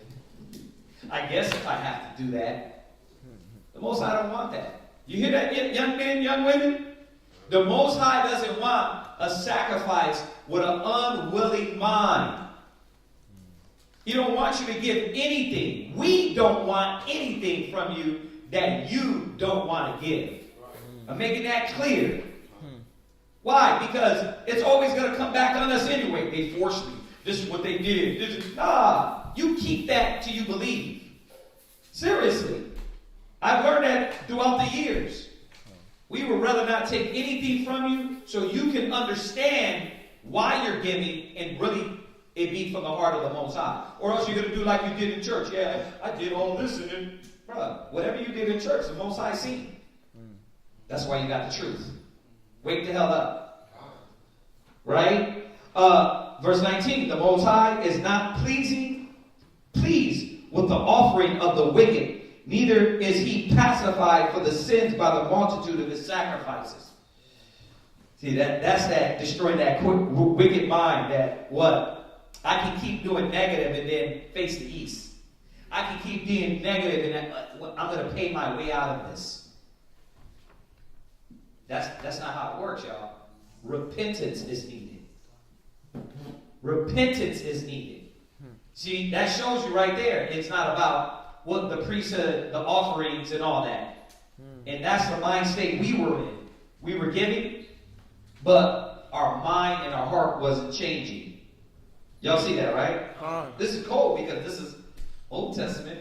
They knew it. There were spiritual men that knew these things. But a lot of Israelites didn't. Whosoever bringeth an offering, right? Whosoever bringeth an offering of the goods of the poor doeth as one that killeth the son before the father's eyes. Before his father's eyes. Means what? You taking from the poor and then you go give that as an offering. You rob somebody and you give that as an offering. That's what it's telling us. Y'all get that, right?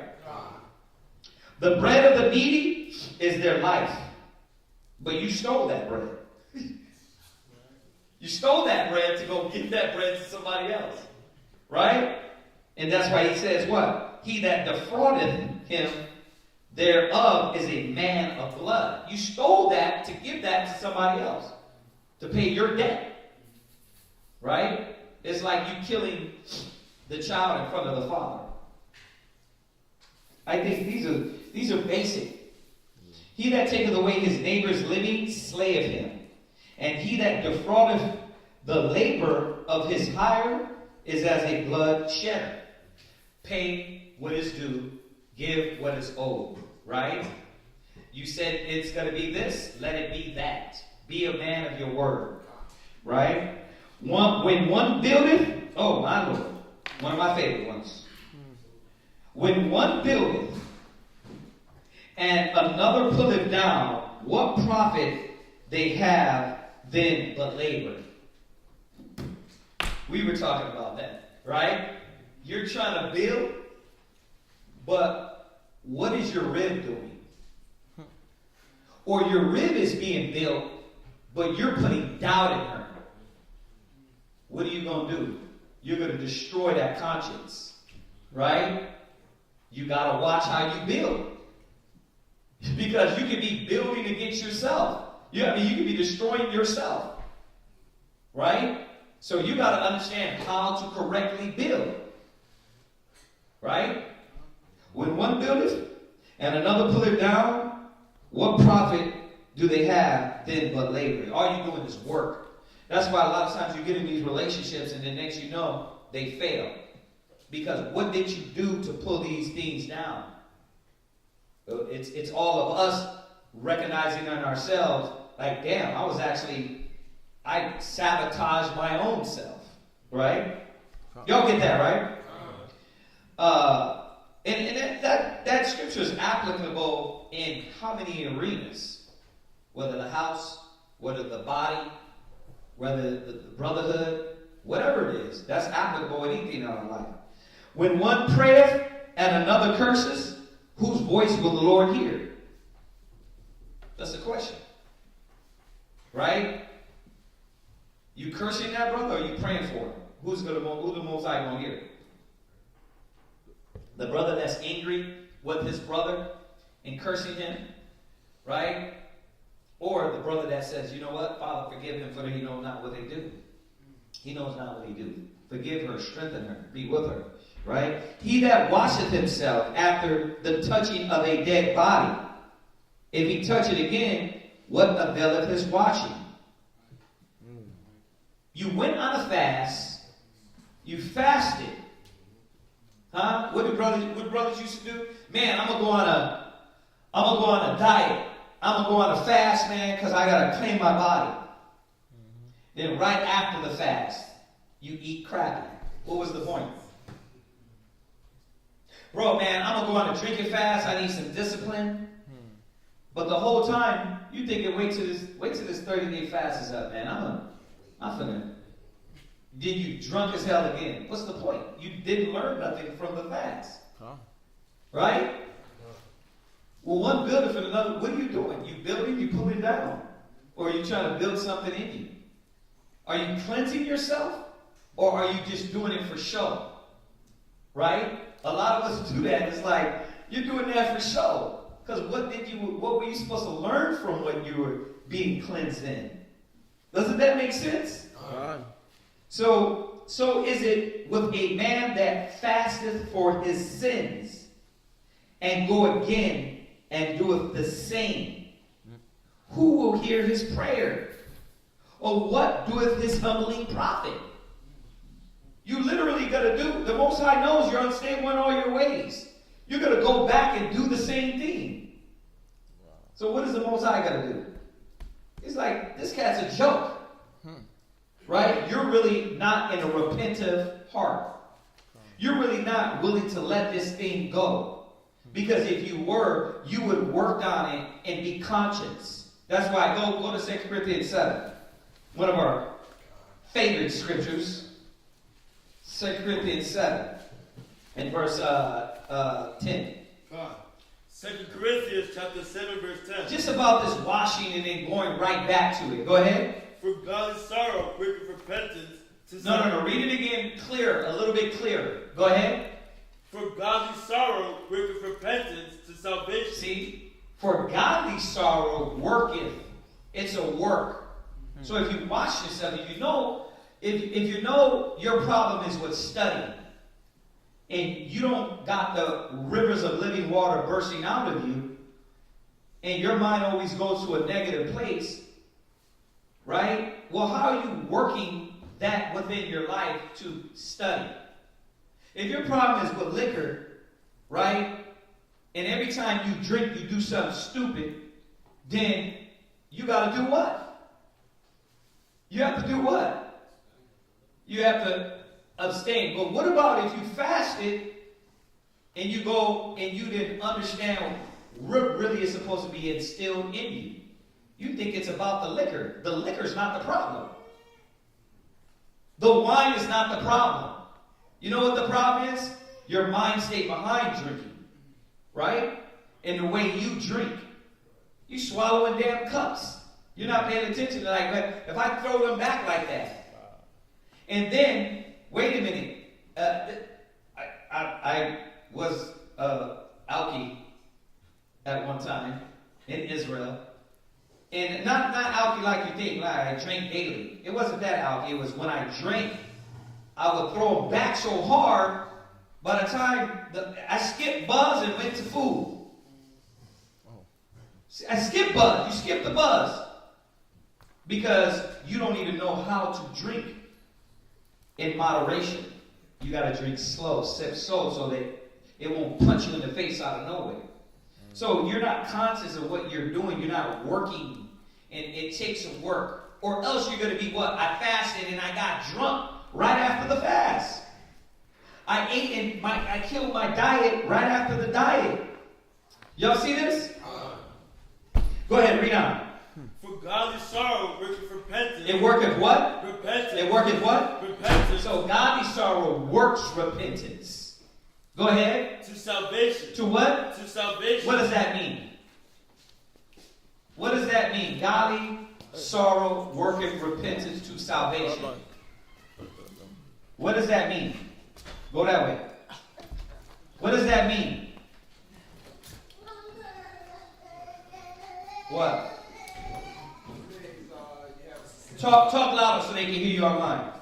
It means that you have a sincere heart towards the repentance, so you're truly sorry and Right, you're right. But let's break it down. Read it again. For godly sorrow. For godly, pure, righteous sorrow. Go ahead. Worketh repentance. It works the process. It's helping you with this process of a repentful mind. Go ahead. To salvation. That is going to lead us to where? Salvation. What does that mean? We know the last days, Yahweh Shai comes in. But saved from that sin.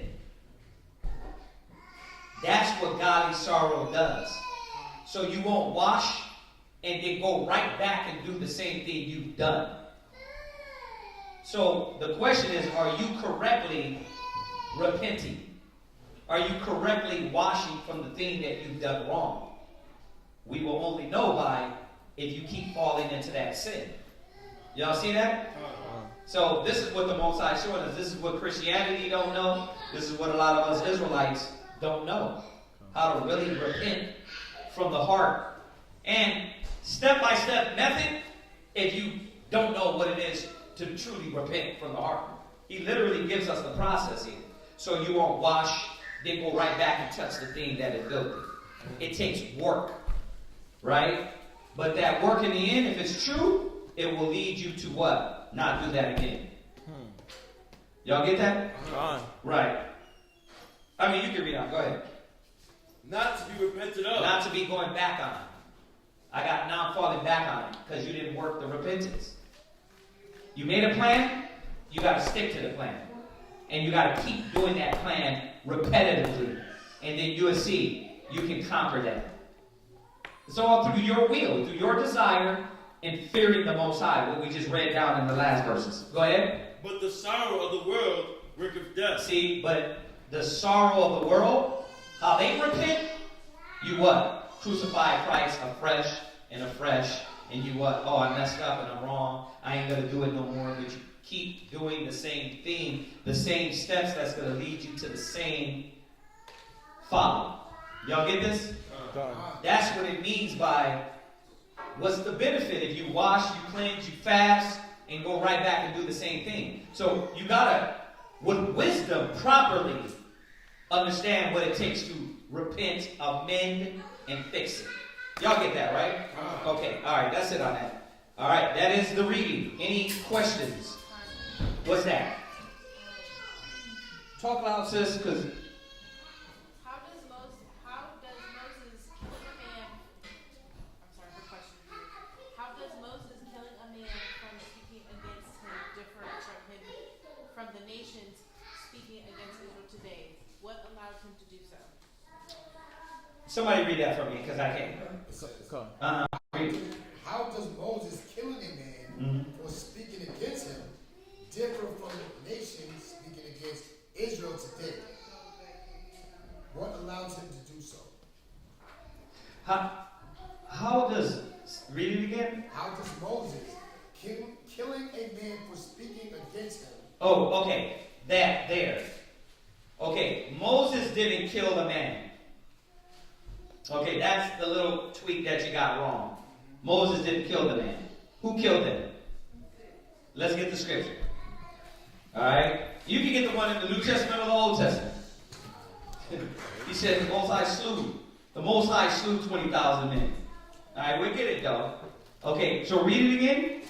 How does Moses killing a man... So Moses didn't kill the man. The Most High was showing out for Moses and showing that the order he set up was not going to be denied. Right? Go ahead. Speaking against him differ from the nations speaking against Israel today. From the nation speaking, I don't understand that point. The nation speaking against him, what does that got to do with Moses?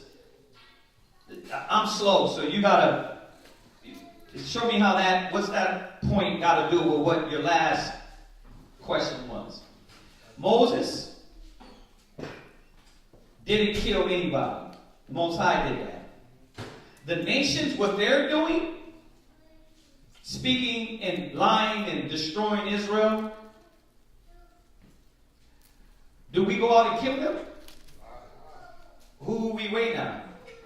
Vengeance is the Lord. So, it seems like two different points there. Fix that for me so I can understand. It has to be like this because text, you can get lost in translation, and I don't want to misinterpret your question, right? But the first point, y'all got the scripture? Number 16.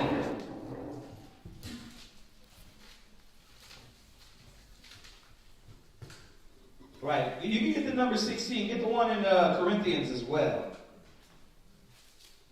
Go ahead. Where you at? Number 16 and what? Oh, no. Let's jump straight to the point. You don't got to do all that. Verse 15 on down. Okay, start from there. Numbers, hold on. Let me get there. Numbers 15 and what? 16 and 15. Oh, numbers 16 and 15. Okay, go ahead. Numbers chapter 16, verse 15. And Moses was very wroth, and said unto the Lord, Respect not thou their offering. I have not taken one ass from them, neither have I hurt one of them. Right. And Moses said unto Korah, Be thou and all thy company before the Lord, thou and they, and Aaron tomorrow, and take every man his censer, and put incense in them. Yeah, see, you got to look at what the Most High is doing. Look at what the Most High is doing. See, Moses was upset, but Moses didn't step out of line, right? He was upset, and how you deal with it this is a man dealing with it like you're supposed to deal with it. Listen, okay, we're going to do it this way.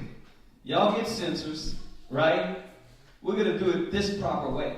So, you got to understand, the divine intervention wasn't from Moses, as we read on. What? Verse 28. Yeah. Explains what you just said. Right. Okay, let me just read out a little bit, establish it, and then we'll jump over. Go ahead. Verse 17. Uh-huh. And take every man his censer, Yeah. and put incense in them, Mm-hmm. and bring ye before the Lord every man his censer. Right. 250 censers. Thou also, and Aaron each of you his censer. Mm-hmm. And they took every man his censer, and put fire in them, Mm-hmm. and laid incense thereon, and stood in the door of the tabernacle of the congregation with Moses and Aaron. And Korah gathered all the congregation against them unto the door of the tabernacle of the congregation. Right. And the glory of the Most High appeared unto all the congregation. See, are we getting it? That it was divine intervention. The Most High, Moses didn't have to go out and lift up a hand. He didn't do none of that. It was the Most High that came in to show forth that what Korah and Dathan running their mouth was out of order, because the Most High set the order up. Right? I mean, we know that because Moses didn't get it to go into the kingdom because he messed up. It's like he didn't give glory to the Most High by smiting the rock. He's like, okay, you're gonna look over there, but you ain't going in, bruh. It's clear that the Most High is running everything. Because if Moses was running it, didn't he go back to the Most High and beg him? Like, please, could I go? Yeah, you got to see that Moses shut down and what? Humbled himself. And he did what he said the Most High do. Look at it, and you're going to die here. That's cold, ain't it? And how does the Most High feel about Moses? He was a great man. But the Most High shows that he got no respect to person. So, to your statement, truthfully, technically, the Most High dealt with that. Right? You can jump down to verse 28. Verse 28. And Moses said, hereby ye shall know that the Most High hath sent me right. to do all these works. There you go. The Most High has sent me. Go ahead. For I have not done them of mine own mind. Yeah. Go ahead. If these men if they were paying attention, every step of the way, it was never about Moses. It was all praise to Yahweh. Go ahead. If these men die the common death of all men, or if they be visited after the visitation of all men, then the Most High have not sent me. Mm-hmm. But if the Most High... You weren't going to die a common death. Right? If they just died regularly, the Most High ain't sent me. Moses was like literally showing them like, look, this is Yahweh. It ain't going to be a coincidence.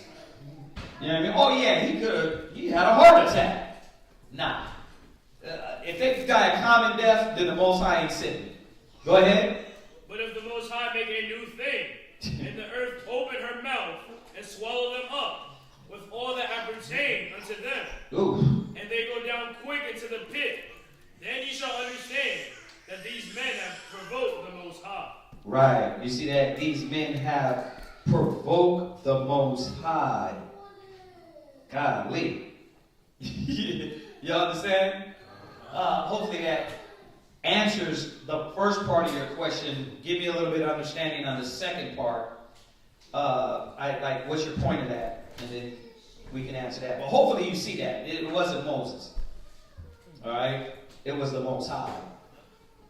Yeah, because Moses ain't got the power to open up no ground. Come on. That's divine intervention. Right? What else did he say on there? The second part was,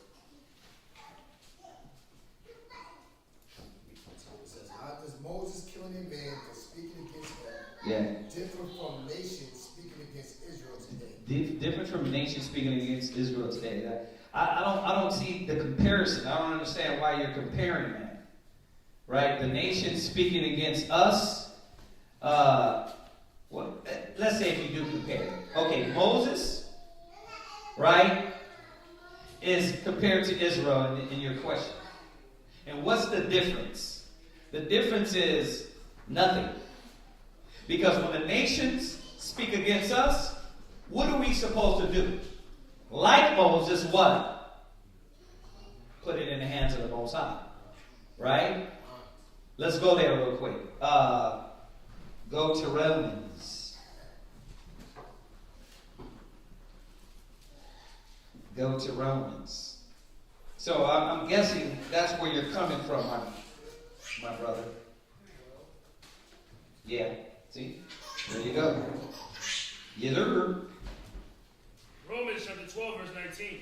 Uh-huh. Dearly beloved, offense not yourselves. Go ahead. But rather give place unto wrath. Give what? Give place unto wrath. What did Moses do? Give place unto wrath. Yeah, all you got to do is fall back. Yahweh got me. We're going to handle this. Right? And we know right now, when the nations speak against us, and they come against us, first of all, as a nation, the hand ain't going to be not tightened as a nation. Right? We're all going to feel this as a nation. Whether us being righteous in captivity still, or the wicked dying, right? We still all, by the hand of the nation, grab tightly. So all we got is Yahweh. All we got to do is fall back and pray and ask the Most High, deliver us. Make the time short. Remember the covenant and let them declare thy wondrous works. Raise up indignation and pour out wrath. Take away the adversary and destroy the enemy. I'm going to fall back. Give it to Yahweh, and he's going to handle all this. Right? Go ahead. For it is written, vengeance is mine. What? Vengeance is mine. Yeah, so we're talking about a high level of you need to fall back and know that you're not going to do anything. So if you're comparing it to Moses, well, let's follow what Moses did. He put it in the hands of Yahweh. Right? Yeah. What's that? He responded. He said, thank you. I understand it more clearly now based off of the precepts. Yeah. Yeah. Yes, sir. So, anything else? We'll give y'all a few minutes to see if anybody got anything else online. Yeah. Joel chapter 3, verse 8. Yeah, I'm going to get back to you on that. I'm going to go over that during the week. All right. Joel 3 and 8. We're going to go over that. And then what else? Anything else? Online? Anybody? The Peters? I know. We're going to go over the Peters. I know we're going to go over the Peters. We're going to go over that too. I'm trying to pause on the Peters. Because the whole point of the scriptures is not to confuse brothers forward, but to edify. You know what I mean? So, all right, we'll give them a few seconds. See if anybody got anything. If not, we're going to go ahead and conclude with the prayers. Remind y'all it is the Shabbat. Keep your minds in the spirit of the Most High. Yeah. He said, can you explain Luke 4 and 23? Go to Luke 4 and 23.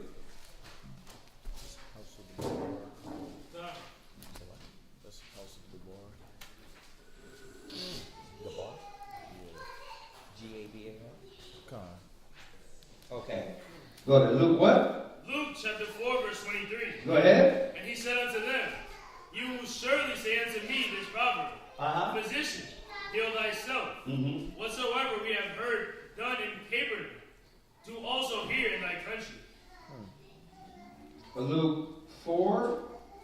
And what verse? 23. Give me 1 second here.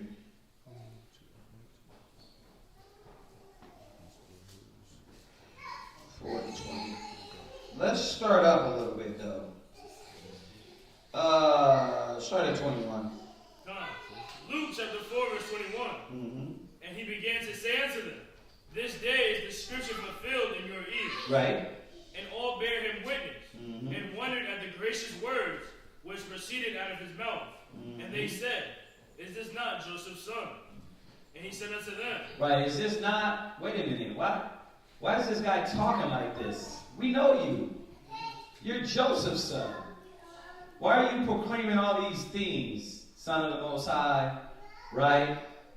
I'm the bread that came down from heaven, right? This is Joseph's son. Go ahead. And he said unto them, Ye will surely say unto me, this right. Proverbs. How would you bear witness?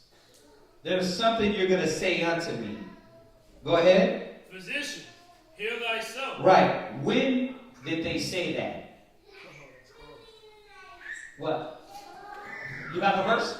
Well, I was just answering on the cross. On the cross, he said it. Yeah, he said it on the cross. He said he saved others. Let's go there real quick. Let's get it real quick for them. He said he saved others, but he can't save himself. So that's what it means.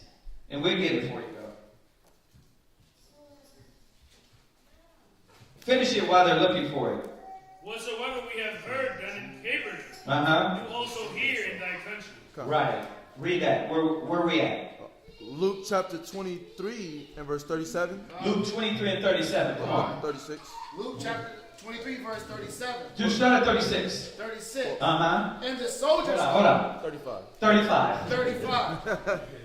And the people stood beholding, and the rulers also with them derided him, saying, He hath saved others, let him save himself. Yeah, see? That's when he said that, on the cross. Not knowing that, like he told the apostles, I'm meant for this. I was born for this. Right? That's Luke what? 23 and verse 35. Go ahead. Come. If he be Christ, the chosen of God. Right? Right. So that's when he said that. Okay? Hopefully, that's straight to the point. Cut it clear. We'll wait, give them a second, because we know how the feed goes. Had someone. Huh? He's saying, had someone saying, Naaman and the widow woman were other nations? Gotta repeat that. I don't know what that means. Yeah. Remember, y'all, text, you gotta be specifically clear. So I won't go, I've done it before. I go on this whole rant, thinking about what you're saying, and then it'd be a totally different question. Well, that's not what I meant. I don't want to waste my time. Be specific. Be specific on your question. What's that, Gamar? She said it was 23 through 27. What was? That part about Naaman. It says, the lepers were cleansed in Israel in the time of Elias the prophet. And none of them was cleansed, save Naaman the Syrian. He said, he didn't. Okay, see, I don't know what you mean. I'm not reading the text. So where are we at? What scripture are we at? Oh, same one. Luke chapter 4. Uh-huh. Verse 27. Okay, so it wasn't 23? It was 23 to 27. Oh, see, there you go. See, I'm not reading it. Okay, so they wanted us to read Luke. Y'all got to read these questions right. 3 or 4, 23 down to 27. Let's read down. Luke chapter 4, verse 24. Uh-huh. And he said, Verily I say unto you, no prophet is accepted in his own country. Right, which is true. You don't get that respect. Because they kept saying what? Oh, that's Joseph. We know you. You go back home, you put down the blunt, you put down all these things, right? They're like, bro, we just smoked the other day. What you talking about? You don't eat pork. So that same, the funny thing is that's how they dealt with Yahweh Shai. That's how they will deal with the prophets. They don't get that same recognizing because people grew up with them, right? Oh, that's little Yahweh Shai. Go ahead. Verse 25. But I tell you of a truth, many widows were in Israel in the days of Elias. Right. When the heaven was shut up. Right. Remember the famine that was shut up in the time of Elijah? Go ahead. When the heaven was shut up 3 years and 6 Right. When great famine was throughout all the land. Right. But unto none of them was Elias sent. Right. Save unto Sarepta. He was sent. It's like all this was going on, the famine, and it was one woman that he went and did a miracle for to feed. Meaning what?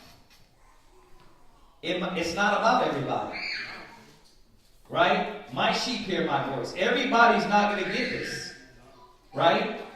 This is the analogy, the parable he's using. Like, out of all that whole time, there was one person that got it. And this is common with Yahweh Shai, reminding that what? Everybody's not going to get this. Right? One person. Go ahead. A city of Sidon, unto a woman that was a widow. Right. And many lepers were in Israel in the time of Ecclesiasticus. Right. Then he jumps and he's showing her what? There was a lot of lepers. Why is it only one was pointed out? Why was one leper healed? Right? What was the significance of that? Go ahead. And none of them was cleansed, saving Naaman, right, the Syrian. Go ahead. Read on. Verse 28. And all they in the synagogue, when they heard these things, were filled with wrath. Why? Why were they filled with wrath? What was the point of him using this historical content? Remember, he didn't just say that for a history lesson. Why did he say that? Why did he say that? Why is he bringing out the widow? And why is he bringing out Naaman? And why were they cut with that? Right? What? Wait, I have a question on the verse above. Well, I'm asking the question. I'm asking the question real quick. Why? Why did he bring out that analogy? What was the point of that? And they all that were in the synagogue, when they heard these things, they were filled with wrath. Because the analogy he was using was to show them, out of all those people during that time, not everybody received the gift. Just like now, what I'm giving y'all, everybody's not going to receive this. Right? My sheep hear my voice, he says in the other scriptures. Yeah, what's up? Yeah, so my question was, why was only Naaman the Syrian healed? Was it because of the lack of faith, and the lepers wasn't coming to the Most High to be healed, but he did? Like Naaman, right? That you just said it. You answered your question. Remember, he came. Right, Naaman came and asked for. Right, he asked for the healing. But Israel wasn't doing that. They weren't hearing that. Right? They weren't going to the prophets. They weren't acknowledging the prophets. A lot of them was killing the prophets. Right? So, I mean, to answer your sidebar. But y'all get this point right here. Why Yahweh Shai is bringing this out and using those historical content to point something out. And why they were cut. Why, when they heard these things, they were filled with wrath. Why are you angry? Because he was saying it wasn't for everybody. You know what I mean? No, we're going to go out and spread the word. And guess what? How many people out there going to get it? Going to get the blessing? Going to get healed? Going to get revived? Not everybody. One. Maybe none that day. Right? So, hopefully that answers the question. All right? We'll wait to see if anybody got anything else on there.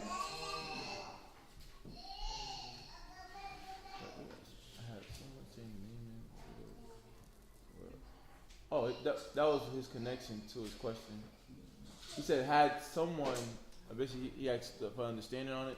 Mm-hmm. He says, like, had someone saying Naaman and the widow woman were other nations. So what?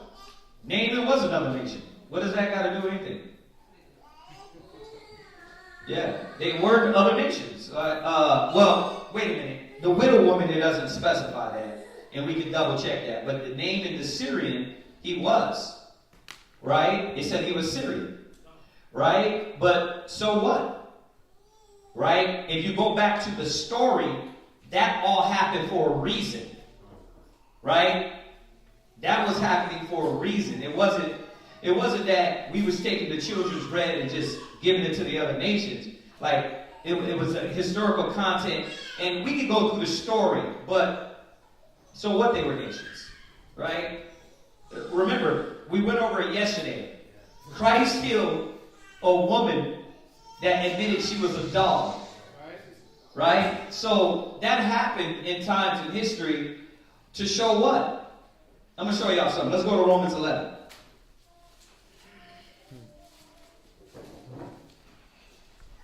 Yeah, see, what you're not going to get from us, from me, I'm not going to argue the point and try to change everybody into a Hebrew Israelite in the Bible.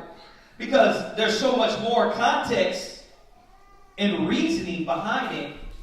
I don't got to run from it being a heathen. And I'm not saying they're doing that online. I'm just saying that you see all these brothers trying to change it like, no, that was an Israelite.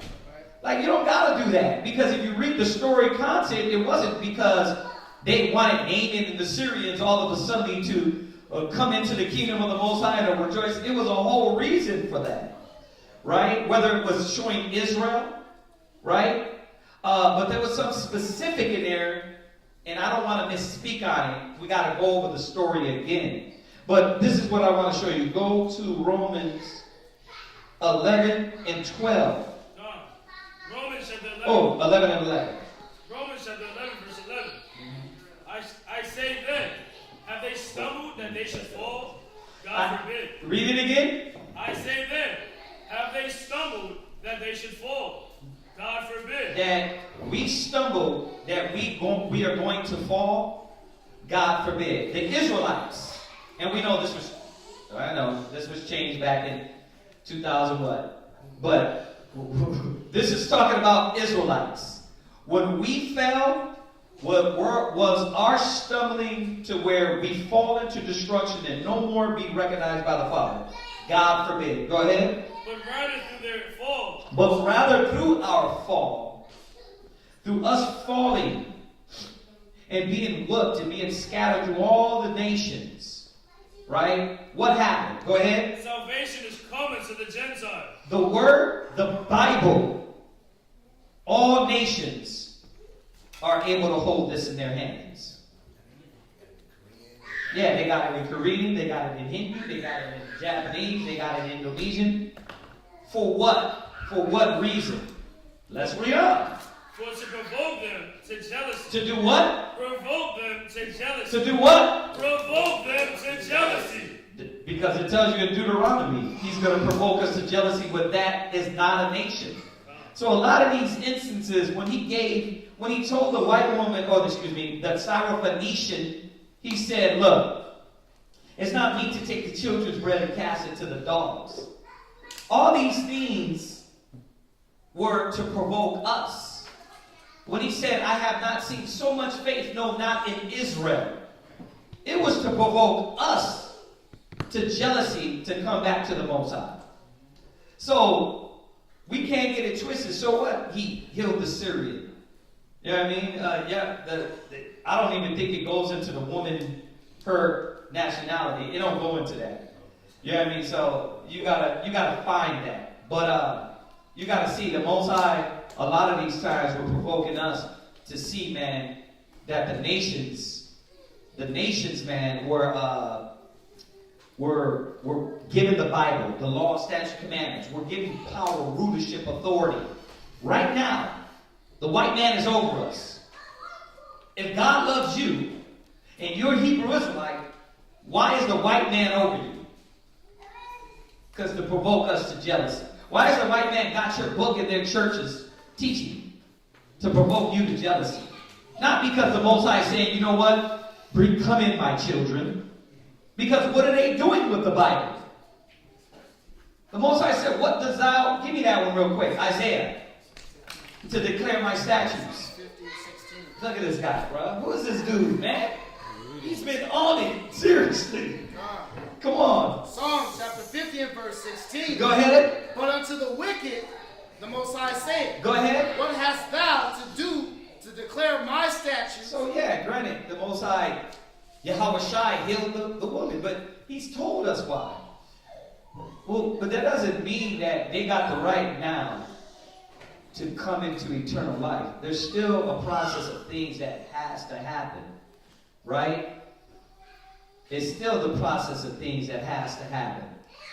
So, just a reminder that, Naaman the Syrian was healed with was healed of that leprosy, but for a purpose, a reason. And all these nations, listen, y'all forgot about Cyrus? Come on, what did Cyrus do? The Most High used him to do what? To rebuild the temple. He told them, listen, I'm following your God. Right? Well, that means that Cyrus made it into eternal life. He's like, the Most High used this man. And to provoke us to jealousy, which that is not a people. Right? So you're going to see that in times in the scriptures, these instances where these things happen. But it doesn't change the prophecy. It doesn't change what the outcome and all the things that nations have to be reminded of. He's still going to bring them to the valley of Jehoshaphat.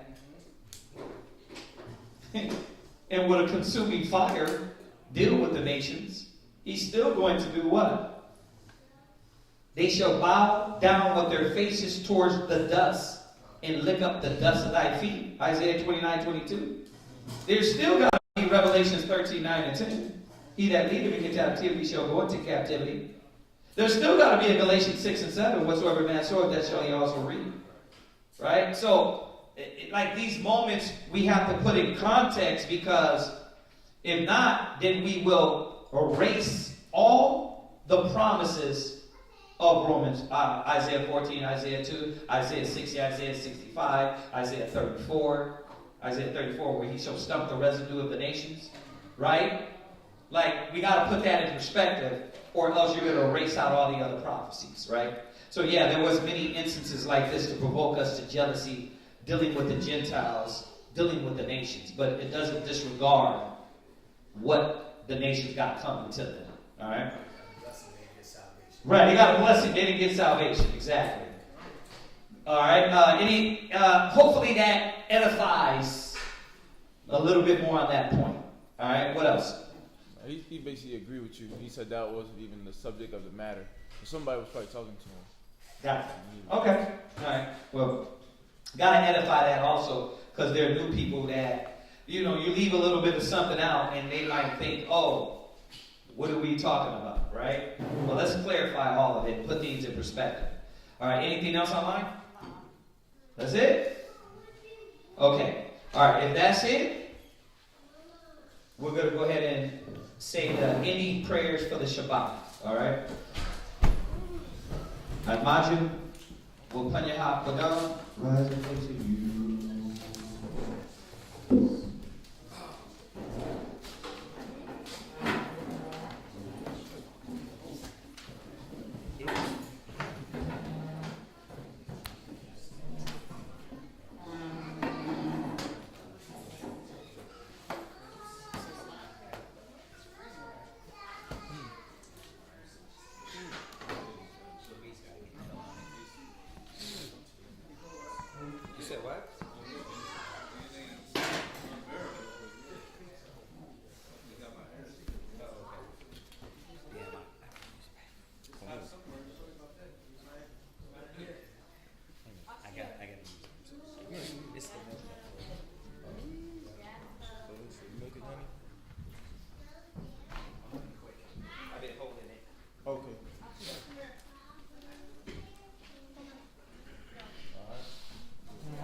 Yahweh, in the name of Yahushua, please listen to us. Now, right now, Michael and the righteous angels, send Michael and the righteous angels to watch over, bless, heal, protect, and make strong the people of Israel. Also, send unto us much wisdom, much knowledge, much understanding, much patience, much faith, much brotherhood, much love, spiritual power, and forgive all of our sins. Yahushua, come quickly. For indeed is our hope, always and forever. Amen. Barakatah Yahweh, Bahasham Yahushua, Ahawa, Utalanawa.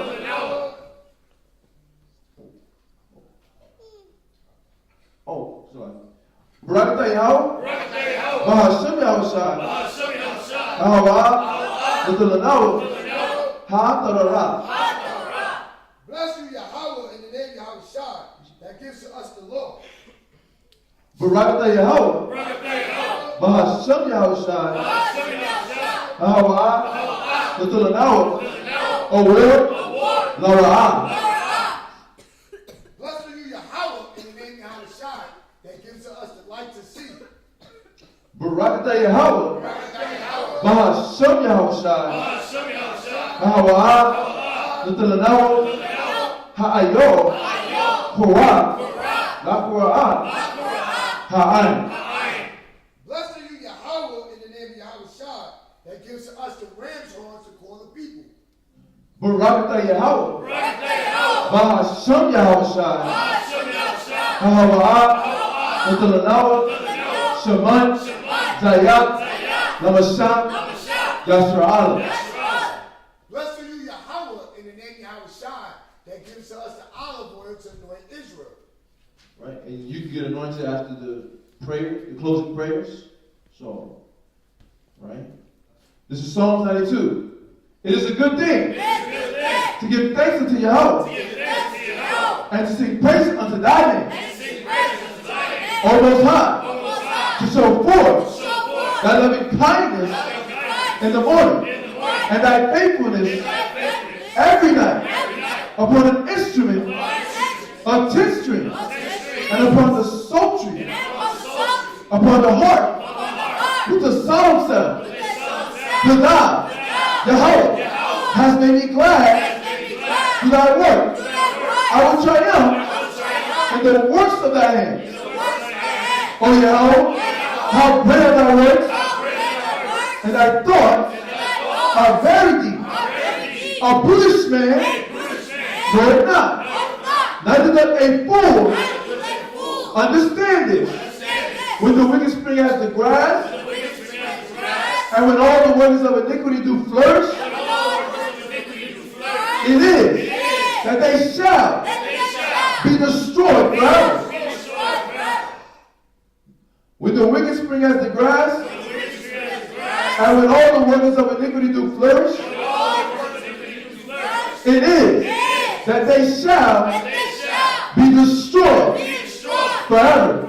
But thou, Yahweh, art most high forevermore. For lo, thine enemies, O Yahweh, for lo, thine enemies shall perish. All the workers of iniquity shall be scattered. But my horn shall thou exalt, like the horn of a unicorn. I shall be anointed with fresh oil. Mine eye also shall see my desires on mine enemies, and mine ears shall hear my desires of the wicked that rise up against me. The righteous shall flourish like the palm tree. He shall grow like a cedar in Lebanon. Those that be planted in the house of the Lord shall flourish in the courts of our power. They shall still bring forth fruit in old age. They shall be fat and flourishing. So that Yahweh is upright. He is my rock, and there is no unrighteousness in him. Bahasham Yahushua. Alright. This is Psalms 133. Shayar, Hamalawat, Ladawat, Hana, Ma, Torah, Wama, Na'ayam, Shabbat, Akim, Gum, Yechad, Hasheman, Hatawah, Ayo, Harash, Yorad, Ayo, Hazakwan, Zakwan, Aharon, Shayaraj, Alpanya, Madawaktua, Kator, Korawan, Shayaraj, Ayo, Hariyah, Tazayawan, Kaya, Shum, Tazawa, Yahweh, Ak, Habaraka, Chayam, Ay, Haywalam. Amen. This is Psalms 133. Behold, how good and how pleasant it is for brethren to dwell together in unity. It is like the precious ointment upon the head that ran down upon the beard, even Aaron's beard, that went down to the skirts of his garments, as the dew of Hermon, and as the dew that descended upon the mountains of Zion. For there the Most High commanded the blessing, even life forevermore. Bahasam Yahusha. Bahasam Yahusha. Dua. Dua. Amen. Amen. All right. Circle up.